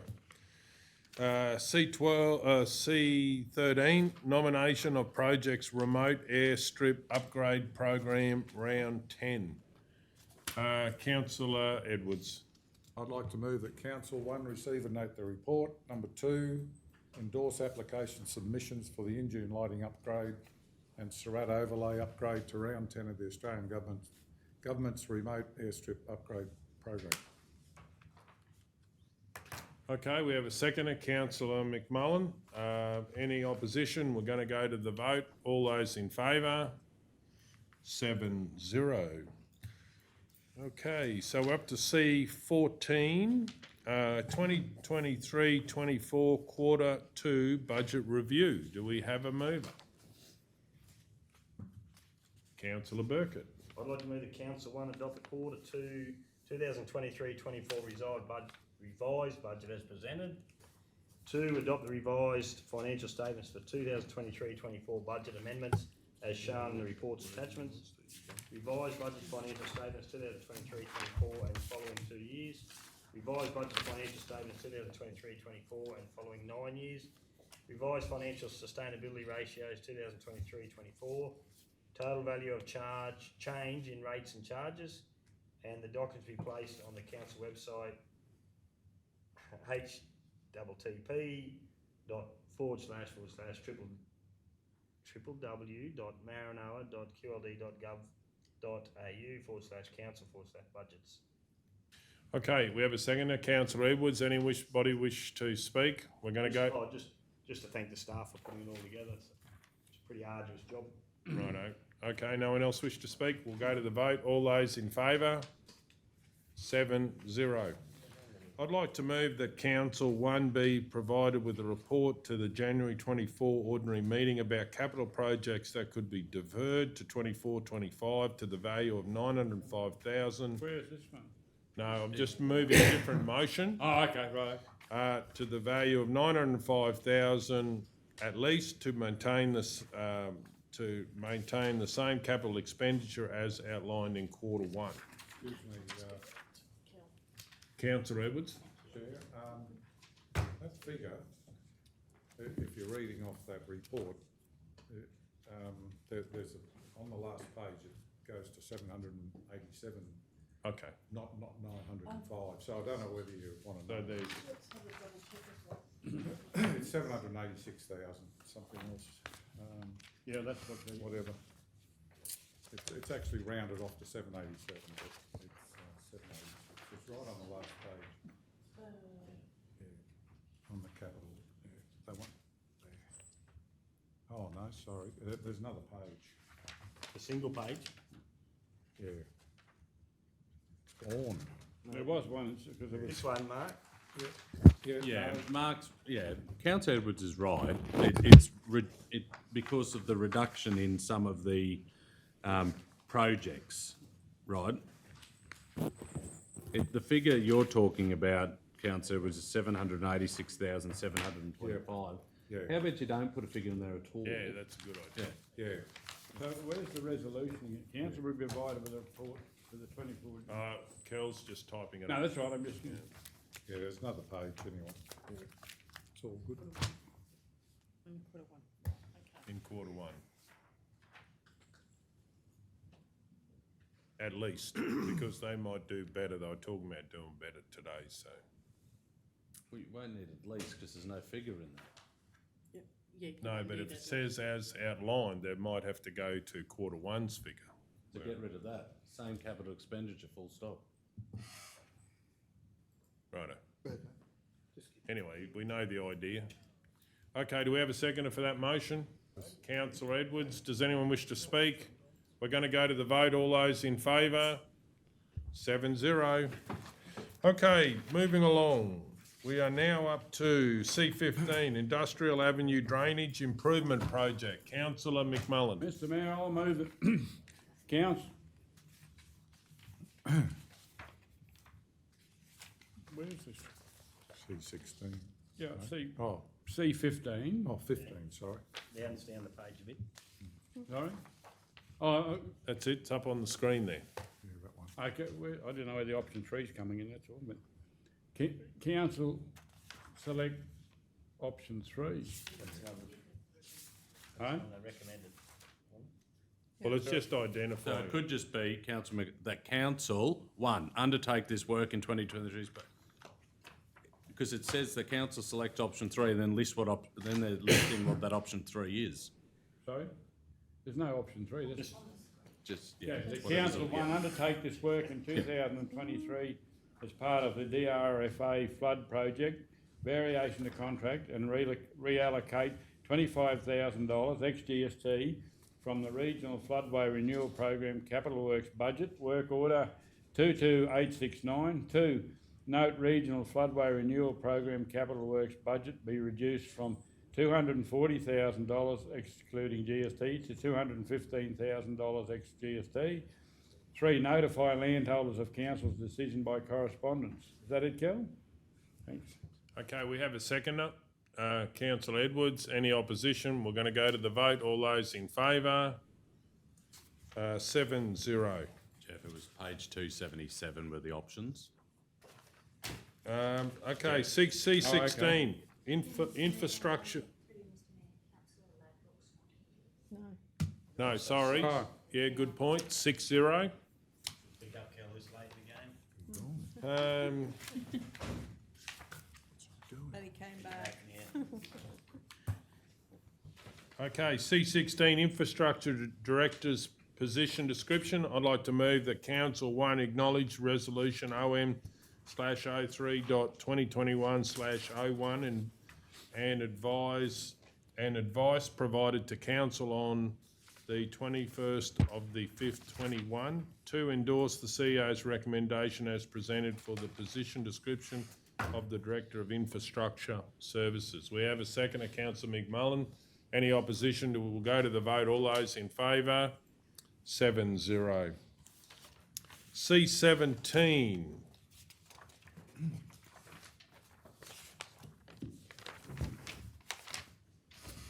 Through the chair, just remember this is split and then there isn't on the Okay. first part. C17, 2024 Australia Day Award winners. Councillor O'Neill. I'll move that council endorse the recommendations from the awards assessment panel for the 2024 Australia Day Award recipients for the Maranoa region as presented. Do we have a seconder? Councillor Edwards, any opposition? Will no one wish to speak? We'll go to the vote. I do. Oh, you do wish to? Please I do. go ahead. Only very quickly to say that I want to commend through the CEO Madonna and I, who are involved in running this year's assessment process. I think they did a fabulous job. It was Madonna's first year doing it, and it was done with the utmost of the highest professional undertaking, and they should be commended for that. And if that's how this was run, I'm sure the Australia Day celebrations that will be held across the region in January will be as successful. Okay, we're going to go to the vote if no one else has wished to speak. 7-0. Okay, now we're on to... I've got a conflict. So this is still C17? Yeah. Right, gotcha. Well, it'll be C17A probably. Keller worked it out. But I'm happy to move the council endorse the 2024 Spirit of the Maranoa Award recipient. You just scroll down for me, Keller, for the Maranoa region as discussed at the meeting. Do we have a seconder? Councillor Ladbrook, any opposition? Then we'll go to the vote. All those in favour? 6-0.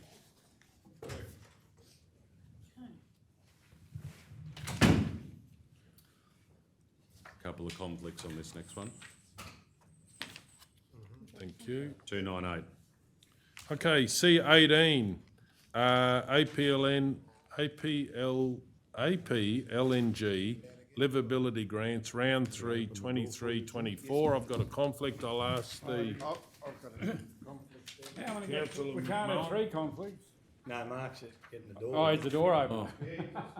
Can't say we can't. Yeah, go Won't there. get the door to let him in, but happy to let him. Why is he getting the door? No, he's just getting back at George. Oh. Bit of banter. Bit of banter, yeah. This late too. So councillor Ladbrook and the mayor have left the room, so we've got C18 APLNG livability grants, round 3 23 of 2023-24. I'll move that council, I better read it off there in case there's many changes, that council endorse the recommendation of the assessment panel and approve the following applications for payment. Roma Historical Precincts Incorporated, purchase of a mower, $8,499. Roma Show Society, refurbishment of show jumping equipment, $20,000. Roma Golf Club, golf buggy replacement, $23,980. Roma U3A, senior seated yoga and wellbeing, $3,520.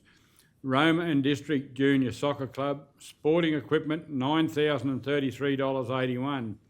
PCYC Youth Welfare Association, PCYC Maranoa After Dark Youth Drop-In Program, $5,549. Yuma Murrin Gun Club, cold room for canteen, $10,000. And the Western District Rifle,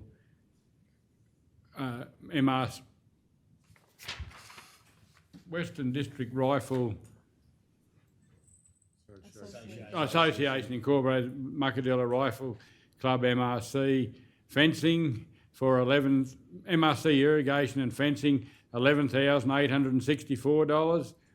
And Surat Pony Club Trail Ride 2024 Surat Yulbar Cobb & Co Festival, Australia's last run, $20,000.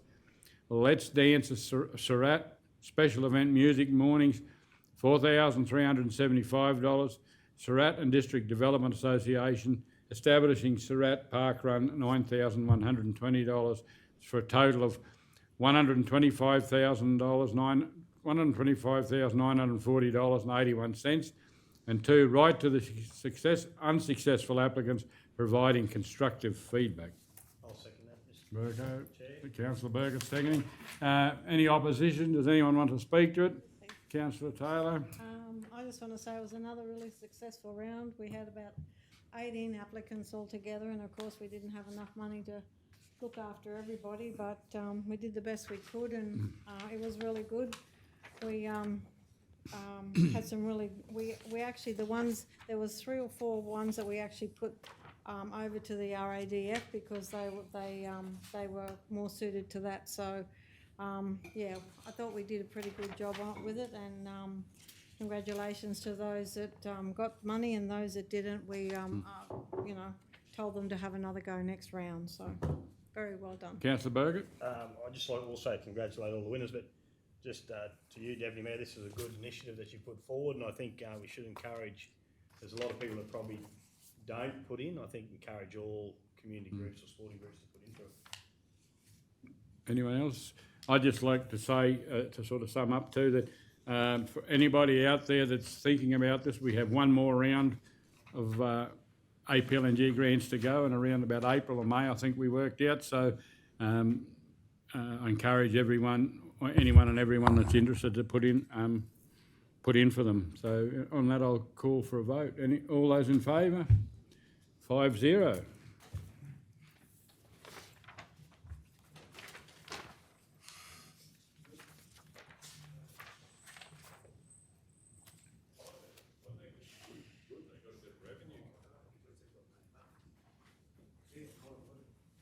Probably no more because Mark's quads are getting sore. What? His quads are getting He's sore. done his two Can I outings for the month. It's etched on my brain. Okay, number C19, page 305. Not that I'm trying to push.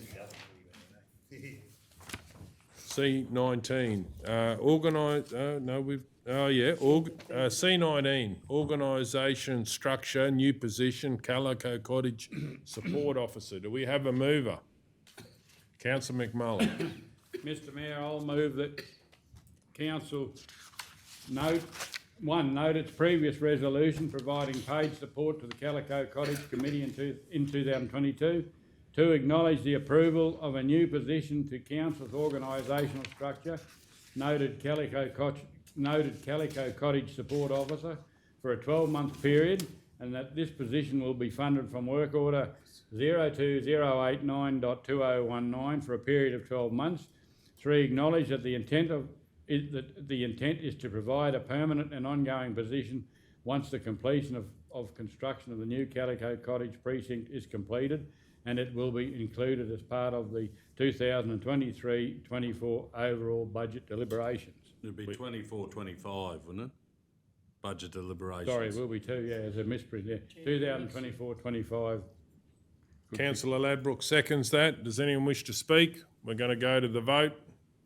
7-0.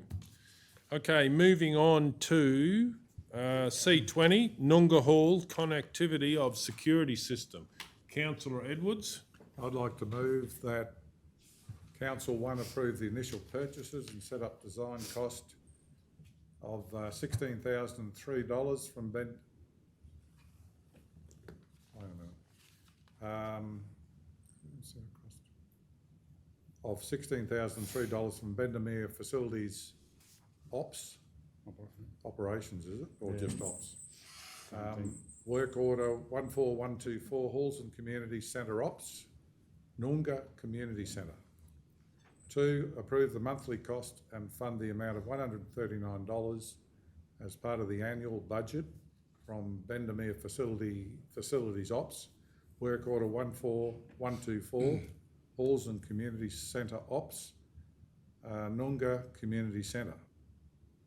Okay, we got a second, Councillor McMullen. Anybody wish to speak? We're going to go to the vote. All those in favour, 7-0.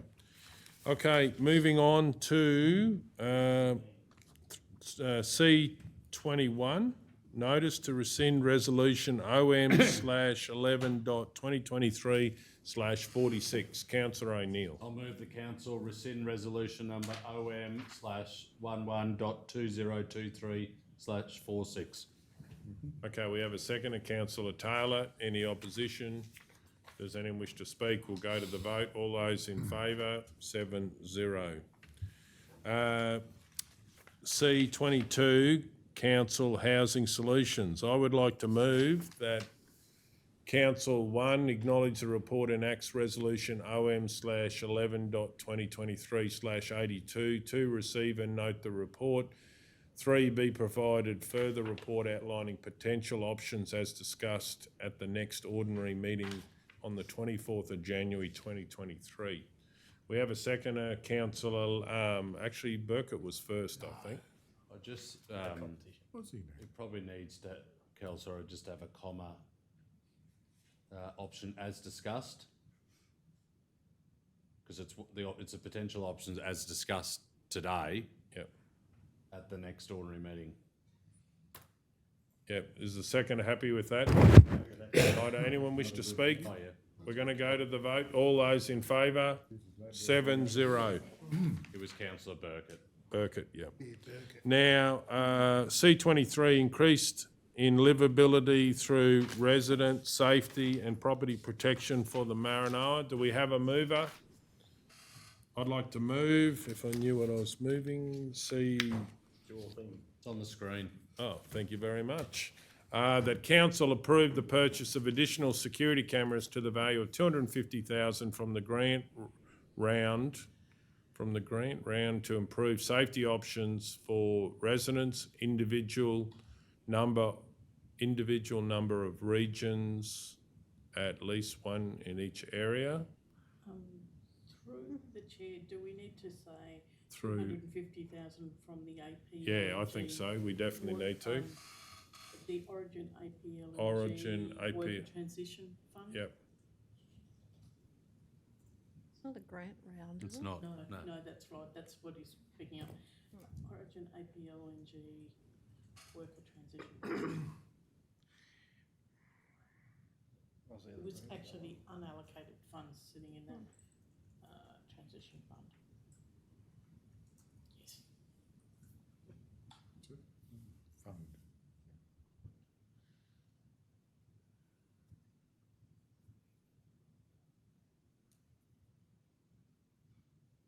Okay, can we put it all together when you can?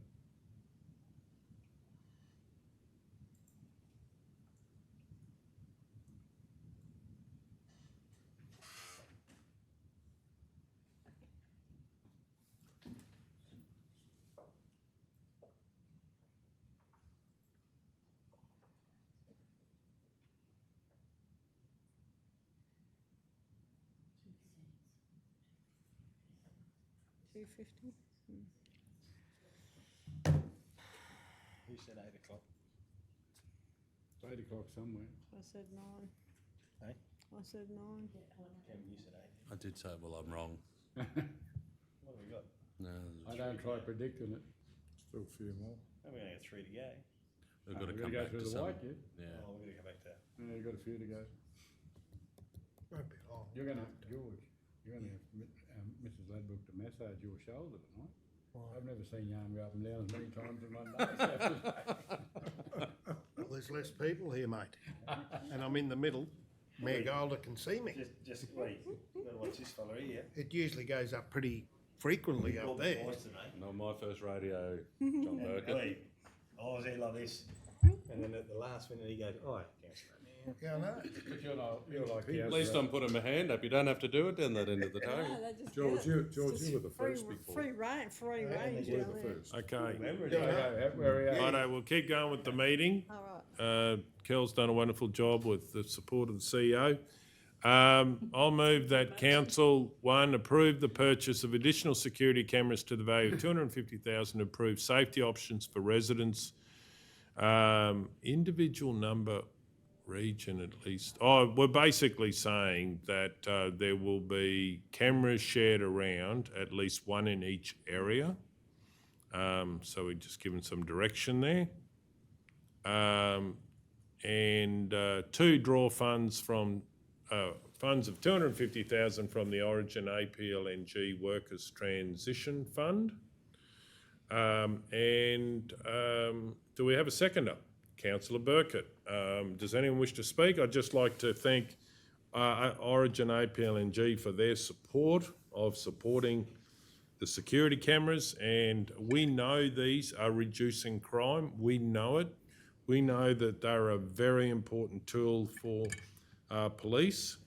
This gives them an enormous amount of information. No one looks at it unless they suspect a crime, and it's just really keeping residents safe, and a lot of support in the community for it. So does anyone else wish to speak? We'll go to the vote. All those in favour? 7-0. Okay, now C24, accumulation of fuel loads on industrial premises at 7 2 Mile Road, Roma, update. Councillor McMullen. Mr Mayor, I'll move that Council 1 note that the owner of the sawmill has commenced reducing the fuel load on site and creating a 10 to 15 metre buffer along the southern fence line. 2, if continued progress does not occur, authorise expenditure of $50,000 plus GST from Community Safety Operations GL 2043 for a contractor to be brought in and mulch and remove timber along southern boundary. Okay, I'll second that. Does anyone wish to speak? We're going to go to the vote. All those in favour? 7-0. Moving on to late, I would, Kel, which were you? Let's see, one. Yeah, thank you.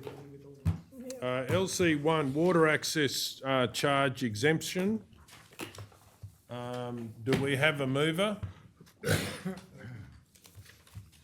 Yes, I'll do it, and then... Councillor O'Neill. I'll move that Council 1 not approve the vacant water access charge exemption.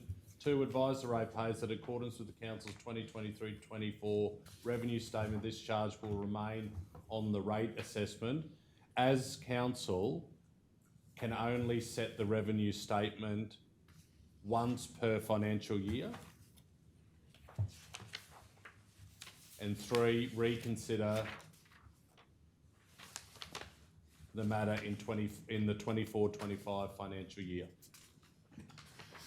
Okay, do we have a seconder? Councillor Taylor. Does anyone wish to speak? We'll go to the vote. All those in favour? All those against? 6-1 if I can call for division. LC2, notice of intention to sell rates assessment 14013734. I'd like to move that Council 1, receive and note the information. 2, write to the ratepayer and advise that this matter will be further investigated and considered at the ordinary meeting on the 24th of January 2024. We have a second, Councillor Ladbroke. Does anyone wish to speak? We're going to go to the vote. All those are in favour. All those against. That's 6-1 if I can call for a division. Okay. LC3. LC3. Councillor Councillor Taylor was in the negative. LC3, Roma Show Society camping proposal. Councillor O'Neill. Just wait for Councillor. Oh, that's right. We've got 2 councillors with a conflict. We're getting a bit skinny on, but we've just got enough. I'll move.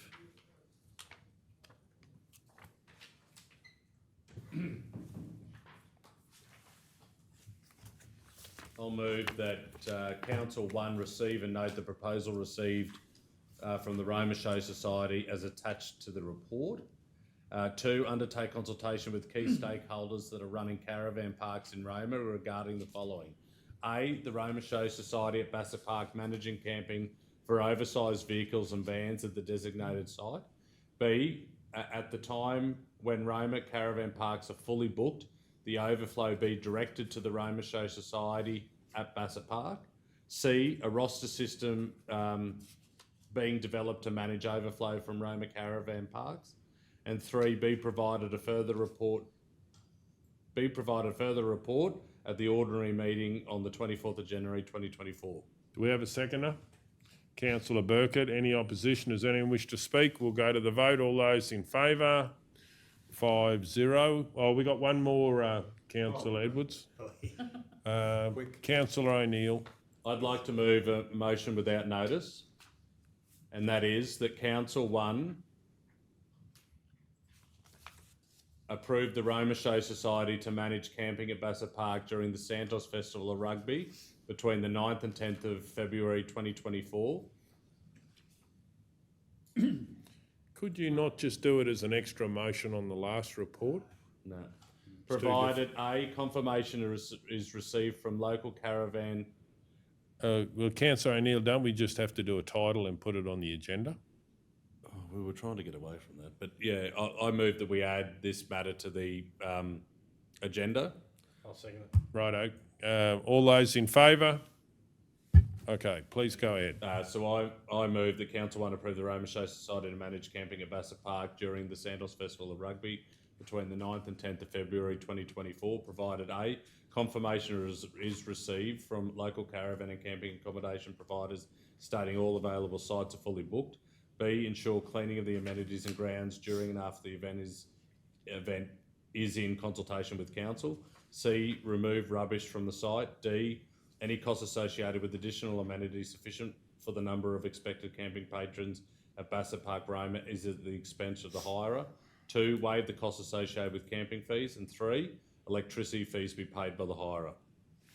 Okay, do we have a seconder? Councillor Burkett. Does anyone wish to speak? We're going to go to the vote. All those in favour? 5-0. Okay, if we can get councillors back. What's next, Kel? That waste one.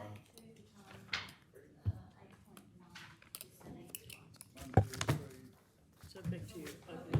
Yeah, 8.1. Yeah, the white. What was that? 8.1. Got a few of them coming, so it'll be nice. What do we got now?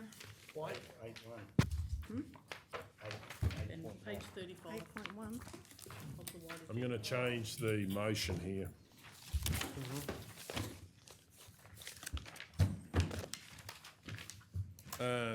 What I will do is change the motion. Oh, Councillor Guthrie's not here. What happens if someone's not here? What's that for?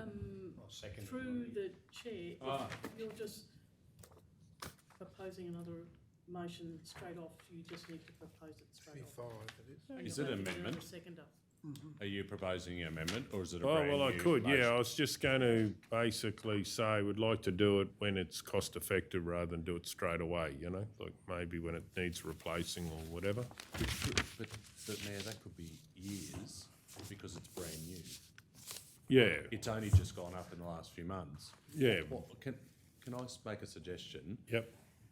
If you believe there isn't appropriate signage for the Roma Cultural Centre, move a resolution to add signage that says Roma Cultural Centre. We might be able to find a spot on it.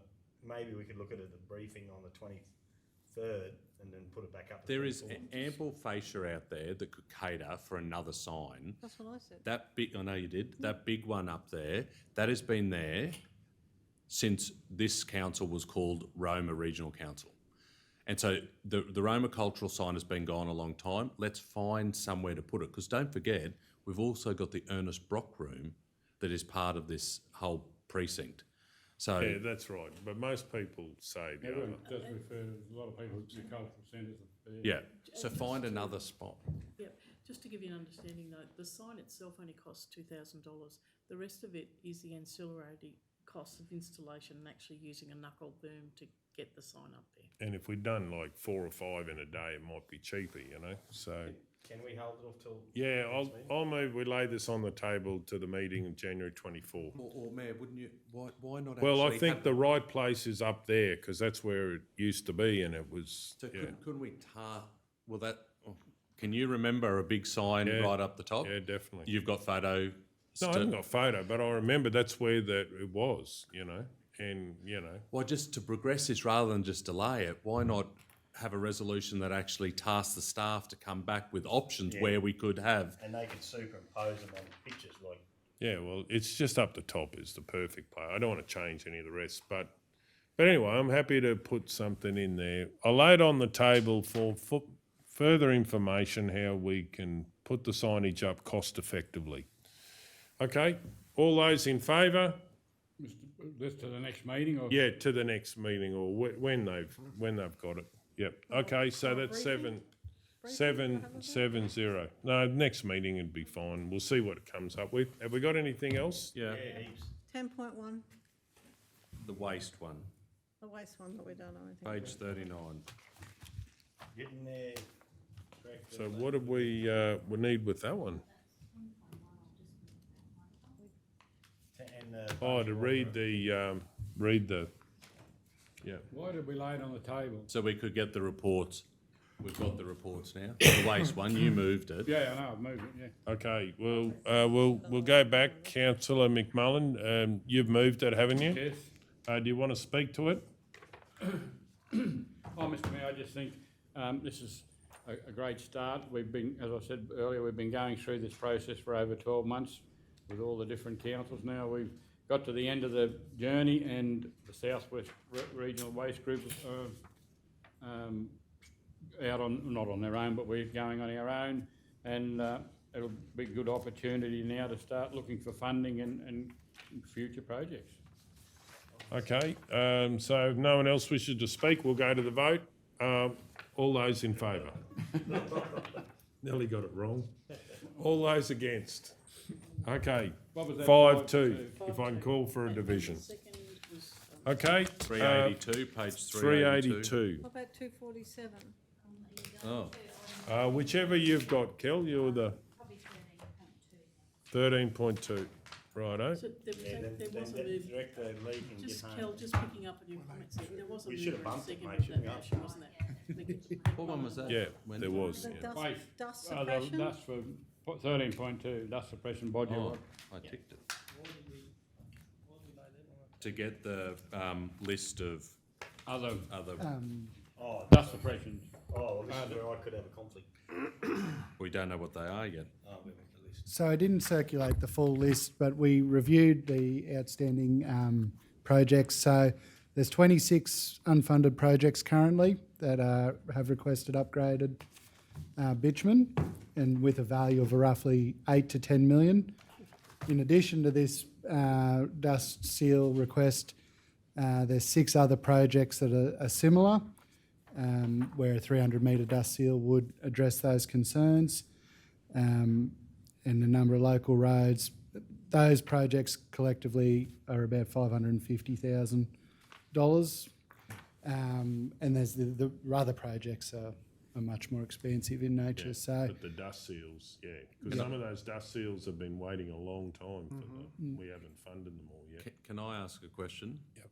Through the chair, Lee, of those ones that are just dust seals, do any of them have more than one landowner that would benefit from the dust seal? yes, they do. How many? I'd have to recheck the list, and we didn't circulate it just to manage any potential conflicts. Of course, but yeah. there's at least 2 that I was aware of that were multiple stakeholders. In addition to this? That are in addition to that, From there, the one that's on the table in front of you today. Okay, so has anyone moved anything with I this? moved, well, but it didn't get seconded, Mr Mayor. Right. So we laid this on the table for more information. Well, We just got- we've got the- Yeah, I know, but we need to think about So it. you need to see if there's a seconder for that. Is there a seconder for this motion? We need to think about it. Okay, then the motion's lapsed.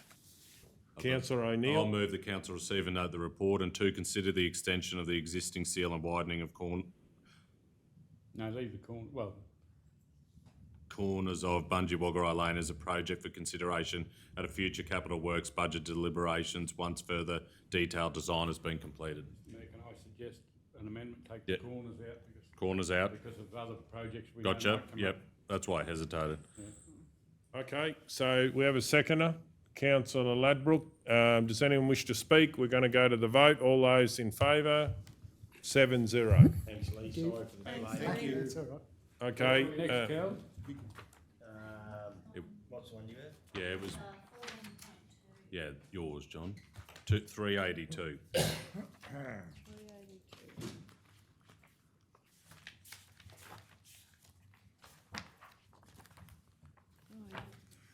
Which I think is just added. 81, 82. You're just receiving a notice. It'll be Yeah, included. 382. What do we do with this one? Oh, because we were looking at it in that.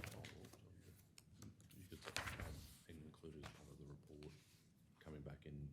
Yeah, what was that number? 14.2, state government surplus property, 103 Alice Street, Mitchell. C22. C22. Yeah. I'd like to move that one, note that this is the report action council resolution number OM/09.2022/62.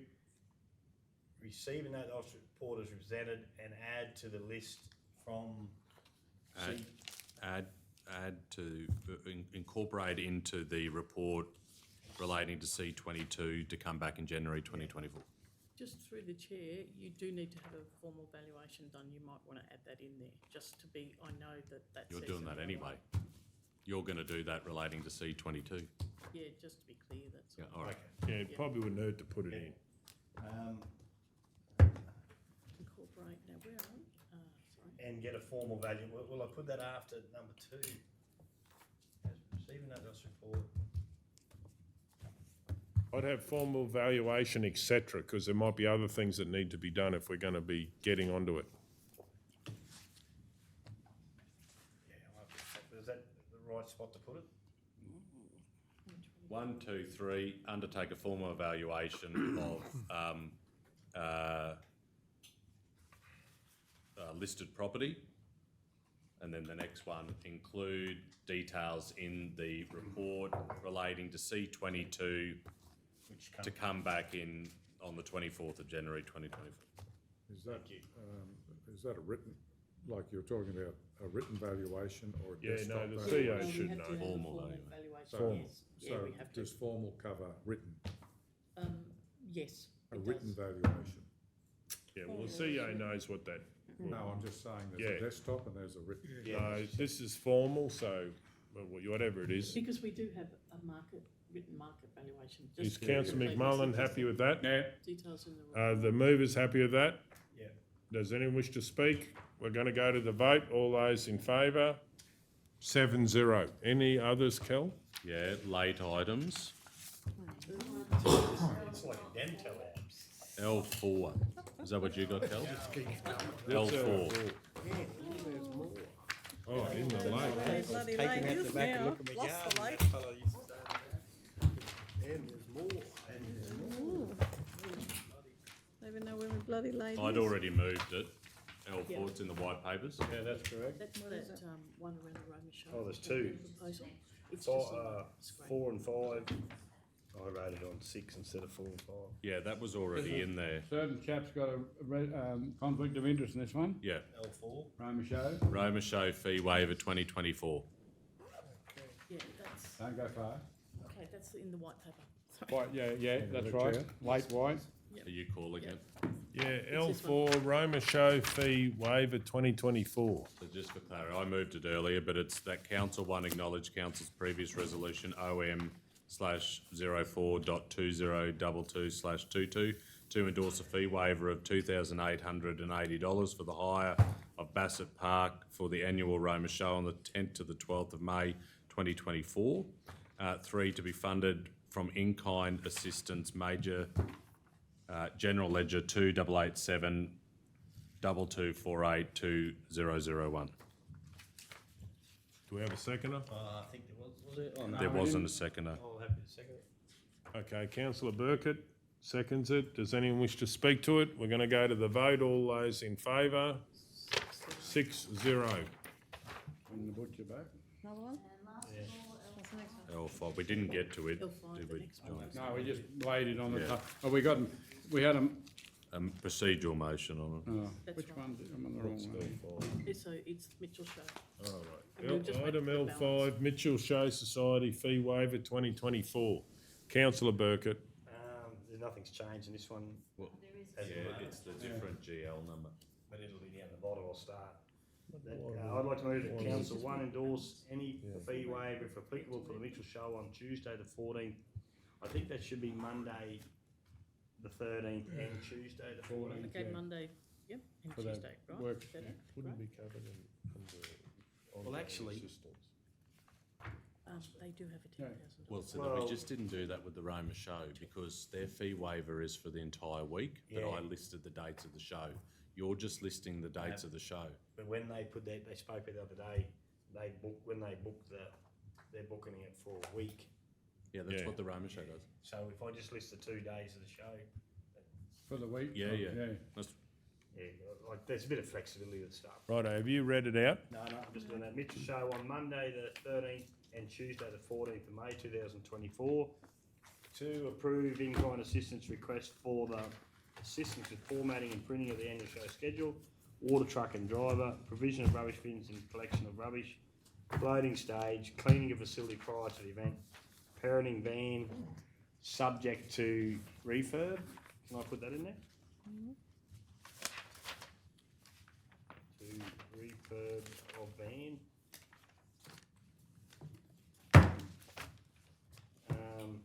3, be acknowledged in all forms of promotion of the event. And 4, allocate associated costs from in-kind assistance Mitchell General Ledger 2947.2014. Okay, we have a seconder, Councillor McMullen. Any opposition? We'll go to the vote. All those in favour? 7-0. Anything further? Okay, you've been a champion, Kel. Done Yeah, well. done really well. I'd just like to wish Kel a very Merry Christmas and CEO and all of the councillors. and Nikita. Nikita. You don't really know Nikita's here. Oh, silent assassin over here. Yeah, for people that can't see, Nikita is nearly behind the screen, but there's just a little bit there. But thank you, Nikita. You're a silent operator out there. So, yeah, and for all the people out there, wish everyone a Merry Christmas, and I hope you have enjoyment and peace and a safe and happy New Year. Okay, that's it.